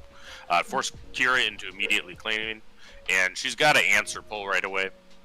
He dies a lot in a Han deck, absolutely, because he can't TCL, but he's also a lightning rod that protects your Luke later in the game. So as Poe comes down, do you think we're looking to discard to make sure that we can get some discard out of the Kira here? I feel like that's the intent of Jason, is trying to control that hand a little bit. There's 3 cards in the hand of Alexander right now. So I think there's a world where we can start to see Poe start discarding to discard as well. Yeah, and I think that if Kira can't answer Poe immediately, that's a very good thing for Jason. I mean, there's a lot of removal in Kira. So, I mean, a Felda Dragon hits him, some other things. But yeah, Poe hits for a ton and can also discard. There's already 9 damage on Kira's base. This could be very suppressive from the Poe. This could be very suppressive. Let's see if he does the discard right here. He does. So he attacks base. It's going to be at least 6. Let's see what on attacks he does. Yep. He's staring down at an Open Fire, a Village Protector, a Razor Crest, and I believe that is a K2SO in the hand. In your position, what would you be discarding to... He's not discarding, I don't think. The action's moving on. He's just going to do 6 to base. He didn't do anything, and He did not do 2 extra damage either. So I think what he's doing is he's trying to go wide, right? Because Villain has so much one-to-one removal. Yep. And Kira chooses the mill plan on Vigilance. So heal and mill. Eat you for lunch, heal and mill. Take your lunch money and walk away with it. Yeah, but he's going to be able to develop his board greatly here. He plays the Village people. Shouts of YMCA coming from Portland. YMCA. A lot of Village protectors here today. And I also see that Jason has a K2SO in hand, which is a great card. Given the line of play from Alexander, we'll see if he has Super Laser Blast. I mean, that would not surprise me at all. You're at 8 resources here. I mean, next place can look into a Super Laser Blast, or we're looking into potentially an Avenger drop. Now, Jason's hand is looking a bit different from a lot of Han Blues that I'm usually seeing. I mean, the succession of adding village protectors into the deck was something quite new in the past couple of weeks of the meta. Before the deck was very top-end heavy. Yep, I know KTOD Maddie is a big proponent of village people in Han Blues, so shout out to him. I also see I think I see a Ketsu. There is a Ketsu. In Jason's hand, which is a play that's not in there, but actually Ketsu's pretty good here. Can kill shields if she can attack. Yeah. I think that's the beauty of it is just a lot of upgrade manipulation, which I think, if you're going against decks like even Gandorks with shields or decks that utilize shields. Poe is swinging 6 damage on the base, and again, it doesn't look like anything is being discarded. Power of the Dark Side is just going to remove Poe from the board. You got to think, though, Jason feels kind of okay with that, to a certain extent. You're keeping only a 2-hit unit on the board. At the end of the day, you're baiting out these Power of the Dark Side. So when you get to the fact of your top end, you're not going to be able to Power of the Dark Side a Krayt Dragon. If you're spilling out those Power of the Dark Sides, there's already 2 down from Alexander. And there's only 1 card in Alexander's hand right now, I believe, placed under the Thrawn token. So you got to think now, the Kira is running ECL, so it is a game against the clock here. Razor Crest is dropped, which is a restore unit, and I think that space unit is getting more and more and more attention as the set was going on. The card is just a lot of restore. It's easy to forget, and it has really high potential, especially when you're running certain upgrades in the deck. Now, obviously, I don't believe the Han Blue is running any of the upgrades here in this deck, but Razor Crest is still an annoying unit to deal with as it's constantly healing and can do a lot of damage if you pump it up. Kira Green being on 25 health, this is important to note because we're at, what is that, 14 damage 14 on base? damage, 14 damage, and 8 that puts damage. you at 9 damage away from a win here. And it is looking like Ketsu Onyo could swing right now at the base. Oh, and it's defeated. Yeah, it's ambushed immediately. So there's Darth Vader coming out. And before the ambush is committed, we're going to do the win played ability. Yep, he's putting it back on the table so that they can resolve the order of operations here. Like to do this every single time that everyone's watching the stream. This is called Common Courtesy. What Alexander's going to do is show that he is drawing 10 cards to Jason. There's no funny business there. Yeah, and I see a Death Trooper, so I imagine the Death Trooper is going to come in and ace out the Ketsu, save the damage on Vader. One of the best units you can pull out. And there's a sneaky unit here, and I'm a big proponent of this unit. I know a lot of people don't like it, but I think he's just nuts. A time that you can skirt a tempo play here, I think he's so crazy. But there's a Del Miko in the deck there. And Del Miko is not going to do too much against Jason, so we're already up in that top end. But I mean, to me, maybe people argue this, but I like Del Miko a lot. Making events cost 1 more is a blow. And if you can make Cunning cost 5 on a 4 resource play, he's going to bring out the Del Miko instead. He thought about putting the Super Laser Miko. Wow. He brings in the Del Miko against a Han Blue. I mean, what are we looking to make events? And Jason is like, what does this card do again? Well, I mean, Han Blue probably runs, as few events as any of the big meta decks. But what are we looking to make events cost more of? We're trying to make Fel the Dragon cost 5? Yeah, there's Fel the Dragon cost 5. I mean, Open Fire costs 1 more because of Del Miko. But I mean, had he saved the damage on Vader with that Death Trooper, he'd have a live Vader. Yeah, this is true. This is true. And that Del Miko +1 to the event does not really affect him being able to play the open fire to kill Vader, but we don't know if it will prevent a future play that he was trying to make this round with some extra resources. So I am confused if someone can catch me up to date there. If Loopy, you caught that. It looked like Jason went to go swing the Razor Crest, and then he had to swing it into the Inferno 4, or there was 2 damage onto the Razor Crest from where?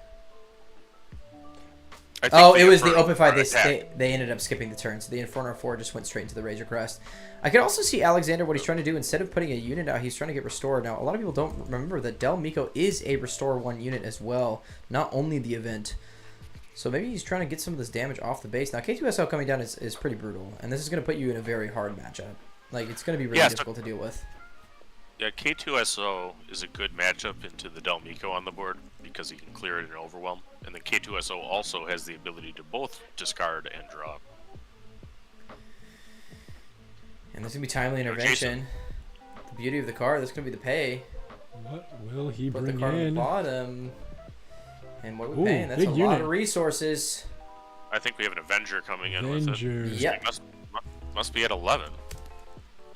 He is. So that's going to clear the board. So he's going to choose the ambush over the win plate ability, which allows the opponent to choose a non-leader unit that they control and defeat that unit. He's going to go ahead and decide to choose... Let's see. Well, I'm confused that's not here. like that. So he can, if he chooses the first unit as the K2SO, then the Avenger gets to ambush. He would have had the opportunity there to choose the first unit to die as the Razor Crest, which then And that would have nulled the ambush. Good point, Loopy. And they're talking about it right now. It feels like he made a mistake, and they're talking through it. Now, if Alexander gives that mistake, that is completely up to Jason. Jason, here. no, that's Jason what I'm saying. Shows that the Alexander's K2SO had to explaining die first, and now the Avenger won't do any damage here because the Razor Quest will die because it has to. Yep. As the last unit available, but yeah, if you have an Avenger coming in with ambush, it has to have a target, right? Yeah, remove the space unit, and then it can't do any ambush. So I'm super confused. The Razor Crest, Jason should have chose the Razor Crest to die, and he ended up electing to just give up his entire board state there. He actually just should have chose the Razor Crest. I'm surprised that there's 3 damage on the Avenger right now. There shouldn't be any damage on that Avenger at all because the win plate ability and then the on attack ability. We are going down a dirty line of misplay here because that is not how that mouse should work. Where's the Avenger going into the pile for? The Luke is dealing enough to kill it, but that should not be happening right now. No, the Luke shouldn't have... I mean, the -666 is not going to do anything to the Avenger. It shouldn't have the 3 damage on it. Now, this is... I don't think this is something that we could potentially call a judge call for. I think this is more of just a players electing to go a route on this. I think there's a misplay with the Avenger ability going into ambush, but it looked like Jason's choice was to give the K2SO up rather than the Razor Crest. But the win plate and then on attack ability should have happened all before the ambush.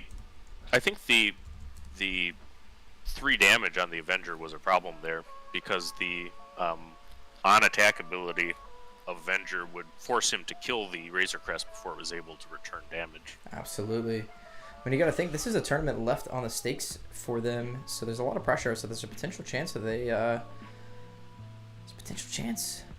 The judge ruled on it though. Oh, so they're saying here that he did the ambush and ordered it before the when played defeat. So that actually could happen. So if he did that, then actually that's correctly done. But let me ask you this: why? Oh, it's the right decision so on give Alexander. the opponent no choice of guaranteeing.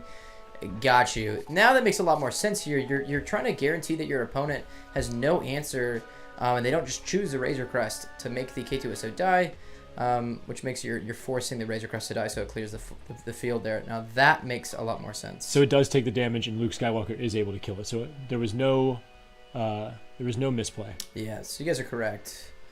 So everyone in chat, that is exactly what is happening. What they're doing is it seems like Alexander elected to choose the ambush in the order of action there, which would allow the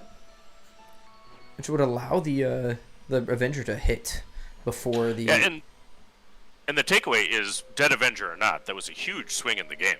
Yep. I mean, he luckily had a Luke to clean it up, but I think that Kira Alexander here is going to trade into the Luke. to finish him before the turn is up. Do we think for some reason that even if you potentially did even could you just live with a Razor Crest being on top of space right now and just let it be what it is? I think when you play that you could have just left the Razor Crest there and then had the Avenger deal with it. But I mean, if this is the course of action, you are just trying to clear the board here. Alexander is getting really close. It looks like it's going to be 23 damage on base. That's one more swing. And is that 3 damage on the other side? Oof. Yep. And my teammate McBobber in the chat, who's a rules guru, is explaining in the chat for anybody who doesn't understand that interaction. Yep.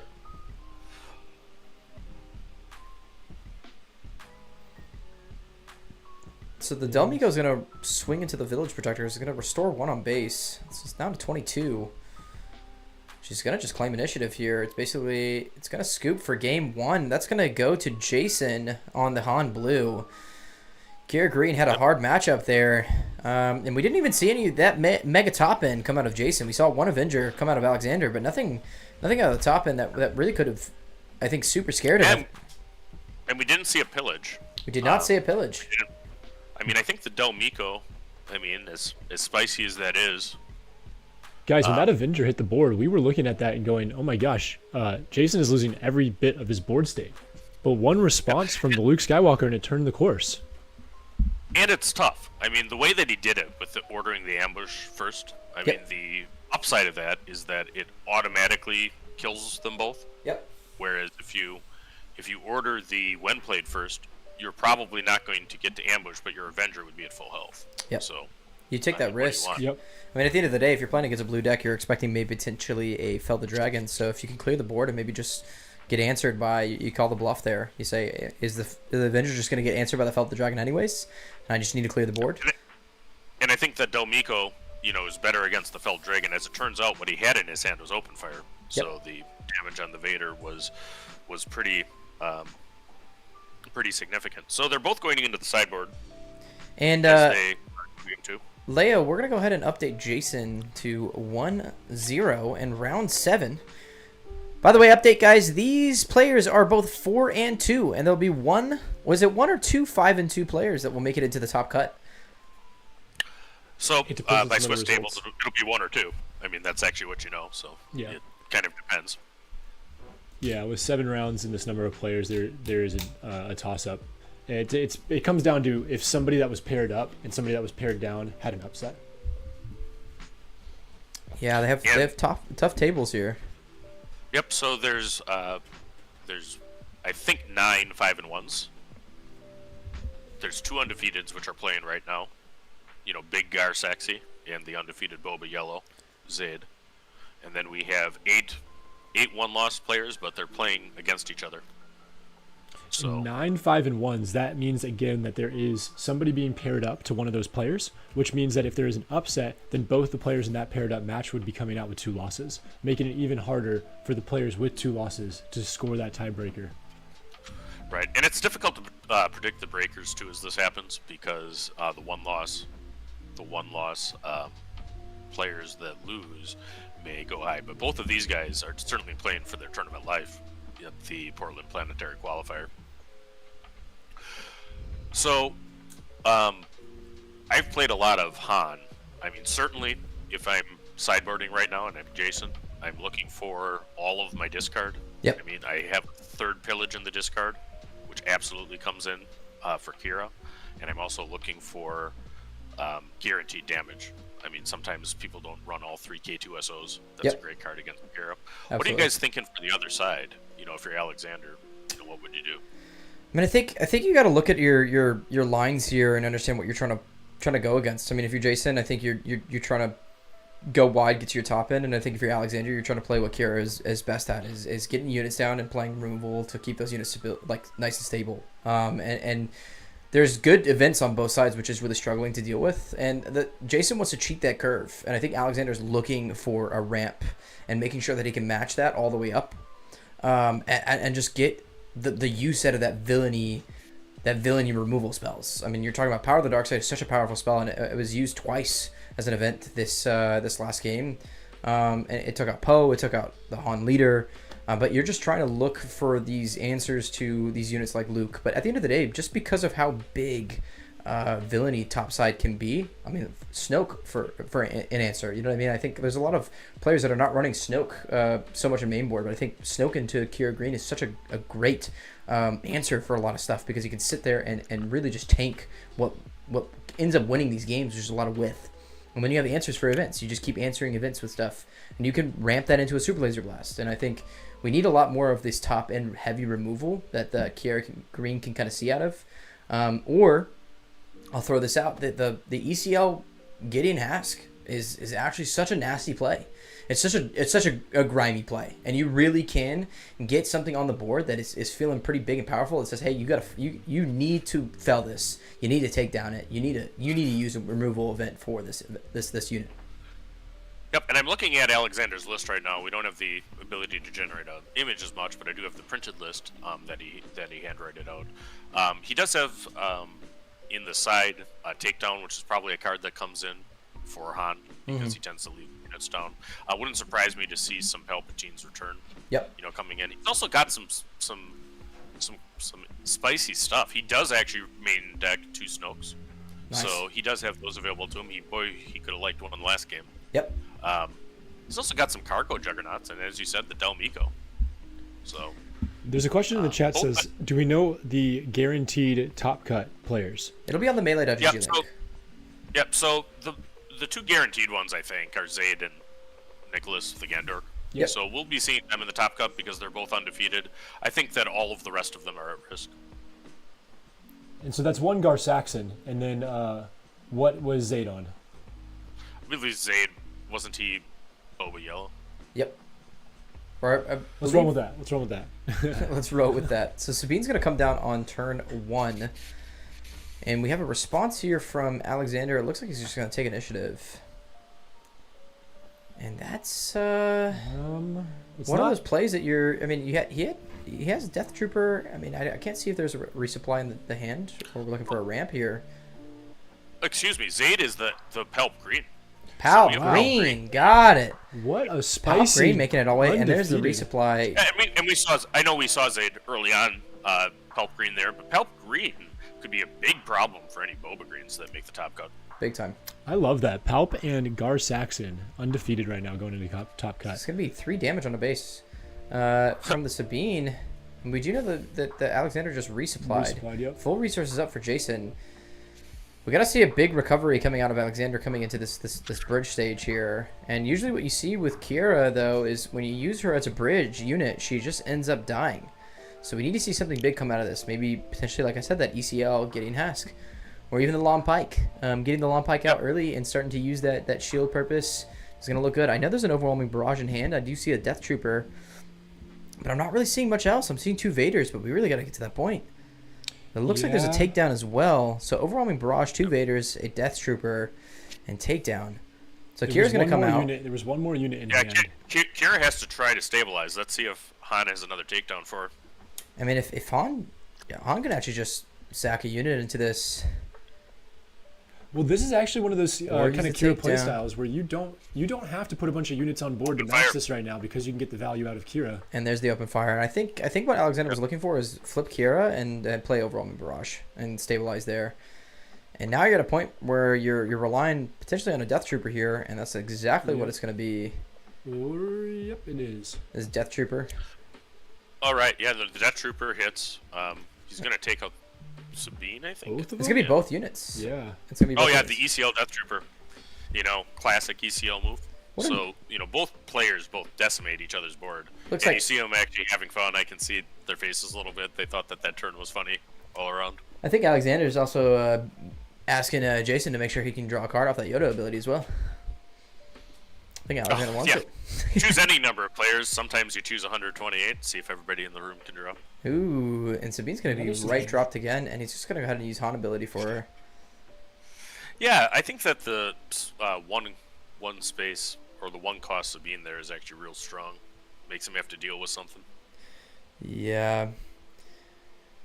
Now we're at 6 resources, and it doesn't look like we have anything at the 6 resource range. There's going to be another resupply, and I think Alexander's just saying, "Hey, there's not enough damage that you're putting on my base. I'm going to end up out racing you here to the top end." Yeah, he's definitely not scared right now. It's so early right now. 6 damage is all that's on base, and he's already up to, what is that, 7 resources. 7 resources. You know, next turn, that's going to be a Vader flip or potentially there's a Power of the Dark Side. Power of the Dark Side definitely takes up the definitely going to take the Sabine. So Han's going to be solo. I'm riding solo. Oh, we might have to play the Only Hans intro at some point. If he wins this. Well, there you go, Jason. If we win this, we'll play an Only Hans video for you. So Restored Arc is going to come down in space. And again, dropping these little units is what's going to get Jason out of this Power of the Dark Side play. Now, there was a Rival's Fall that was just top decked out of Jason here. It's a powerful card, man, and that's your answer to a big ol' Avenger, especially when Alexander's getting to this top end reach here. Now, it doesn't look like Alexander drew into a top end that we see yet. We do know he has the Vader, but let's see how he's going to play this, and it looks like it's going to be a Vader. We're going to do the Wind Plate ability first. And notably, he has 1 resource remaining here, too, so he'll be able to shield this Vader. Oh, we have someone saying, I made someone draw with Yoda and Twin Suns. That's exactly how that's supposed to work. That's a classic right there. That's a classic. You say, don't swing into me, and I'll make you draw. Yeah, and Kira's really going with a max ramp strategy, which is smart. I mean, that's actually the strength of her deck as it's opposed to Han. You know, Han has got there, and he's going to be able to bring a Luke out. This is going to be a 3rd ramp. This is crazy. Now, let me ask you this, Loopy, and it's just going to... Oh, and there's already the takedown. Whoa. I was going to say, do we see potentially Akira that's going to tap? It's just going to end up killing the Super Laser Tech. Do we see Akira potentially tap and shield the Darth Vader there? But that is not going to be the play. It's just going to end up sacking the Super Laser Tech. And now we're getting into dirty resource range here. Yeah. So that base health is 14 on Alexander to 0 on Jason, but that does not tell the full story because there is 9 resources right now in Alexander's pile. He's about to get a 10th. On Jason, it's only 6. So let me ask you this. Do we see Endless Legion? Just kidding. Just kidding. I know it's not on the deck.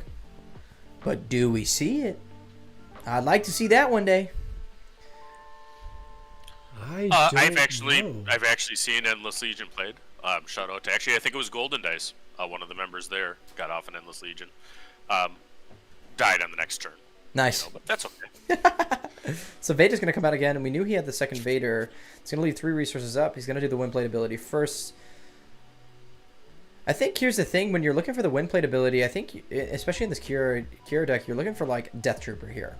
If you drop the Death Trooper, the Han is dead. You don't have to commit the ambush on the Vader, and you get a full health Vader here. And then at that turn, you can last time he brought out a Del Miko. This time he brings out a Pike, Sentinel. And he doesn't have a 1 to do it. Yeah, shout out to Just Jack. He says Brian played Endless Legions. Yes, he did on Late Night Gaming, folks. Let's go. So there's gonna be the 3 damage on the ambush from Vader. Do we see Akira ping here and get the shield? There's a potential that we get that on the Pike Sentinel. And there's a Fel the Dragon at hand, but do you waste that on the Vader? It depends on whether you have another answer. I can't see all of Jason's cards, right now. But if he has a different way to take care of Vader, which is Luke, and that's actually a better, cleaner answer. That's a way cleaner answer. You save your Fel for an Avenger. Yeah, I think that's exactly what you do. And the Power of the Dark Side is going to come down. Another easy decision for him. That's a scary one. That's a scary one. They're using the Power of the Dark Side. 2 Power of the Dark Sides out as well, and it's wasted on 2 units that you really don't care about getting Power of the Dark Side on, Sabine and Restore Arc. So sequencing-wise, Jason really has to, on the initiative here, he has to play a unit. I mean, attacking with Luke is not great. Nope. Yeah, the truth is, though, I mean, at this point, there's so much gas in the tank, but you haven't seen it produce right here. I mean, Jason's been able to keep up with him. Jason's going to end up doing that swing hit and take it out. I think I'll say the extent there, Loopy, is if you don't end up swinging with the Luke and getting something out of that Luke, you can always expect some type of unit to end up killing the Luke on the flip side as well, so a Power of the Dark Side as well, or Fel the Dragon from Alexander. So maybe the swing there was just to get something off the board and make it a clean slate for Alexander to try to clear. It's going to feel really bad for Alexander if he has to drop a removal spell and have no board state. Yeah, and he gets another Sentinel down, but I mean, this is the same situation he was just in, just with a little more damage on Luke. It's not promising. Who is Brian? Do you mean Scrubblebutt? Yes, we do. Jabba King. There's a Poe in hand. Shout out to the 250 people watching, more or less, on the various channels. Thank you for joining us for the Portland Planetary Qualifier. We're in the last round of Swiss. We have Jason, who's 4-2, up over one game over Alexander, who is 4-2. So Kira's ambushing in. And it looks like a cargo juggernaut. It's gonna heal. So, and kill. So the sequencing there is there, and he kills Luke with it. So I was wondering if we'd see the spicy cargo jug that I saw on the Kira list, and we sure did. Well, he doesn't kill the Luke, because Luke had only 2 damage on it, so there's gonna be 1 damage remaining on the Luke. Julian in the chat, this is round 7, so we are on one of the do or die matchups. You know, certainly nobody's getting into the top cut with 2 losses. This is 2-4-2 players with excellent breakers. There's the Poe. This is a pretty solid board for Jason here. He's got big units across. There's a lot of, that's a board state, and I mean, I think if you're in Alexander's head, you're willing to sack this board and just throw down a super laser blast if you can pull into it. Yeah, and interestingly, Alexander's list has super laser blast in the sideboard. I wonder if he brought that in, you know, for Han or not. He absolutely is a card that could play there. I feel like you're needing to. There's a world where even a Snoke would not be a terrible card here with the Sentinel down on the field. You kill the Luke, you weaken the Poe. And you kind of give yourself a round of tempo where, you know, they have to answer that. And there is a Crate Dragon in the hand of Jason, which we know we're going to see. And there's the Overwhelming Barrage, which is a great play. And that is going to not kill the Poe, but is going to kill the Luke Skywalker. And is going to do 1 damage onto the Concorde. Well, are we going to kill the Poe? Did he cheat out the Poe? Yeah, I think Poe had damage on him from the Han ability. God, I could not see the dice there. So the cargo juggernaut should not be dead because it comes in with a shield. So when it ambushed into Luke, it had a shield. Yep. You have the ability to order the ambush before or after the shield. So he ordered the ambush after the shield so that the cargo juggernaut did not die. The healing is relevant too. I mean, at that point, there's 10 damage on Kira's base down from with the heal from the cargo juggernaut, and the only unit that Jason has is a Concord Dawn Interceptor, which is not exactly the most threatening card as far as finishing off an opponent. Let me ask you here, this Loopy, there is a Crate Dragon in the hand of Jason, and instead he opted in for the Rival's Fall on top of the Cargo Juggernaut. Now, you have so little damage on base. Do we think it makes sense to drop that Rival's Fall that you could be using for an Avenger when that comes out, which is such a good answer into the rest of your deck, instead of just dropping the Crate? I think I can't speak for Alexander, but for Jason, but what he might have been thinking is that if he brings in the Crate with 2 damage on it, the 6 damage from the Cargo Juggernaut plus Barrage plus the 2 damage from the Sentinel would be able to remove it on board. So he would have been getting a 2-for-1 of 2 inferior units. He is looking like he's playing a full house Crate now. This could be a full house Crate. Hyperspace, beautiful card. Oh, actually, it looks like he used the Han ability that time, so it's kind of difficult to see the black sleeves that Jason has. Yep. He must have just went to 8, so I doubt he could have played it last turn. So Krate's gonna do Crate things. Now we know with Crate, it's a pretty difficult unit to deal with. Now when you're in black, and especially in blue, it makes it a lot easier to deal with. But this is where the damage on base is going to be super relevant, because Krate's going to have the decision to drop whatever damage that you do onto base. You're looking for a Rival's Fall here. I mean, if Rival's Fall puts him in lethal range, I believe. No, how much damage? He's at 10. He's at 10. Oh, we're only at 10. 10 damage on base. So if you saw Alexander when the Crate jumped down, did a big stretch and put his cards down, it's taking a moment to consider how to remove that dragon. I mean, that considers that he's got options. That's what makes me think. Is as soon as you put your hands down and you're thinking about stuff, he's got multiple paths to dealing with the Crate. Which one is he gonna go for? Or he's just stressed. I think he's a man with answers. Yeah. Alexander answers. Or he's looking at the end of his tournament if he doesn't have Fell the Dragon. Fell the Dragon. Just one last breath, taking it all in. I mean, Concord's only going to swing one into base. I mean, you're safe for one round here. You could be trying to look for a top deck answer here. It's going to be Palp's return, so he knows he's going to take 6 damage where. It could be a ground unit or to base. This is going to be a lot. That's 13 damage right there. Between Palp return and Vader, and if Vader brings out a unit, that's another 3. And that could be game. Yeah, he's got to do something about the crate. Uh-oh. So is Jason going to elect to do it to base or to the unit? So all of the triggers will happen. So he gets 6 for the player of Palp's return. That will happen eventually. You have Darth Vader coming in. That's 7. And if he uses the when played, then that will be another 3. So as far as complicated rules question, the Crate Dragon is excellent for generating those. And by the way, I just want to pull up Vader here. Vader is not a Yume. What would the Yume, what would be the logic behind it? Oh, you don't want to play any of the cards. I mean, within the search, that's going to be the Death Trooper. So he's going to be able to assign 16 damage. It is a May. I mean, 16 damage to base. The game's over. 16 damage to base is done. So the reason it is a May is because you do not have to reveal all the your base, hand. it's over. Yep. You don't have to reveal your hand with Vader, so it's not. It is a May because you can search your deck and you can say I don't have any units that are 3 or less, and you can put them all back without showing anything, and there's no requirement there. I think that's correct. You don't have to actually play something even if you have a legal target because it's still secret information. Right. Everyone's saying you can fail to find with quotation marks. Yes, fail. Yep. And my boy McBobber's in the chat who, never makes a rules mistake in the 6 years I've been streaming with him. So I don't know. But this should be lethal. I think this is 16 damage. That's 60 damage to base. I don't think Jason knows that he can't assign all the damage to base.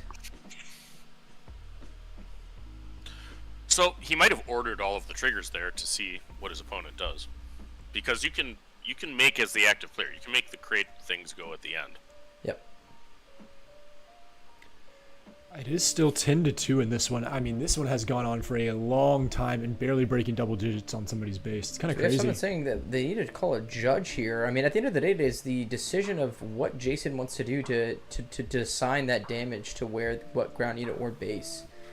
Okay, so he assigned some of the damage to base, but not all of it. Yeah, it looks like we're missing something here because that should have been lethal. That's 16 damage that should have gone to base. That would have been game over for Alexander. There would be no way to answer. He kills a pike and he kills the Death Trooper. So that's not a game state mistake. Yeah, it looks like Jason didn't realize that he had lethal. Now that's going to be 4 more damage that he can assign to base. Yep, and I will put it there at 17-2. Sean saying, what in the world? We're in the same boat as you. I think he missed some damage. That was a lethal game for Jason. He had 16 damage that he could assign to base. And he didn't miss it. I mean, so he assigned some damage to the pike to kill it. He assigned some damage to the Death Trooper to kill it, and he assigned 3 damage to the base. But all of it could have went to base. Yeah, I think that's what I think he just didn't realize that he had lethal on the target. Otherwise, I think that's the call. Obviously, is you would go to win the game. You would take this game 2-0. And again, we have to stress this, guys. This is round 7. This is do or die for some of these players. They are both 2x on the day. There's a chance for them to make it into the top cut with a 2x play if their tiebreakers are right where they needed to be. But they have to win this game. So it is very important for them to take this. So there's definitely some nerves here, and you're super hyper focused on for what you got to do. So Avenger drops down. It's going to kill the Concord Dawn Interceptor. Jason's looking at his hand. I believe he had a Felled the Dragon earlier, and that's exactly what it's going to be. Felled the Dragon onto the Avenger, and that's going to be game for the Avenger there. Just going to swing the 2 of the Infernal 4 into the base of the Han Solo. But I mean, we got 3 resources up for the Kiera. It looks like a nice medium amount of resources for Jason here. He's looking at that takedown. It's like, do you want to take down that Inferno 4? Give the Scry there. Nope, you're just going to drop the K2SO, which is a amazing play into the soft control matchup. Yeah, K2SO is good for both of its when defeated possibilities there. Yep. Super flexible. So if we see if we can get back in the game here, he does have 18 damage on Kira's base. The K2SO represents basically 3 if it dies, and maybe more. He has a timely intervention of another Cargo Juggernaut. Yep. So this Kira player is running 3 timely interventions in addition to ECL, just as addicted to ambush. Yep. And I think that's the right play here. Yep. And that's going to go. Let's see if he orders the shield before, because he'd have the opportunity here to actually ambush, take 4 damage, and then shield thereafter. Or he'd have the opportunity to make it so the shield goes on before and then doesn't take damage from K2. I think you do the shield because, Cargo Juggernaut sits in this perfect little balance beam where it can't be takedowned, but it also can't be Fell the Dragon. And so I think So the reason that he might choose to actually just... The reason why he would have, he didn't choose it in this instance. Of course, he chose to take the shield first before applying any damage, so the shield soaked it all up. But the reason you might do the reverse is if you think something that's coming down onto the board is actually big enough to take you out in one shot either way. And so in that case, you would be able to shield yourself from that big attack, making it swing twice into you rather than once into you. Jason dropped and a I think Cargo. Jason has a Cargo Juggernaut of his own. So both players playing, the 4/6 Cargo Juggernaut, which is really in a good spot. It's one of the hardest things to remove in the game. It's got the Ruthless Raider stat line. Yep, it's dropping that, and the 4 heal to base is super beneficial. I think it comes down to Alexander is like, how are you gonna remove, the shielded, both shielded units plus 1 Sentinel. I mean, that's the biggest deal here is how are you gonna remove this? You have 5 resources left on the field. You can't overwhelming barrage because of the pings, and you did timely intervention, so he's gonna overwhelming barrage just to ping off the shields.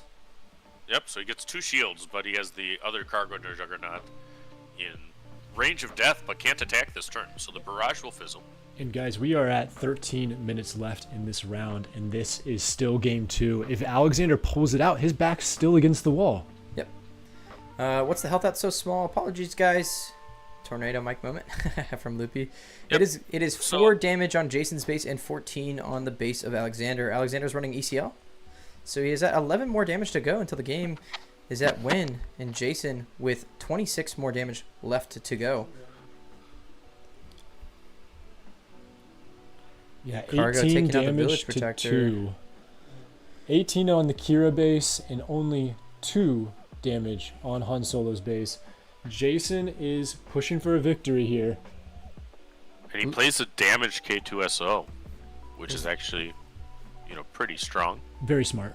There's Karabast in the hand of Jason as well. Loopy, if you are in the hands of Jason here, what are you looking for on that top deck? I'm assuming another Luke here to kind of persuade the field here. If I'm playing Han, I'm always looking to draw Luke. I'll tell you what. I mean, it's basically the best card in your deck, as well as Force Throw. Yep. I mean, if you can get a Force unit down, I think that Alexander's on 1 card and has been. He's very aggressively ramped this game. He's continuing to resource. At some point, he needs to attack Kira's hand if he wants to finish him off. I feel like Jason, we haven't seen a single instance of Jason's discard as well. One of which is Super Laser Blast. So we go kaboom. Yep, and that's going to take the cake there. I'm assuming we're going to do the 3 damage on the base. Well, it's close. I think I would do the 3 damage on base, but I would also really feel pretty good about... Oh, he does take the discard. He takes away a Gideon hat from hand. So Kira is top decking going into the next round. Yeah, this is interesting, but I still feel like he's in a great position right now. Inferno 4 ability first before drawing into the next turn. And I do really like seeing Jason, move to the discard plan a little bit. Yep. That was really close because 18 to 21 is also, very appealing to me. It says that he doesn't have much in his hand for it. You have to start attacking that hand. This is where if this deck can't pull answers, you're gonna win the game because it can't pull answers. And there's that Ketsu. Is that another? Oh, that's a Ketsu. Ketsu, okay, shiny, sexy Ketsu. A very, very shiny Ketsu, and that is an annoying play. So there's Lon Pike. And he plays Lon Pike from hand instead of smuggling it. Long Pike is one of those interesting units, I will say.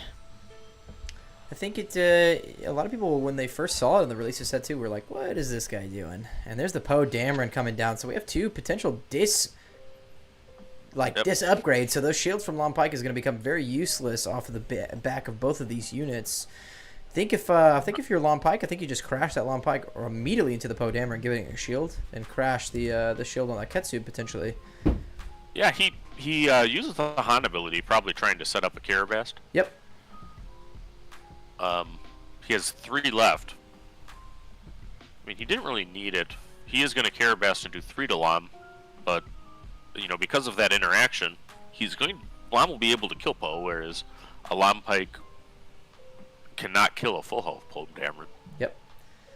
And here's the thing: are we looking to, I think if you're in the hands of Jason, maybe you're not trying to control this Long Pike. You're looking at the Long Pike and saying, "Hey, man, look how much health I have on my base. I'm not really worried about this." Well, Alexander on the gun can attack with Long Pike, give Ketsu a shield, and kill Poe. That's probably what I expect to see.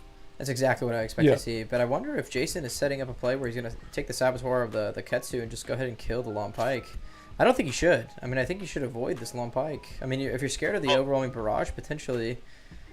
It's worth saying that right now, if he had taken the damage on K2SO, he would be 1 damage away from winning this game. Yep, and he's got a Crate Dragon, which is a strong play right there. There's the game. Handshake. Yep, Jason has taken this one 2-0. Okay, so with Grit and Determination, Han Blue does actually finish off Kira.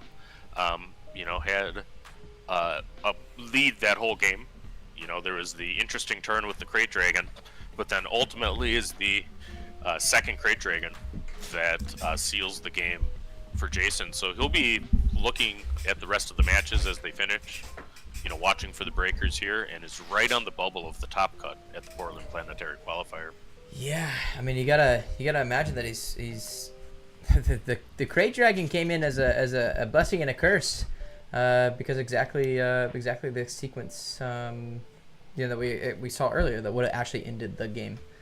But he ended up pulling it out, and that's amazing. So we're gonna go ahead and cut to the casting desk and then get prepped for our guest segment, so we can guest segment. And Justin, do we have any giveaways coming up soon? Oh, buddy, do we have a giveaway? We're getting nastier because we got some juice. We got some juice that we're giving away, so we want to get everyone prepped and ready for this good old free stuff. But I'm really excited to be talking to our next guest, Jack. Jack has something amazing to talk about. They do amazing things over at the Golden Dice content channel. They're just amazing guys, but they're also doing a charity event, and we're extremely excited to hear about it. And just also talk about how Limited in this game is so insane and amazing, and I'm excited to see where Limited is going to push and go further. And I just feel like people need to play more Limited. I mean, Draft and everything and above is so good. So if we can go to the chat and just ask Jack to hop into the waiting room, we'll get this prepped and ready for Jack to get in here. Yeah, how do you feel about this tournament right now, Loop? I feel like we have a pretty diverse little meta here. I'm not gonna lie. Yeah, so I mean, if you show up the standings, I mean, we have round 7. We know that Zayd on Palpatine did beat Gandork. Wow, he beat Gandork. Now both of them were Palpatine will be the one undefeated going on, and then we have a whole bunch of matches that are on the bubble. Oof. So this was Han with Jason, beating one of the Kiras, which frankly is good news for Gandork. I mean, I don't think Gar actually wants to see Kira much. Yeah, very true. The top cut. Very true. We have Nicholas Fogelson, who I think is the Boba, or one of the Bobas that we've seen here, going against somebody with a melee title of LeBron Jimmy. LeBron Jimmy. By the way, Judge is giving them a lesson, and Andrew says, I wanted limited format PQs. Honestly, that's one of my favorite things about Magic Pro Tour is the introduction of Limited into the competitive scene.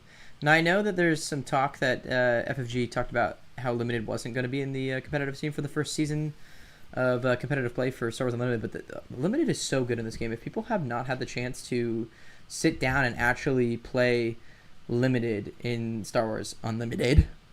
Limit yourself, baby, because draft. Besides pre-releases, draft is so unreal in this game. Yeah, Limited is my favorite formats, and I like Twin Suns too when I've got an opportunity to do it. But I really like that aspect of either sealed or draft, where it tests both your deck building and your piloting. Yep. Because you got to be a diverse player, and there's plenty of people that are great pilots. There's plenty of people that build great decks, and I think Limited actually puts a little bit of both to the test. And who doesn't like opening a pack or two? I'm addicted. That's a good night. So around here, it's always draft o'clock. Hey guys, we do have Jack in the call with us now. Oh, Jack, welcome. Can you hear us? Talk to us, buddy. Yo, what is up, guys? How's What's it going? up, Hottie? We're super amped to hear about this Golden Dice charity fundraiser with Extra Life, dude. It's awesome that y'all are doing that, as Justin kind of alluded to. Tell us all about it, man. Give us How the can we help? deets. How can we help? Yeah, one of our local game stores, Top Deck Games, did an Extra Life event, and I participated with them in Destiny days, so Nice. like pre-COVID. So that was kind of my exposure to Extra Life, and I really love those events. Like, they got wild with it, which I don't think I'm there just yet. It was like a standard tournament, and then at any point in time, you could like put money on the table to like do something. So there was like one thing where it was like, if you donated $20 mid-game, you could just like defeat a character. And in Nice. Destiny, That's that was sick. like your life pool. So That's sick. it was kind of wild. So we're not quite there going too crazy yet. This is like the first time like for me kind of running something like this. So I just wanted to do something simple where we just run out of space. We come and we do draft, and not just make it about drafting, because there's always opportunities to like help other people. And I'm sure there's stories of people coming in your life, helping you, reaching down a hand to you, help you when you need something. And so, Of course. even in the video, like I said, I love helping people. I like playing SWU, and I like drinking beer. So those three things just felt like the right choice to do for this event. Dude, he's speaking my language. Jack, there's a bunch of questions that we're going to have for you, but before we jump into that, is there a way that people can donate to this online? Yep. Yes, there is. We have like an Extra Life team on their website. So if you are like not in South Jersey, Philadelphia area, which I'm sure plenty of you are not, you could definitely head to our link. I can get you guys a link. I just posted it in the group chat that we're all in. Awesome. Of people just can log on there and donate $5, $10, whatever they feel like it. That's amazing. Yeah, we would love to make sure that that's announced and put everywhere in the stream chat, because it's such a big deal. I think you guys doing that, it means so much, and it obviously it just doesn't surprise me that it's coming from y'all. Yeah, you guys are such amazing people, and yeah. So talk to us about Limited real quick. What's going on with this Limited? I think Loopy wants some commentary on this too, because I think we like some draft. Man, I love sealed and I love draft, and I wish I play more of both. Sealed, it almost feels bad in a sense that I do it 5 times in one weekend and then I don't do it for another 4 months. Yeah, for sure. So you definitely want to find ways, and Brian, one of my teammates, has mentioned wanting to get involved in more sealed and draft too. So just trying to bring that element, but draft is always a great way to just come to an event and give people some packs, open them, have a good time. It's a low competitive atmosphere. Yep. And we're starting to see some of our stores try to get back to that, because set 1, there was a product shortage, I know. Set 2 was over the summer. People's schedules are hard. Yep. But set 3, I'm already seeing some of the stores in our area trying to get back to that weekly drafts, which I drafted set 2 once or twice maybe, and probably similar for set 1, but that was more due to product. So I definitely want to get back in there, because I think stores are missing out on an event that could really just change up weekly events. Yeah. All right, so I actually see that we have the top 8 that's happening here. So we're going to be getting back pretty soon to the matchups in Portland. But tell us about Golden Dice. You guys are some of my favorite content creators. What you doing currently for Star Wars Unlimited? I'm riding solo. I appreciate that. Yeah, we get an annoying jingle stuck in your head every time you listen to us, and that's our main goal. And I totally ripped it for my OnlyHans intro, so thanks for not being, a jerk about that. No, of course, I love that. If we could get every content creator to make that their intro, it'd be perfect. Yep. I think you said that, but you guys are some of the most fun guys to have around. So, what kind of communities are you in over for SWU? I mean, what are you doing to prepare yourselves? We did the Baltimore PQ that you guys played, and I was commentating. Tell us about that. Yeah, we came from Destiny, so we kind of had our core from there. And when SWU got launched, we wanted to jump into it. It helps that I've known Brian since kindergarten. I've known Flock for the past 8 years. Same thing with Scott. So we're really just all friends who love the game and want to make content and have fun doing it. And I feel like that shows. Speaking of the Maryland event, if you know how we did, you know that we're not the most competitive people. We were probably more time in Outback Steakhouse than we were actually playing cards. I heard Flockton was actually passed out. Yes, he was passed out in the corner after top 8. So yeah, Platform said I should buy air tags for them, which is probably pretty good advice, just to stick in their pockets. So are you going to Worlds in Vegas? Oh yeah, 100%. I think pretty much all 4 of us are in. Scott's going through a work change. He's hoping to get off of that, but me, Flock, and Brian are definitely 100% there. We're already looking at, some hotels, and then I know some of the KTOD crew were trying to do a block for all their subscribers and whatnot. So we were going to see potentially staying there. But that's I want to go to Worlds and I want to be around people. So it's the KTOD. Staying with them would be awesome, and even if I don't win a single game at Worlds, I'm gonna have a blast. I'll lose a lot of money, but have a blast. Hey, brother. Yeah, and since you've been on that server for a while, I think we have a little bit of time on the round here. I'm watching the other, gameplay, Matt. What is KTOD? They're just the worst. Aren't they though? No, I know Mike from Destiny days as well, and then I more recently got to know Maddie, Justin, Steven, and then know some of their playtest team as well, Reflex and Chrono from before, and just meeting Tada recently and seeing him at Maryland and stuff. But yeah, they're just great. It's an awesome server. The deck threads are probably some of my most viewed Discord channels, and basically it's hey, I'm playing Kira ECL. You hop in the deck thread, and there's already hundreds of messages talking about it. Nice. And they're competitive, and they're open about everything that you're playing too. So there's never any hiding of information. They're always trying to bring everybody up, make everybody as competitive as they can be. Yep. I did wear my KTOD shirt to Maryland, but I never took off my Golden Dice hoodie because I knew how bad I was doing. I was I'll save them the embarrassment. They don't have to associate me with that. Yeah, I know you're active over there. I am too. Certainly, yeah. I feel that my teammates at Late Night Gaming, we got our play test group, and we're great, and we're doing really good. But some of the advice you get over on those forums too. I'm actually in probably 30 Discords for Star Wars Unlimited. So, wow. All kinds of options. But as far as good deck lists and good threads where you can actually get some give and take, that's really one of the best. Yeah, I probably check their Discord more than the Golden Dice Discord.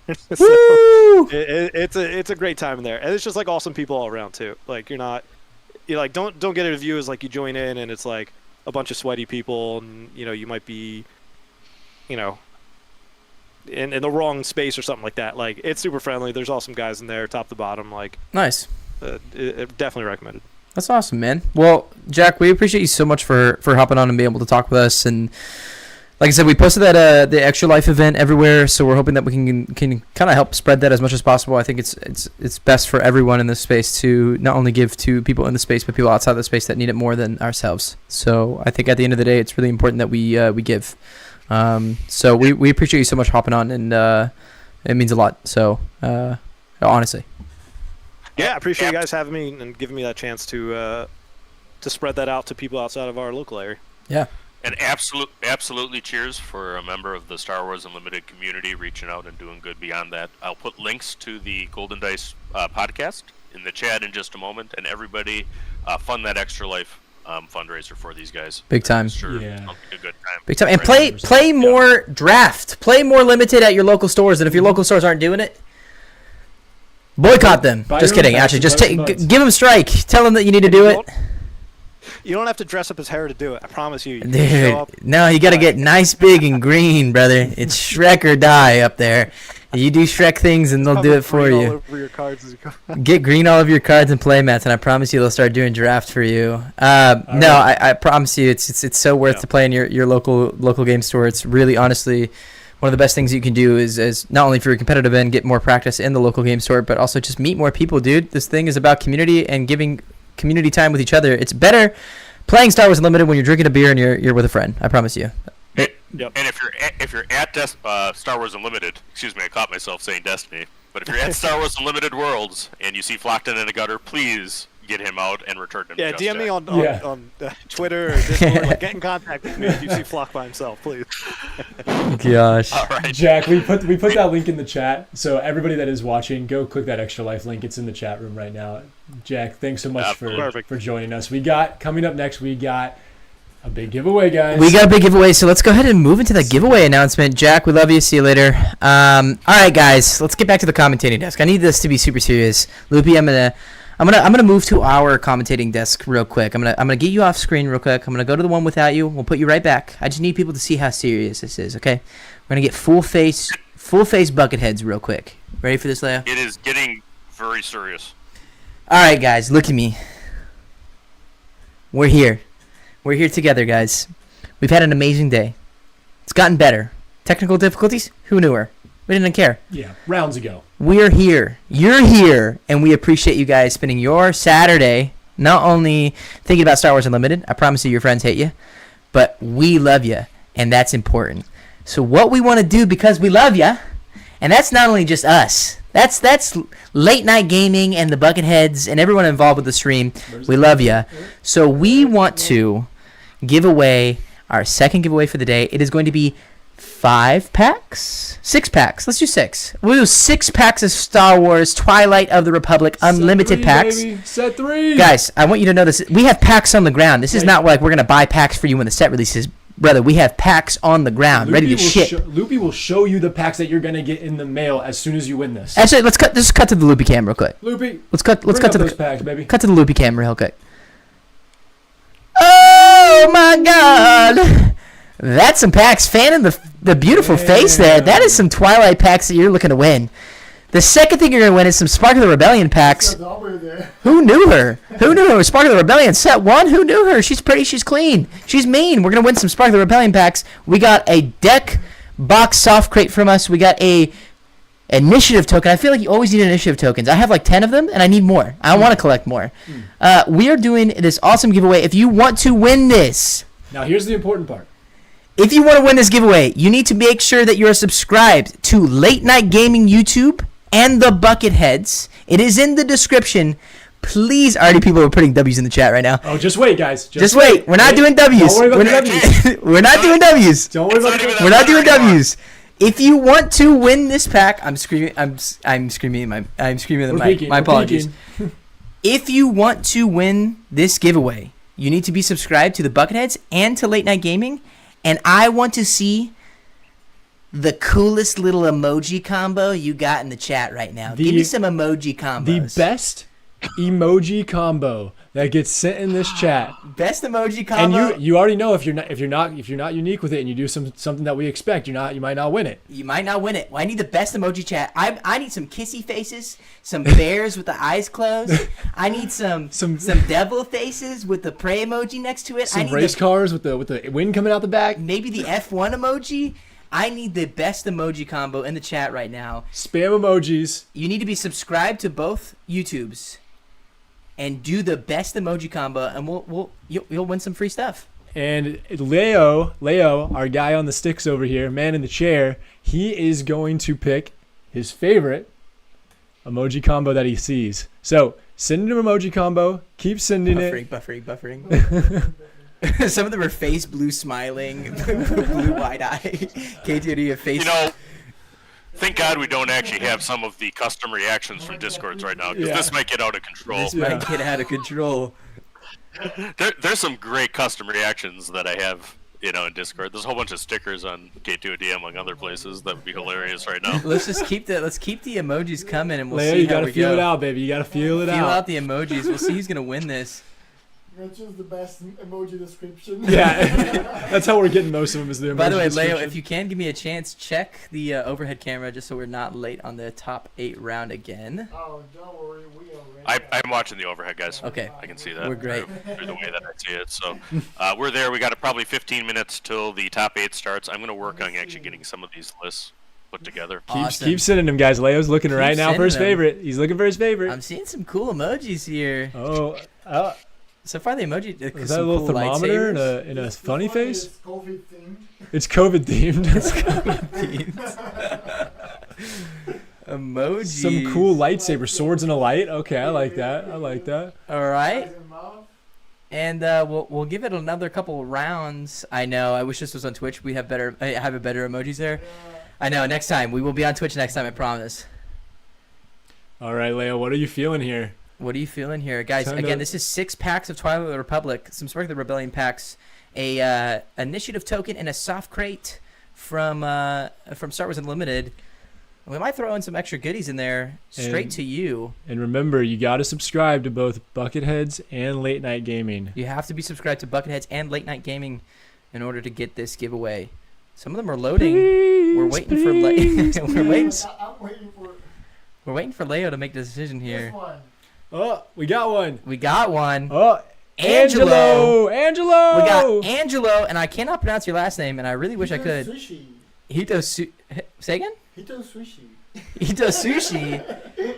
Angelo Hito Sushi. We'll take Leo's word for it. We're going to do that. It's a face blue wide eyes, face red heart shape, face fuchsia poop shape, hand orange covering eyes emoji. And you have won the giveaway. Angelo, you got to find us and DM us. You can DM us through any of the Discords, but if you need a place to find us, you can join bucketheads.gg. Just type bucketheads.gg into your URL. It'll take you to our awesome Discord, and you can DM us there. Yep, and we'll take your DM. If you find the Bucketheads Justin or Bucketheads Britain, DM us. We'll get your address, location, and all the information we need from you, and we'll send you all this juicy giveaways. That is of courtesy of Late Night Gaming and the Bucketheads. We love y'all so much. Thank you guys so much for being in the stream. Don't worry, we have another giveaway. If you didn't win this one, there's one more big one. We have a big one. This one is nasty as all get out. This one is huge. We're doing big. We're going crazy. There's merch. There's a bunch of packs. There's a bunch of juice. If you want that, it's gonna happen right before the finals tonight. Yep. And you know what that means? You need to get everyone and their mama into this, because I'll give you a little hint for that. That is us trying will amp up the giveaway the more people we get in the stream. Yeah. So if we see those numbers going crazier and crazier and crazier, that giveaway gets bigger and bigger and bigger. Yeah. By the way, for people getting into the stream, the giveaway has closed for the round 7 giveaway, so you don't need to put your emoji combos anymore. Anyone that's commenting Boba will not win that giveaway. We outvoted Justin on that point. Yep, and we outvoted Justin on that point. I officially have lost, and I give up. So top 8. Top Harrison's 8. asking. It's about to start right in a second. So Top 8 guys, is about to start in about another 10-15 minutes or guys, less. They have just soon. gone to the top cut. If you guys want a chance to check out the Melee link, I'm sure Loopy will link that in the chat. Well, I'm actually putting together the bracket right now, so Amazing, that'll have amazing. something to show in a moment. Do you wanna list off, what we have in the top 8 as we go? Yeah, I would like to actually see that if we could pull up let's a pull Melee up this link here, Melee and I'll link actually here. list off the top And if 8. we want to, let's see if the round 7 is in. It is in. Leo, can you switch us over to the monitor? By the way, it looks like Gandor did not lose in the top 8, that he actually ended up conceding and just going to get food, which is a very common. And that's actually, I wouldn't surprise me there with how fast that went. I thought that might have been exactly what happened. Yeah, absolutely. So RT listed the top 8 in our group Discord message. Yep. We have the Melee open, so we can switch. Yeah, to we're about to the- show it. We're about to show it right here, so we can talk through it. We'll change the graphic asset on the top. A lot of familiar From Just faces Jack. here, guys. A Can lot you of familiar change the Just Jack faces. to top 8. You want the? Just say top 8. Like right here? No, in the graphic asset that says Just Jack. Oh, yeah. Let's just do type in top 8 there. Let's get All right, zoom in guys. on this, Thank you so much for putting all your emoji combos in the chat. We got Elbow Cough Gar Saxon, Elbow Cough Boba. Not the winner. All right, here's our top 8. Angelo, please hit us on Discord. If for some reason we don't get your DM on Discord, either to Bucketheads Justin or Bucketheads Britain, we'll end up re-raffling that giveaway we'll just off. have to give it to someone But else, I Make sure we guess. get that. We get your Discord DM right now before the stream ends tonight, because we want to be able to make sure that we get that to someone. I'll let you check the Discord right now. Yeah, I was gonna say if you don't hear back from us, it's because we're on stream right now. But Justin's jumping in right now to see if there's DMs Can coming you through. get me real names? That's just me. I'm actually looking to, because we have the Melee links. I'm actually having to link them up with the deck list because I'm doing the bracket right now. Yep. Yeah, I appreciate that, Loopy. We do have we have a little bit of information here. We have the records and we have their Melee account. But what we don't have, of course, is their legal name and Bro, their you trying to death tell list. me? You trying to tell me the real name is not LeBron Jimmy? Yeah, I don't know what LeBron Jimmy is. I know Zayd Park is a Palp Green. I know the Gandork is on Gar Yellow. Cam Sullivan, who's the 5 seed, is on Boba Yellow. Yep. So I'm making the things. Let's go. As soon as I can get it. But Yeah, so we can actually see here there was 2 5-2s that made it in. Yep. And who were they? It was Suffers Might and LeBron Jimmy. So those are obviously some usernames that I don't know who it relates to. Those are but some usernames, baby. But we got LeBron. We got LeBron and his son in here, and we got Suffers Might. I think we might have crashed that chat again. Dude, that's what we do best, baby. We crash chats. We crashed. Yeah, no, we break the internet on a regular basis. Let's with this. go, dude. You send us a chat. We'll jump in and break it. So I find out that Restream actually takes a while to process all of the things from the 3 channels. So we'll be watching emojis. They're pretty cool. So yeah, there's like a half-second cadence for it sending in the new messages, so it doesn't just like pop them all up at once. There's like a methodical flow of all these emojis coming in. There's some great emojis in here, guys. We appreciate some of the creativity, even if you did not win. Like we said, if you sub to both Late Night Gaming and the Bucketheads, and you join our Discords, which are linked, guys, conveniently linked right here at the top of this window here. Check them out. You will get plenty more giveaways. The big thing is we do giveaways almost every week and on our channel for every episode. So if you want to win some more free stuff, go ahead and check us out. It's our call to action for the night. The big thing is, guys, get more people into the chat. We would love to discuss with you and talk with you.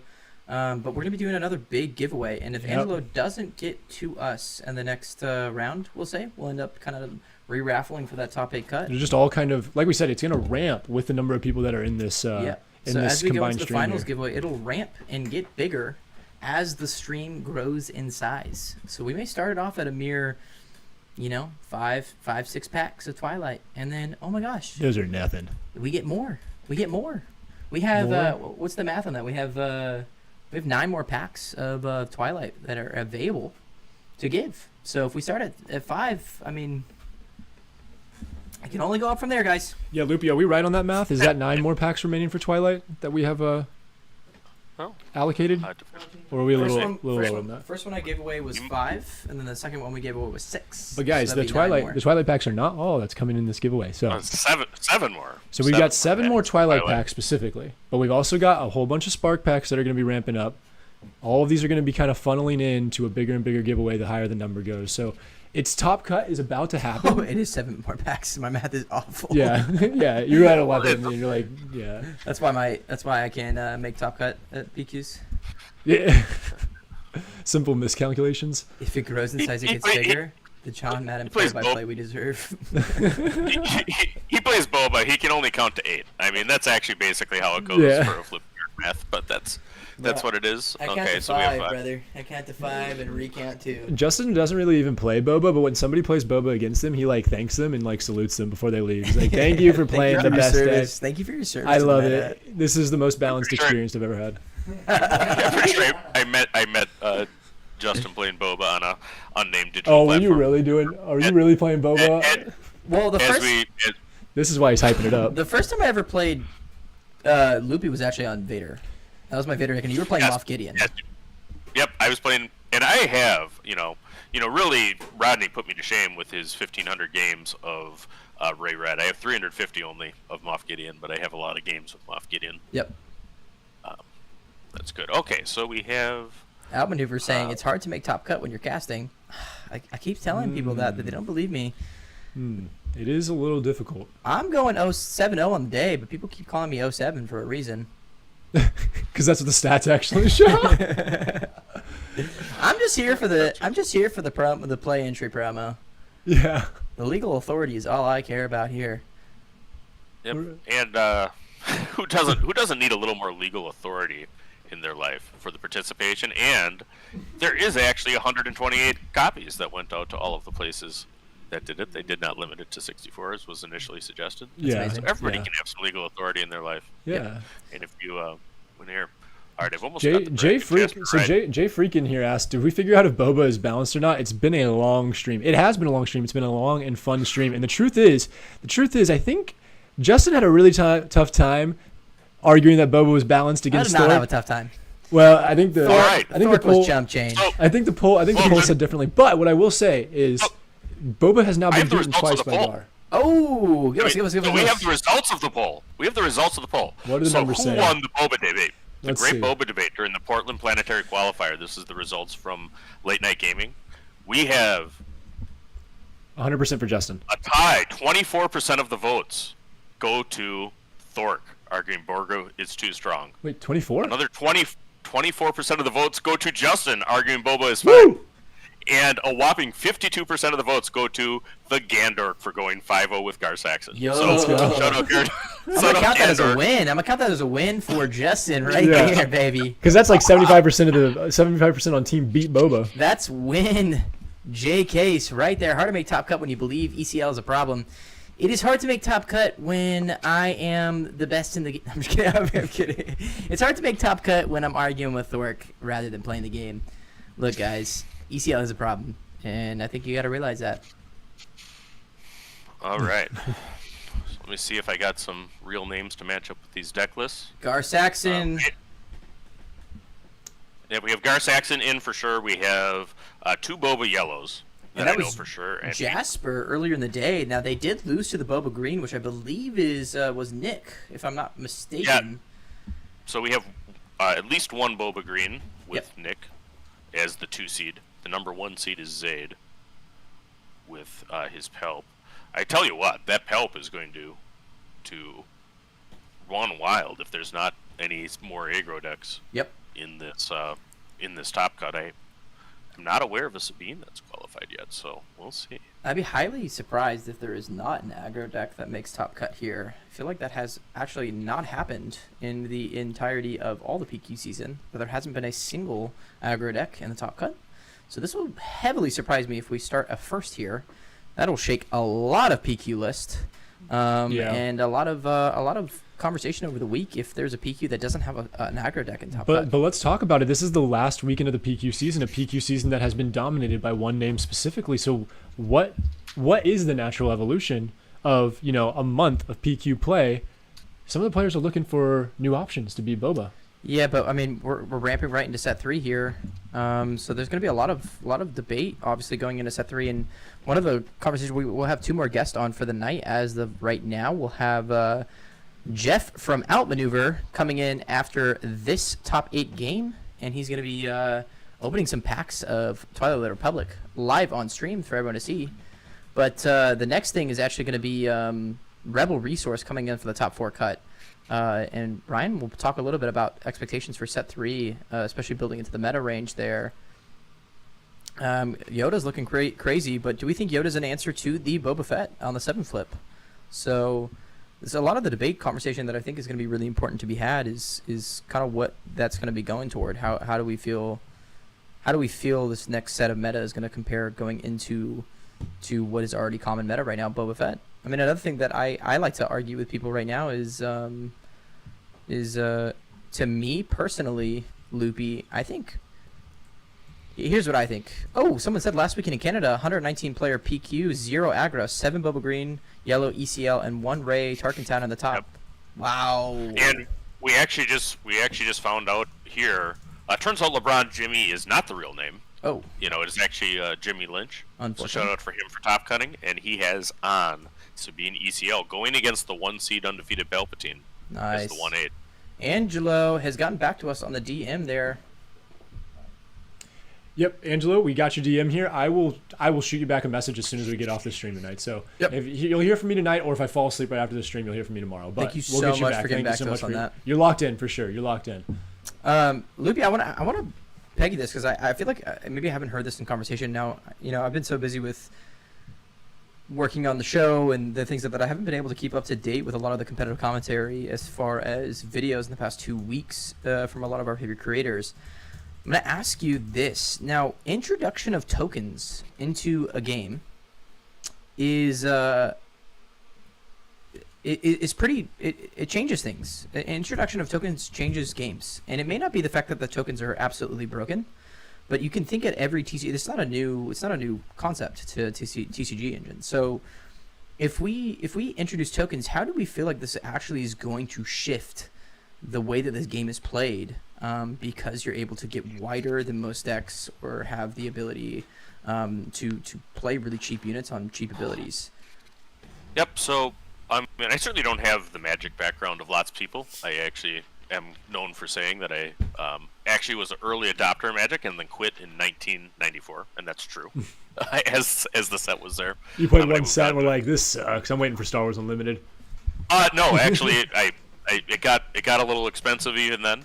Yeah. And I moved on to a Star Trek CCG, then a Star Wars CCG, and then I was off for a while as I went to college and school. Nice. But I think the tokens are fascinating. I mean, they do enable go wide, as you said, and we'll see what all happens. And it's not only the tokens; it is quite a bit with the cards that then enable or reward the go wide play. We have things like in Defense of Camino.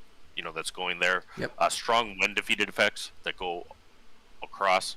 I mean, you wonder whether it's this set that caused kind of the double green cards that we've been seeing with when defeated. Yep. That have never seemed really good. That I mean, Krell. is that going to turn? I don't know about Pong Krell, because Pong Krell, has the IG-88 axiom that if it dies to open fire, it might not be great, on 5, but certainly if you can protect a Pong Krell, I mean, that is a hugely powerful effect.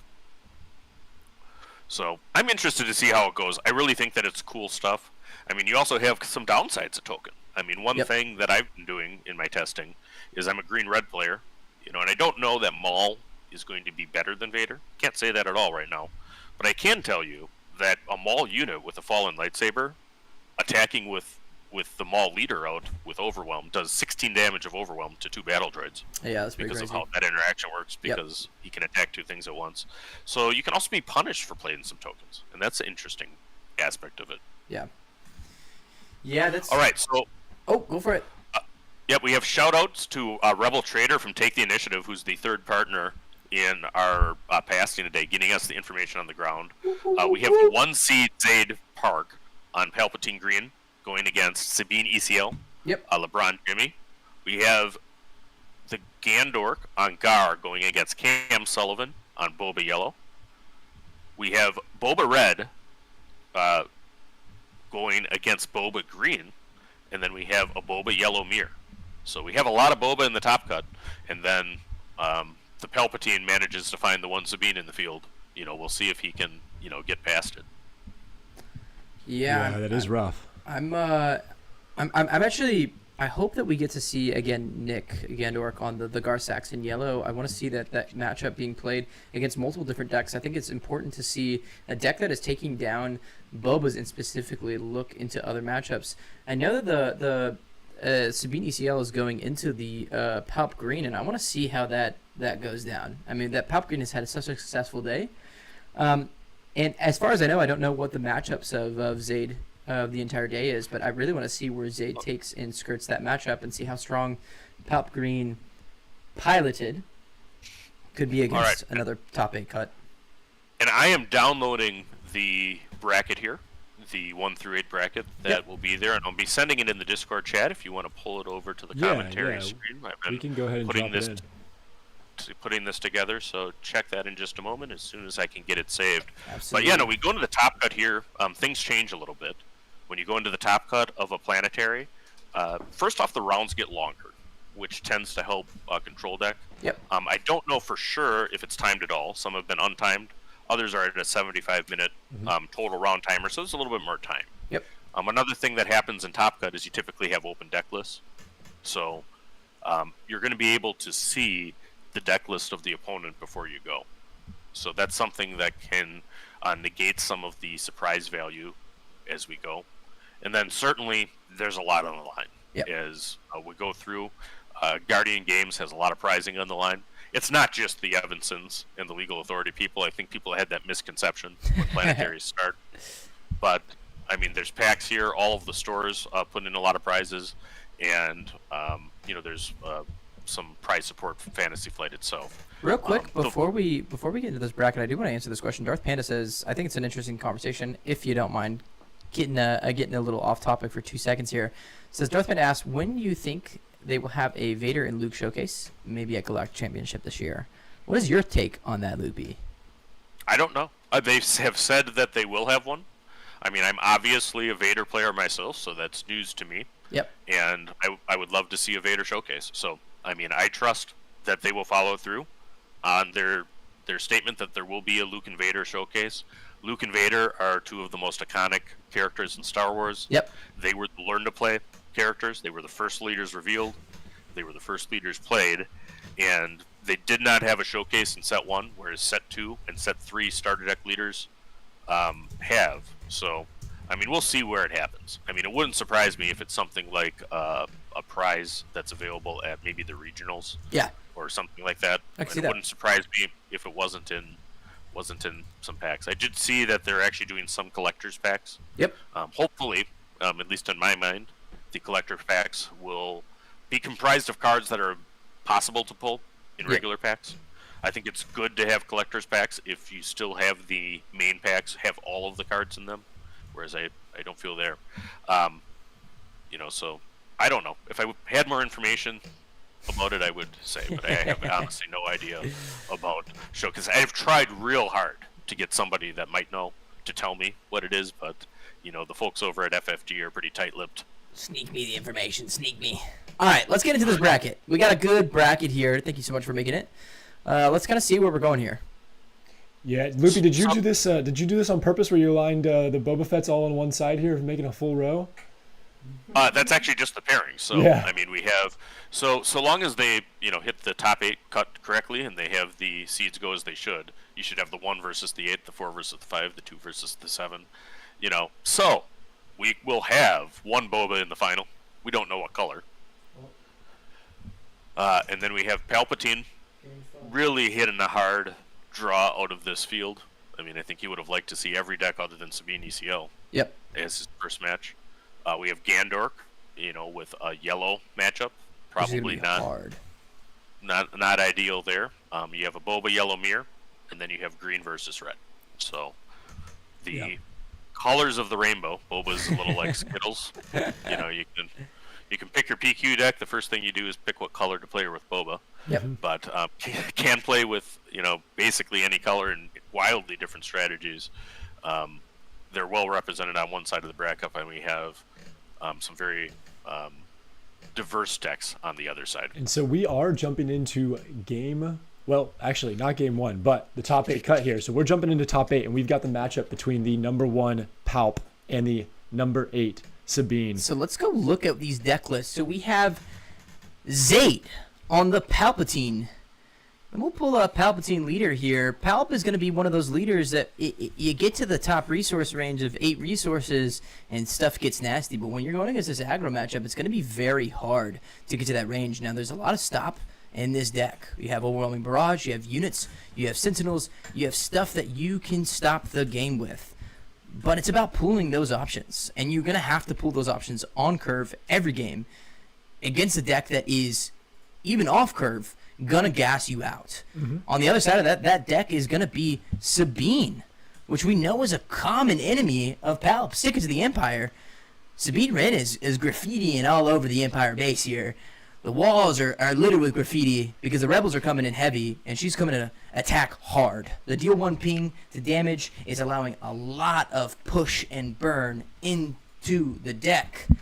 And at the end of the day, Palp is looking for the stop. We want to stall this deck out, and Sabine's looking for that on-curve Poe, that on-curve Wrecker, just to bring that deck all the way to the starting into the end point.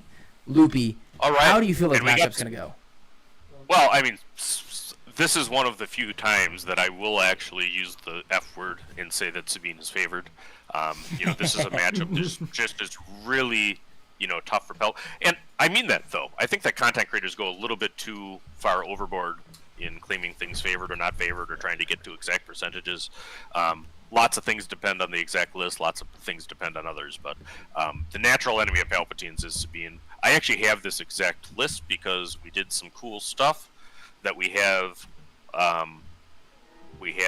there, and Rebel Trader's in the room too. If you want to drag him in here, he actually knows the Sabine player, Jimmy Lynn. From there, and I'm going to, as you talk to RT. So give us 1 second here, Loopy. We have We're definitely trying to fix this overhead camera. It's looking a little saturated and contrasty. Something randomly changed here. Now we're in the top cut, and this is where the players are going to be able to look at each of their deck list and study in between rounds at the beginning of the rounds. They're going to be able to look at the deck list and say, hey, what's in this deck? What's in the sideboard? I think the Sabine green is going to be pretty standard here. You're going to be looking at that deck and saying, I pretty much know what's going on. I think the indifferences in that deck is the Sundari Peacekeepers. How many are you running? How many Metal Ceremonies? How many Timely Interventions are you running? Well, how many Adelphis are you running? And these are common cards that are going to this deck that are slotting in. And Frank, Loopy knows a lot. Frank's on my mind because he just topped 8 in Memphis up in the chat. So congratulations to Bantha and Frank there. Loopy knows a lot about this match because he finals with this deck. And on the other side, Zaid is playing the Palpable Green, and I think you're probably looking to see if you could pull the juice in Game 1 to get this prepped in for sideboard for Game 2. If you can get over this Game 1 hurdle and you're not 1 down in the top 8, you're going to be feeling a lot happier rather than dealing with this Sabine going into sideboard. If you can get your sideboard answers here, you're going to feel a lot happier. Yep, so certainly I know a lot about this match. I mean, it's easier to talk about what the game plan is where Palp wins, or the world where Palp wins, than it talks about the world where Sabine wins.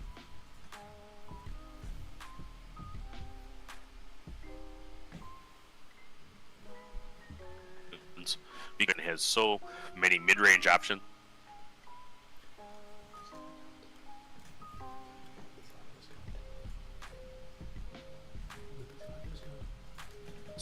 That real quick, Loopy, we seem to have your audio not coming through on the stream here. I think it's there, but I feel like we're finally getting it's a little bit delayed, and it's choppy right now. The Sabine player is trying to. We're doing some hot fixes here. Give us 1 second while we fix this real quick. We need to fix the camera as well as what's being shown on stream. Fleo, go ahead and transitions the scene. It'll actually change the things we need to do here. We should also add the timer there. We don't need the full timer, but just the top 8 graphics shown on the bottom there, just to show that this is the top 8 of the Portland Planetary Qualifier between LeBron Jimmy and Zaid Park. This is Zaid Park undefeated on the day, and LeBron 6-1 with the Sabine Green ECL.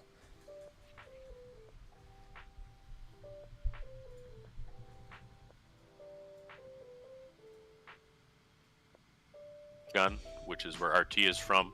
I mean, I'm looking at his list right now. You guys are looking at the shuffling of the 2 decks. So Sabine kind of has a 45 card core. The decision points that he has is he looks like he's running 2 Fighters for Freedom main deck, which is actually good for this matchup. He's got 2 Bright Hope main deck, which I imagine will come out. He's got 2 Adelphi on the board, and he is running a Dodonna. And we are having a little bit of technical difficulties here, so you'll hear Loopy cutting in and out, and if that happens, just bear with us because there is a little bit of a delay in the board right too, now. We are working through. Yep. And I'll try to stop talking when he is giving some analysis here, especially if it's keeping consistent. But while his audio is cut out, I'll just provide a little commentary of what's going on for the game, as well as our guys on the desk here are trying to work through some of these technical difficulties to make sure that the color saturation is back and that Loopy's audio is back. Hey Loopy, by the way, you are cutting in and out if you can hear me. So there's a lot of gaps here. I'm trying to fill those gaps right now, but if you hear me talking over you, it's not because I'm trying to talk over you, it's just because I can't actually hear you right now through the stream. So it looks like Salacious Crumb is coming onto the board, and this is the first game out of all the games that they have been playing the ground units on the space side. That's always a little fun when you send the units to space. Emperor's Royal Guard is coming out. It's not defending quite yet as a Sentinel, and Cassian and Battlefield Marine are on the other side. Well, it's Crumb in space. That's actually a spacious Crumb. We found that out during one of the other matches. That is right. It is a spacious Karam right there. And there's a command. So coming down on the board. Command is one of the best cards in the deck, and actually particularly strong here is the Emperor's and then does to Palpatine deck because it can see that it's not a Sentinel yet because we're trying to stay with you here, Loopy. We're trying to stay with you here. It's coming. Right now. It's popping in and out, Loopy.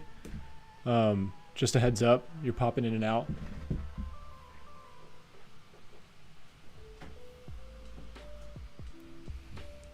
All right. All right. So we are going to jump into this commentation. So we'll right also here. have the game camera fixed going into the rest of this round. I know it just changed weirdly enough to get a little bit grainy and saturated. We'll have this fixed.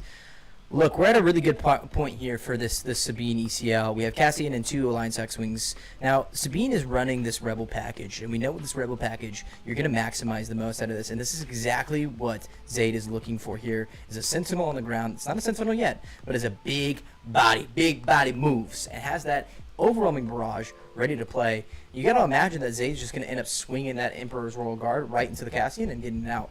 Here's the thing, guys.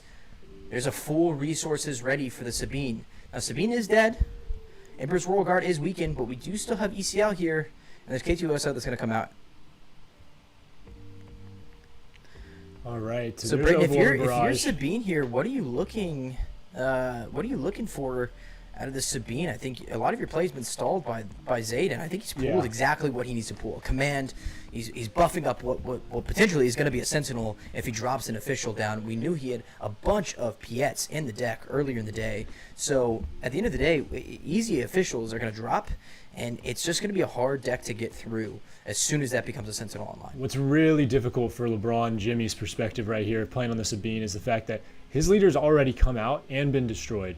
And only 9 damage is sitting on the opponent's base. That is definitely a little slow when you're running the Sabine deck.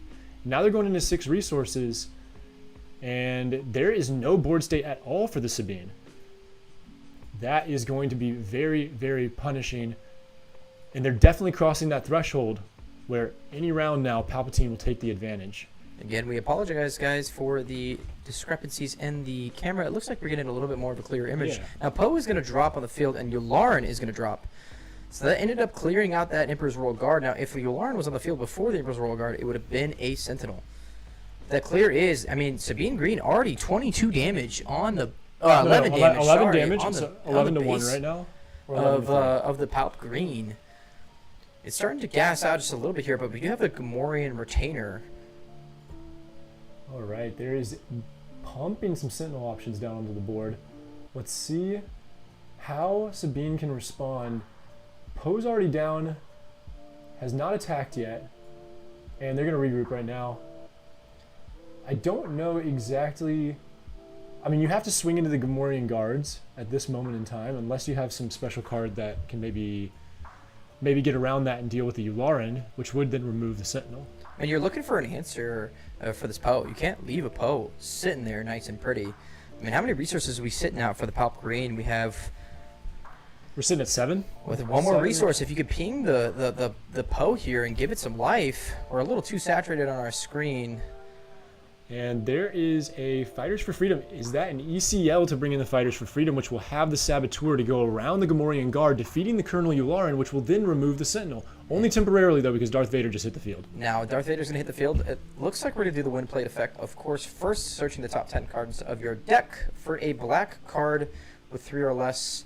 It's going to be Salacious Crumb and the Admiral Piet. Now, this is exactly what we were talking about earlier. Now, Emperor's Royal Guard is not on the field, but we are at the 7 resource range. Admiral Piet is at maximum value here. We're looking for things like Reinforcement Walker. We're looking for things that we want to bring into the game, immediately bringing presence onto the board. This is what's going to help against the Sabine Green. They're not going to have the answer to go against something like a Reinforcement Walker that's healing 6 and killing your Poe and killing your Wrecker. So much is happening. That's going to be a lot of pressure to deal with.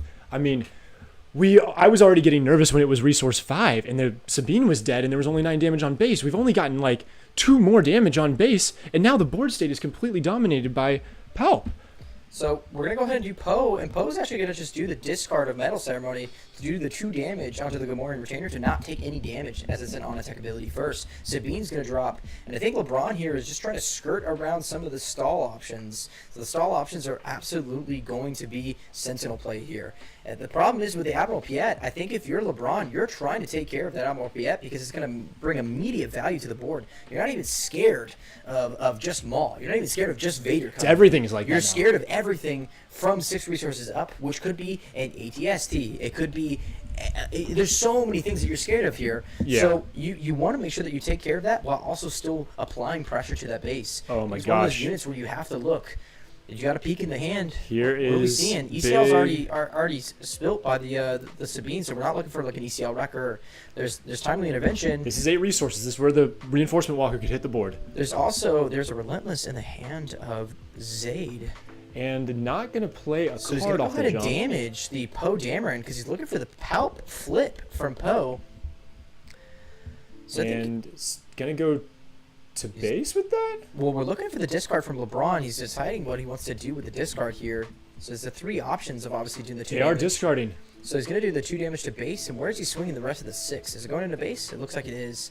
I love the Metal Ceremony discard here. The So- Metal Ceremony card is kind of a win more card, and in this position, he can definitely ditch it to get some extra value out of Poe. Yep, 20 damage on the top of Palp here. So now it's the base is raced.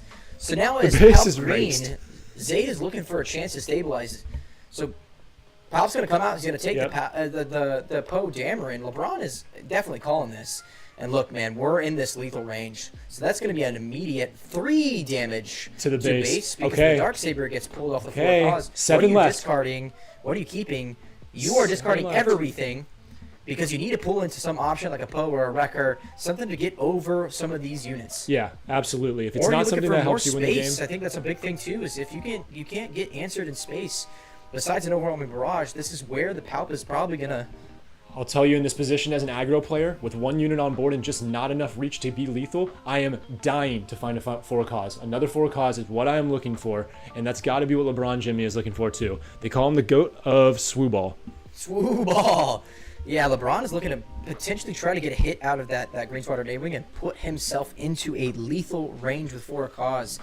The problem is that Zayd's looking real scary, and unless Zayd doesn't have an answer in the hand, it looks like that Green Squadron A-Wing is probably going to end up dying. There goes the And, Relentless. yeah. And it's going to be ambushed because of Admiral Piet. Yeah, that's so punishing. The Piet has not been dealt with, it's and now gonna there's stop the event play. Now here's Oh, the difference no. between a lot of Palp double No green 4 players, cause. guys, is that Palp double green's usually going to resource that card. When are you ever going to hit that resource? But stopping the 4 cause is put immediate pressure gosh. back onto LeBron, saying you have to play units. You but have look to at play that units. field. There's not a single unit that he can put on this board that can deal with any of these. They all just walk over them. So Alliance X-Wing gets dropped. Now I don't know the exact damage that's on LeBron's base here. Oh, but there's LeBron's so base, much LeBron's damage. base is, well, we're about to see he's spinning it up, so let's just take a moment and then we'll see. It looks like we're at about 10 damage on base.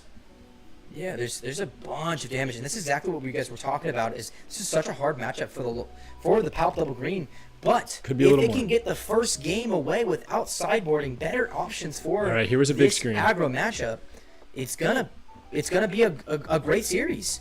We're Everything looking happy. Everything just went into the base, and now it's 15 damage on LeBron's base, and Poe's it's gonna still go for going. 8. I have to imagine that Poe's gonna go for 8. It's still going. We're just like not going to watch this number stop scrolling. 21 damage on base, and it's almost a tie ball game now. LeBron is in a dangerous position. After being literally just 1 hit and 1 4 cause away, it was just within reach. Or even a sacrifice. Heroic sacrifice might have just put within 1 health. And then the Sabine ping could have done it. So 21 damage on base of Sabine. It's gonna go 2 to base off of the Alliance Okay, X-Wing, and that's but just gonna it's be still game off the Relentless. So yeah, that's game there's 1 nothing. for the Palpatine. And That's crazy. That's hard, and that's a difficult thing to deal with. That is a difficult thing to deal with as a Palpatine player. If you're getting the option to win against a Sabine Green game 1 without sideboarding in, you're feeling so much happier. So much happier. Yeah, absolutely.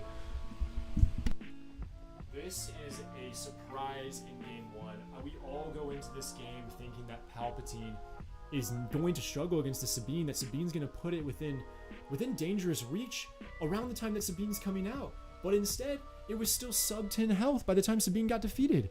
It's so difficult for the Sabine right now. And now, back against the wall, it's elimination round. I mean, you're sweating a little bit, your hands are sweaty, your decision making is a little skewed because this is very tight and everything is on the line for you. And one thing we haven't talked about today when we've been talking about all these prizes, all these giveaways, all this fun shit going on, the thing we have not mentioned is the fact that this is still a World Championship qualifier. Everybody kind of knows it now because we've had a lot of PQs, but it has to be mentioned these players are playing for a spot in the World Championship. So I think if you're in the position of LeBron, you're looking here and maybe you're sweating a little bit. You still got, even with a sideboard in, you still take a commanding expectation in this game. You could still gas out decks that sideboard in for you to try to stop you. Now Zayd got an amazing turn hand, amazing game one hand. Emperor's Royal Guard, command, all into your top end. You were able to stall this game out as long as possible and was able to play a relentless on curve with ambush. Yeah, you know, that is not very often for these Palp Greens into the Sabine ECL matchup. So for LeBron, you're looking for the right cards. You're looking for your curve plays. You're talking Poe, you're talking Wrecker on curve with ECL, allowing you to put board pressure on the board to make sure that you're not losing this game. You have too much stuff going on. Yeah. So Palp Green has to sit back a little bit more relaxed in the game, taking game one, but this is still a very hard series for the Palp Green. Yeah, this is very difficult for the Palp Green to win, but if he sticks to the game plan, then it might just work out again. We saw that game kind of just blow up out of nowhere. Obviously, the Sabine had not gotten a ton of damage on the base by the time it was defeated, but the truth is, at one point it looked like a modest board for the Palpatine. It was the Gamorrean Guards and the Colonel Yularen, right? That's not so scary, but then all of a sudden, you defeat with a Saboteur the Colonel Yularen, and you're like, I did it. I got around the Gamorrean Guards. There's no more green unit on the board to make them a Sentinel. And then boom, on that turn, Vader's coming down to the board. Absolutely insane. And then right after that, following it up with Admiral Piet, and you suddenly have no more options on the table. You can't even deal with the Admiral Piet. I'm pretty sure the Sentinel was still on the board at that time. And all of a sudden, you've got a Vader behind a Sentinel. It's bringing out more units with it. You've got Piet on the board now because of that. And then suddenly, it's getting really hard to win. And you can't even put a unit on the board. So here they go into game two. Zayd is up 1-0 on the Palpatine versus the Sabine Green. It's a Palp double green. LeBron is playing the Sabine. LeBron is playing the Sabine, and he is down right now 1-0. This is the top 8 of the Portland Planetary Qualifier. If you're just now joining us, thanks so much for jumping in. We are currently in the top cut, and guess what? When we get past the top 4 and we're leading up to the finals, we are going to have a big giveaway. And the bigger the audience, the bigger the giveaway. So share the link around. Here we go. So we're into game 2 here. Initiative on the Sabine. Battlefield Marine's going to drop first. Scanning Officer is going to check the resources. Officer. There's nothing in the resources. And surprisingly, the resource wing leader is the really surprising thing. Yeah, I love a wing leader turn 2 play. That is like either that or playing it on my leader. Oh, I love to do it. I would not resource it, but maybe there's some more good copies in that deck. Yeah, I mean, it's kind of surprising not to see the wing leader being played. Fleet Lieutenant, that's another great chance. That's one of those things that I would drop a wing leader potentially for as a Fleet Lieutenant. Fleet Lieutenant feels so good to play because you're getting the +2 immediately and you're getting a unit on board. But let's see. TIE Vanguard coming in. So we know that the Battlefield Marine, it's going to be the ECL Fleet Lieutenant, by the way, into the Scanning Officer. Looks like Sabine is just trying to get the official off the board here to make sure that there's no Sentinel play from, but we know in Zayd there's also a Phase 3 Dark Trooper in the deck. So there's going to be something coming out of that stall range that Zayd needs. That's exactly what this deck needs. It's all the Sentinels in the world, and that's exactly what this deck has. The problem is that LeBron can easily start to incline himself into a different arena. So if the ground arena is getting crazy right now because there's a flying Battlefield Marine, then that's okay. You just move to the space. Start throwing Alliance X-Wings down. You're just hoping to skirt around that overwhelming barrage, and there goes the Phase 3 Dark Trooper. The one ping from Sabine here. It's on Sabine flip 2 on resource 4 here. You got to imagine maybe LeBron has another wing leader for the Sabine. Sabine flip's going to come out first. There's no resources besides one on the Palpatine here. Maybe there's a Darksaber. There is a Sentinel in the way, though, which is definitely going to stop up that Sabine. I really hope that there's a way around that Sentinel, maybe a card that can defeat it. Let's see. But right now, LeBron is looking in a better position than he was in the last game. We'll see how this plays out. But in the last game when we jumped in, Sabine was already defeated and the base was at 9 health. They're already at 9 health with Sabine on the board and 3 units. Timely intervention out of the Fighters for Freedom is a great play there to get rid of the Phase 3 Dark Trooper. Out comes Sabine. Damage on the board. There's 12 damage on the base of Zayd. Now, this is a different game from Game 1. And you got to imagine Zayd sideboarded in his options to better play against a Sabine. So, this is already tempo up that the Sabine player wants. We may think it's interesting early game ECL plays, but I think what's happening in the mind of LeBron is he's saying, hey, I can't let you have units. If you have units, that's the whole point of double green. If you have units and I play Overwhelming Barrage, you need a unit for that. So Phase 3 Dark Trooper is going to go down again, and I think you're going to see LeBron happily drop something right into that Phase 3 Dark Trooper to say, hey, I can't let you have that. Yeah, Fleet Lieutenant with Saboteur is going to go right into the base, so that's going to be swinging 5 to base off the Fighters for Freedom. This is a completely different game from Game 1. And now Colonel Yularen drops in. It's going to get 1 health off the base. You're going to see the Battlefield Marine just trade right into the Phase 3 Dark Trooper. Sabine's going right into the base. He might have some more Sentinels in hand. As soon as that Yularen hit the board last time, there was a Gamorrean Guards to follow it.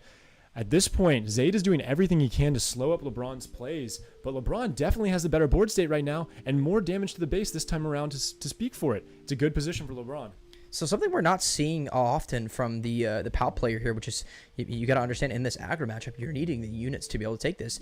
Palp is not really ever going to be sacrificing one of his units to make sure the card draw happens. He has to be able to continue to trade here. So Yularen's going to go right into the Fighters for Freedom, which makes sense. That automatic burn damage coming from Fighters for Freedom off the red play is going to make sense there. 3 damage to base off the Fleet Lieutenant, and then another Phase 3 Dark Trooper. That's all Phase 3 Dark Troopers dropped in this game. Game 2. After Sentinel, after Sentinel, after Sentinel. And there's the wing leader play off the Sabine. Who needs a Darksaber? You got a janky Darksaber anyways.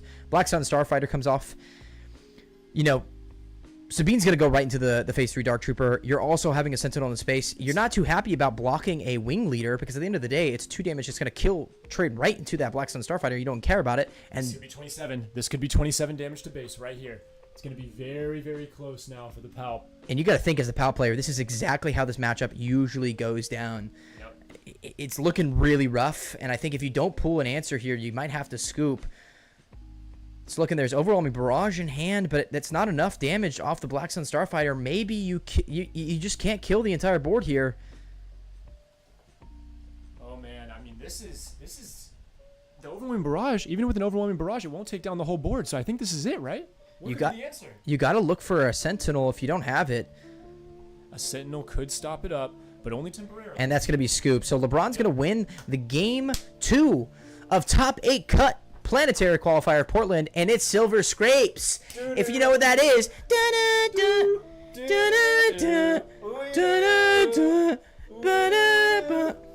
Let's go, baby. This is Game 3 right here.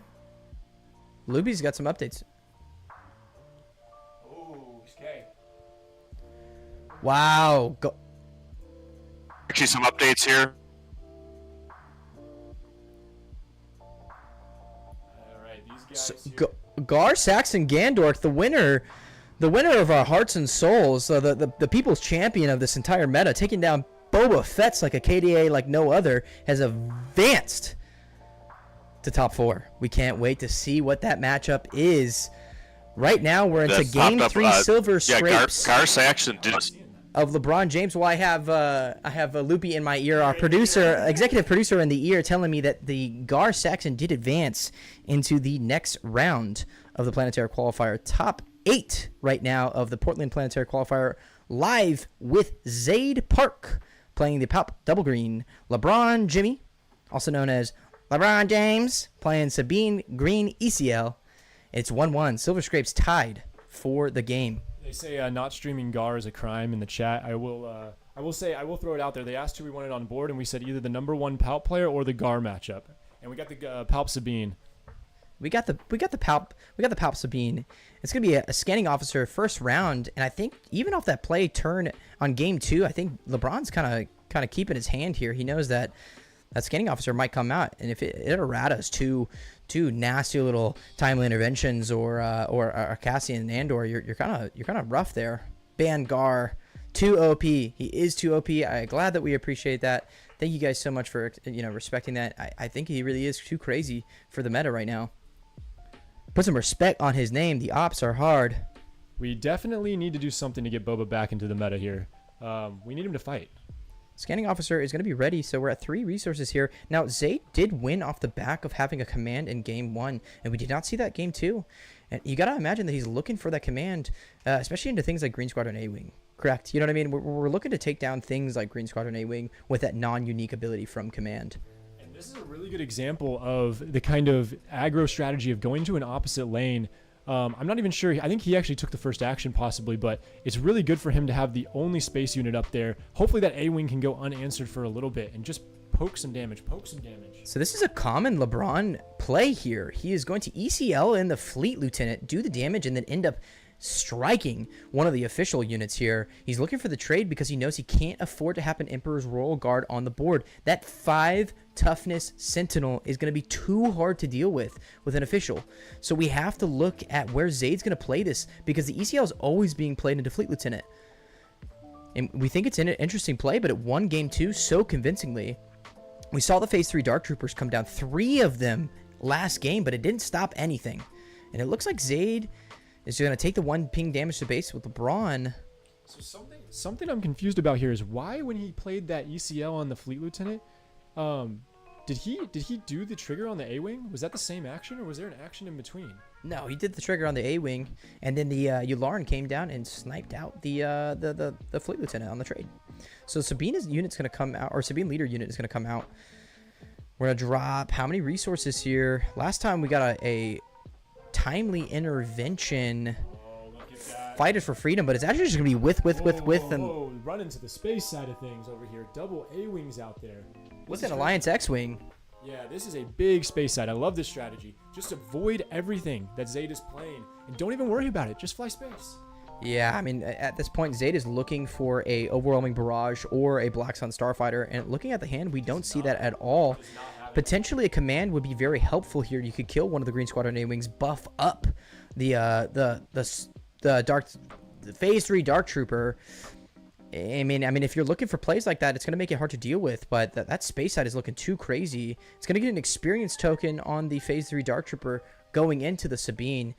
I mean, Zayd is looking like he needs answers in his hand right now, and it doesn't look like he has them. LeBron's just going to go ahead and trade the Sabine into the Phase 3 Dark Trooper, which is going to leave that entire space side completely open. And if there's no answer on the space side of things, this is going to be sitting at 17 damage by the end of this turn, and Sabine hasn't even flipped yet. So there is Enterprising Lackey. Now, usually with the Enterprising Lackey, you're looking for a beautiful overwhelming barrage. That is the line, and it looks like Zayd is just going to claim initiative, and that's going to be a bunch of load of damage on there. 17 damage on base. Now, Sabine Leader died. Sabine Leader died. There's a smuggled out Cassian that comes in at the 5 resource range. It looks like he's going to swing just straight 3 into base. That's 20 damage on base, guys. We're at 5 resources. That's 20 damage on base. Medal Ceremony is going to go down, and that's going to put an experience token on all those rebels. If I'm Zayd, I'm looking for an overwhelming barrage, but I don't even know if that's enough. Oh my gosh, he gets all 3 out of the Medal Ceremony. That is what you live for when you have that in your hand. So nice for him. And that means that just on the space alone, if you ignore the ground, swinging for 10 damage just in space alone. So doesn't even need the ground unit. He can swing lethal. Lethal is here, and it's here to stay. Sabine is going fast, someone says. Now, there's the overwhelming barrage on the Enterprising Lackeys, and that's exactly what you're looking for. But here's the problem. Do you have enough? That's 4 damage on top of a Green Squadron A-Wing. And that's the rest onto an Alliance X-Wing, and that's the entirety of that Enterprising Lackey. Yeah, that's what you're looking for, but it's 1 turn too late. It's right after the Medal Ceremony, making it even harder to burst through. And if you're LeBron, you just swing right in this heroic sacrifice. This might be and that's game right there. Yeah. There's no way you're going to answer that Green Squadron A-Wing, and that's exactly what you're looking for if you're LeBron. Oh, the By the way, the Cassian will need to die. Compensate's gonna. There's one. But that's one damage. It's just a Sabine ping away, and that is the game. LeBron. Before we call it, and that's the game. LeBron on the Sabine, coming in hot, beating the Palpatine. I think we expected it in that matchup, but it was great to see some good matchups here. This was really sick going to Game 3. Game 1. Game 1 out of Zayd was a masterclass of exactly what you need to pull into this matchup, and LeBron took it back, and that was the point of this whole. Even if you pull into your sideboard, it's still a tough matchup. It makes it easier for you as the Palp Green player, but this is exactly what you did not want to see going to this top 8 cut. You are trying to avoid this deck. You don't want to play this deck in the top 8 cut because this is a nightmare to face against. Bye-bye Palp is correct. We have Sabine Green moving on in the tournament. We would have loved to have seen Palp Double Green go further into it, but Zayd, the only undefeated player on the day, faces the rival of the night, Sabine Green ECL in the top 8 cut. And that's it for the set for Palp Green. Now, we have a bunch of time in the stream cut. We're going to see if the judges maybe or potentially can pull in another game for the top 8 cut. If it's not, that's okay. We have an amazing guest segment where we have Jeff J-Rod from the Outmaneuver podcast going to be opening some Twilight of the Republic packs live on stream with us, so we can commentate and say, hey, I want those cards, give us those cards, those are so fun, I want those cards. If we go over the guest segment, what I'm going to have J-Rod do is Jeff is going to pop himself into Discord. We'll have him screen share his screen, and we'll just kind of talk to him through Discord. And he's in the waiting room ready. That was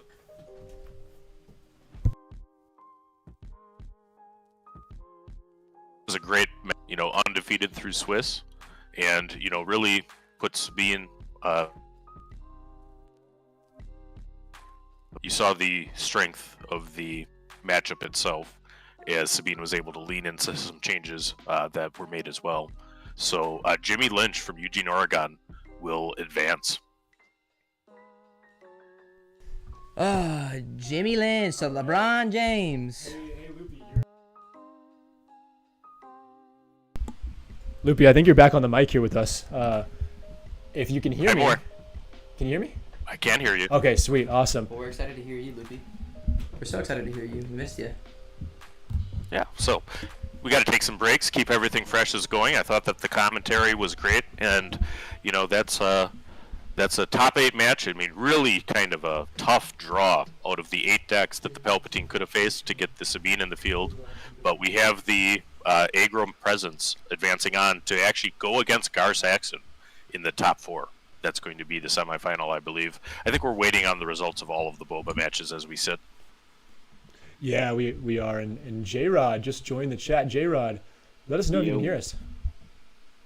J-Rod! I think clicked out of this. Hey, J-Rod. All right. Hey, J-Rod, can you hear us? All right, so Boba Red advanced.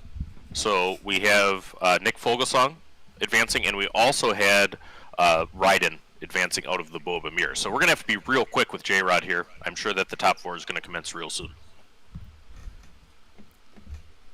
Ooh, all right. Okay, so we got a screen share here. I can pull that up. Screen share here. I gotcha. I don't know if it's letting me screen share right now. No, we got you. We see you. It is. We see it. We're just getting it set up for stream. Yeah, 1 second. Oh, okay, I can't see my own thing. Let's see him. I will have to join this, so. All right, so while we're waiting here, can you tell us a little bit about the Outmaneuver podcast, J-Rod? Yeah, no problem. So Outmaneuver was started by a bunch of friends just loving the game and wanting to share our love for the game with people and helping new players kind of get into maybe some more competitive side of things. So that's definitely been our little niche that we've created for ourselves. Just trying to be community friendly, helping people build a community, that kind of stuff. And you guys have been covering the game since before even release, if I recall, right? Yeah. So Dudeness and I, how we met was we were the first 2 people that were just jamming half starter games because we were around before the full starters were even revealed. So we just played, a bunch of games and became friends that way. And he ended up creating, a thing that we can't talk about right now. All right. So there's a digital platform that some people practice with that can be mentioned on some channels, but not others. at the current matter, so I thank everybody for appreciating that. And we have some beautiful Twilight of the Republic packs. J-Rod is a content creator, so has a little bit of an opportunity, and has saved some packs to open right here. So let's get at it. All right, what are you pulling here, boy? Hopefully some fire. Some Gasseroni?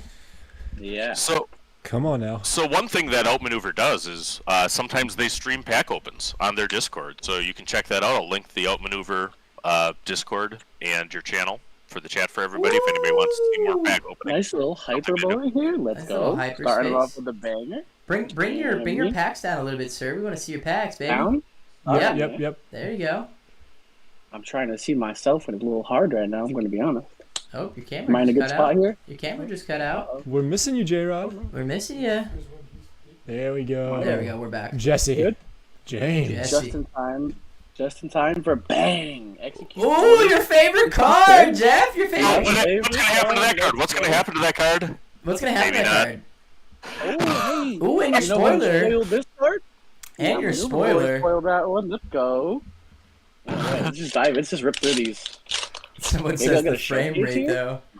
though. Yeah. Maybe I'll get a no showcase here. A little foil base. Let's see, clone or droid. Boom, clone. That's the way it should be. Oh, we dropped the stream there, Jeff. Oh. All right. My phone's dying on me. My fault. We're going quick here. My bad, boys. Let's see the last. What's your rare? Come on. Or your legendary? You're pulling legendaries. Oh, baby. Let's slide more. You get time for one more. Is that it? Yeah, go. We dropped the stream. All right, so they're going to list. So we're going to have to get back with J-Rod, later. Yeah, on Jay. the flip side. So we got you later. This is going to be Gar Saxon versus Sabine. This match is not going to take the time because this is two aggro tempo decks. So we have the Gandork bringing Gar Saxy back, and let's go. Cool. Let's get right back into the overhead camera.